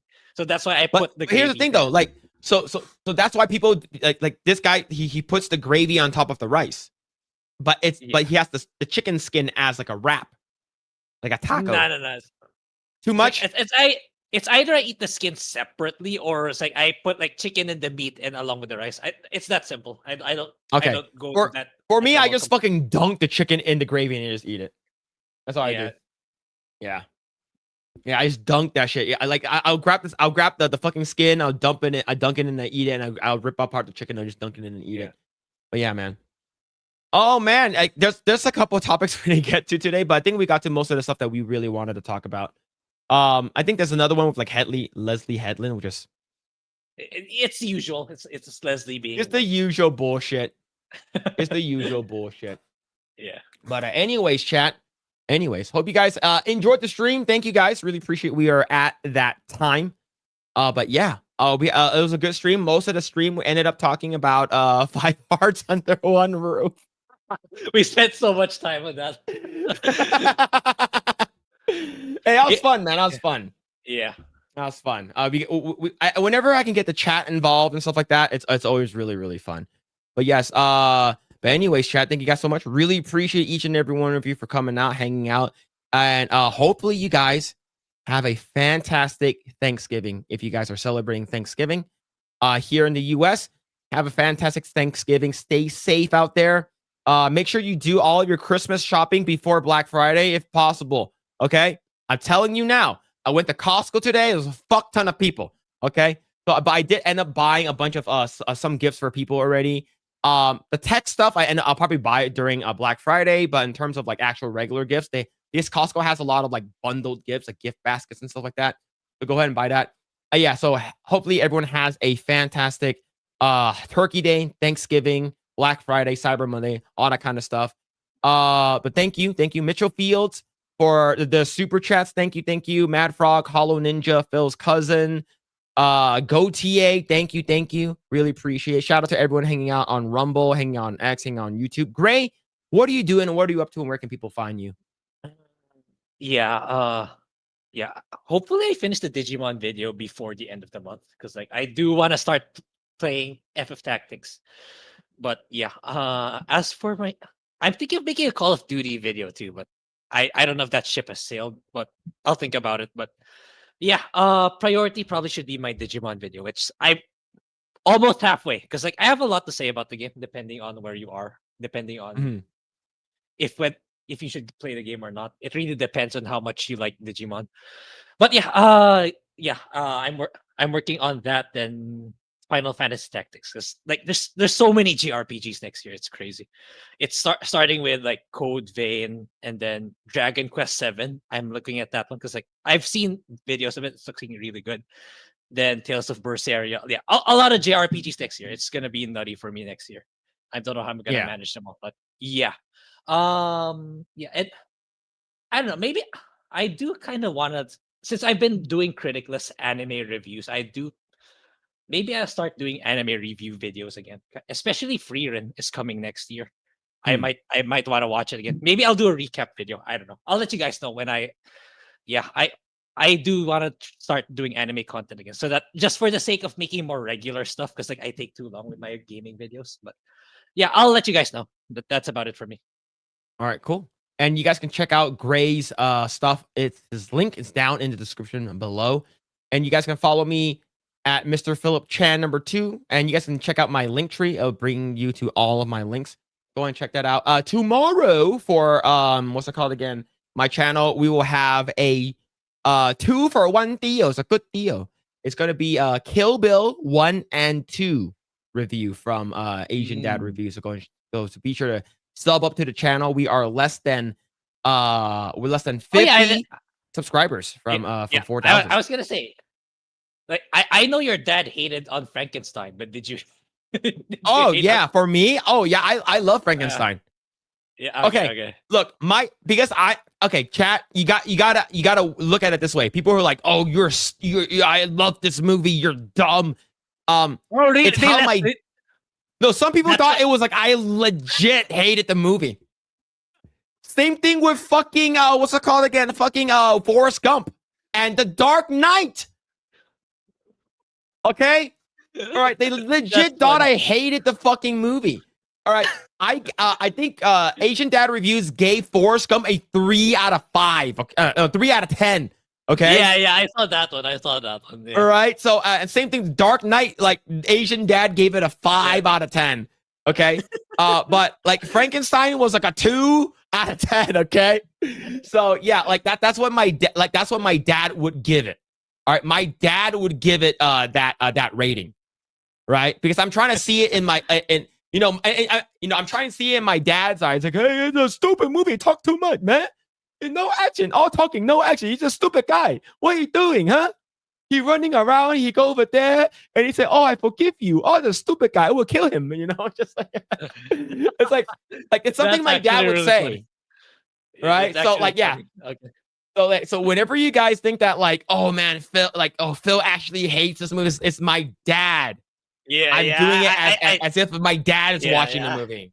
I just remembered you mentioned it's like, yeah, I needed to clarify. So there you go, chat. Yeah. I needed the clarification. Yeah. Yeah. So like, so if you look at the critic list reviews, they're bad. Has your dad seen my dad reviews? No, he hasn't. He hasn't. Here's the thing though. My parents are divorced. And I one time what's it called again?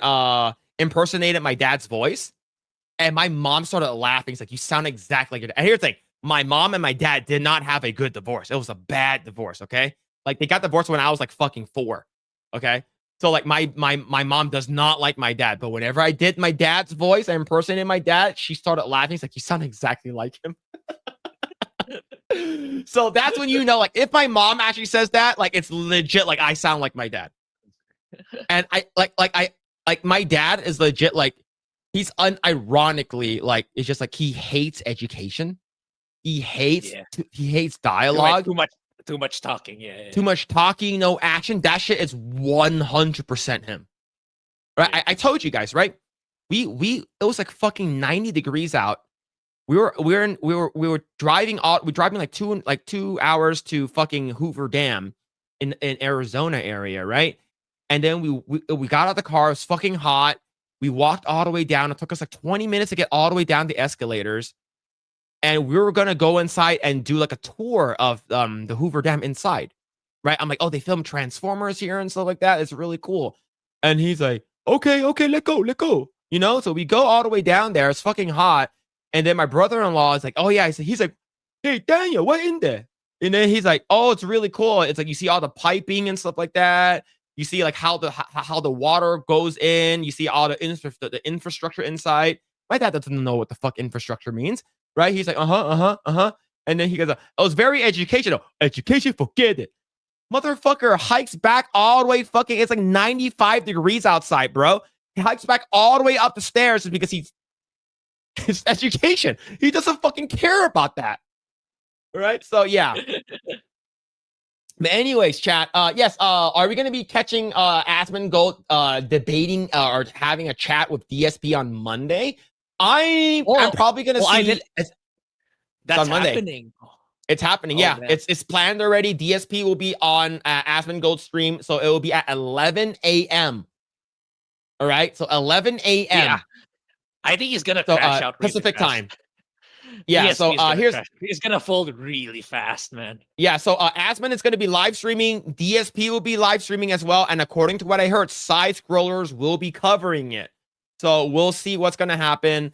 I've seen. Hey guys, I'm not poor. I never asked for money. Just like, yeah, what? All the time, man. And he puts it all the WWE game, dude. Yeah. Are we gonna cover it? No, I'll be working that day. So like I'm working. I didn't take the week off. So yeah. So I would just watch it. Yeah. I'll just be in the side. Like I know it's easy to it's as a YouTuber, it's so easy to think about. Look, if I cover these other content creators, I'm gonna get you're gonna grow a lot faster. But that's not the direction I want to go for myself. It's like I want to keep it more objective into the entertainment media. So. What I will do, if you guys want, like at least for my own channel, since I'm going to be streaming Monday night, like I can react to a replay of it. So I won't watch him live. Like I won't watch him live. So yeah. I don't know. It's like for me, it's like that's a new space that I know, like streamer drama. Yeah, it's much easier to grow as a content creator if you cover that. But it's like, do I really want to? It's like no. Yeah. So all right, so here's what I'll do. I will not watch the debate between both of them. and I'll just do like a raw reaction when I stream at night. Yeah, We'll see Yeah, how I- long that's gonna yeah, take yeah, because it could be very long. it could be very, but knowing Phil, given I've watched so many content creators cover Phil, he doesn't have a thick skin. He gets so easily. I think that's the reason why agitated. people like watching him because he gets pissed off very easily. It's so easy. It's so easy to get under his skin. Really, it's like imagine talking to Asmongold. It's like I don't think he will last an hour. I don't think he will. Yeah. Unless like he's like using it to make more money. That's the angle I see. Well, they're both going live at the same time, They're so he'll both be covering going on his live, channel too. Yeah, So, and I can yeah. imagine like Asmongold's audience, like giving Phil money just for the sake of trolling him. So I do think there's a part of him that wants to capitalize on that too. Yeah, Yeah. for sure. Yeah, Yeah. that'll be fun. That'll probably Yeah. I'll probably go ahead and do that. I'll probably do like a raw Yeah. reaction to the stream, to the debate, Yeah, and that'll be pretty fun. yeah. Yeah, All right, I love chat. Kino Casino, but I don't give a crap. I don't know who Ethan Ralph is, so that's why I haven't been watching them lately. So I give a crap about iDubbbz, about Hassan, about who else are they covering? Review Tech USA, but Ethan Ralph not really. So I haven't been watching them Yeah. of late, but I will When once is they it? go back to it. It's going to be Monday. I believe so it's going to be 1 p.m. Texas time, so 1 p.m. Central, 11 a.m. Pacific, and 2 p.m. Eastern.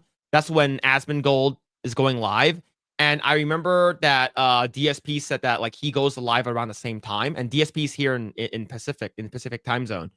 So they're gonna go live around that time. I'm not sure if it's gonna be like right away they're gonna be talking. I think it might be like maybe like 20, 30 minutes in, and then they're just gonna get into it. But yeah. Anyways, chat. Thank you guys so much. Really appreciate it. Shout out to everyone who's been hanging out. Shout out to all the mods. Shout out to all the donos and everything like that. Shout out to everyone on Rumble, people on X, people on YouTube.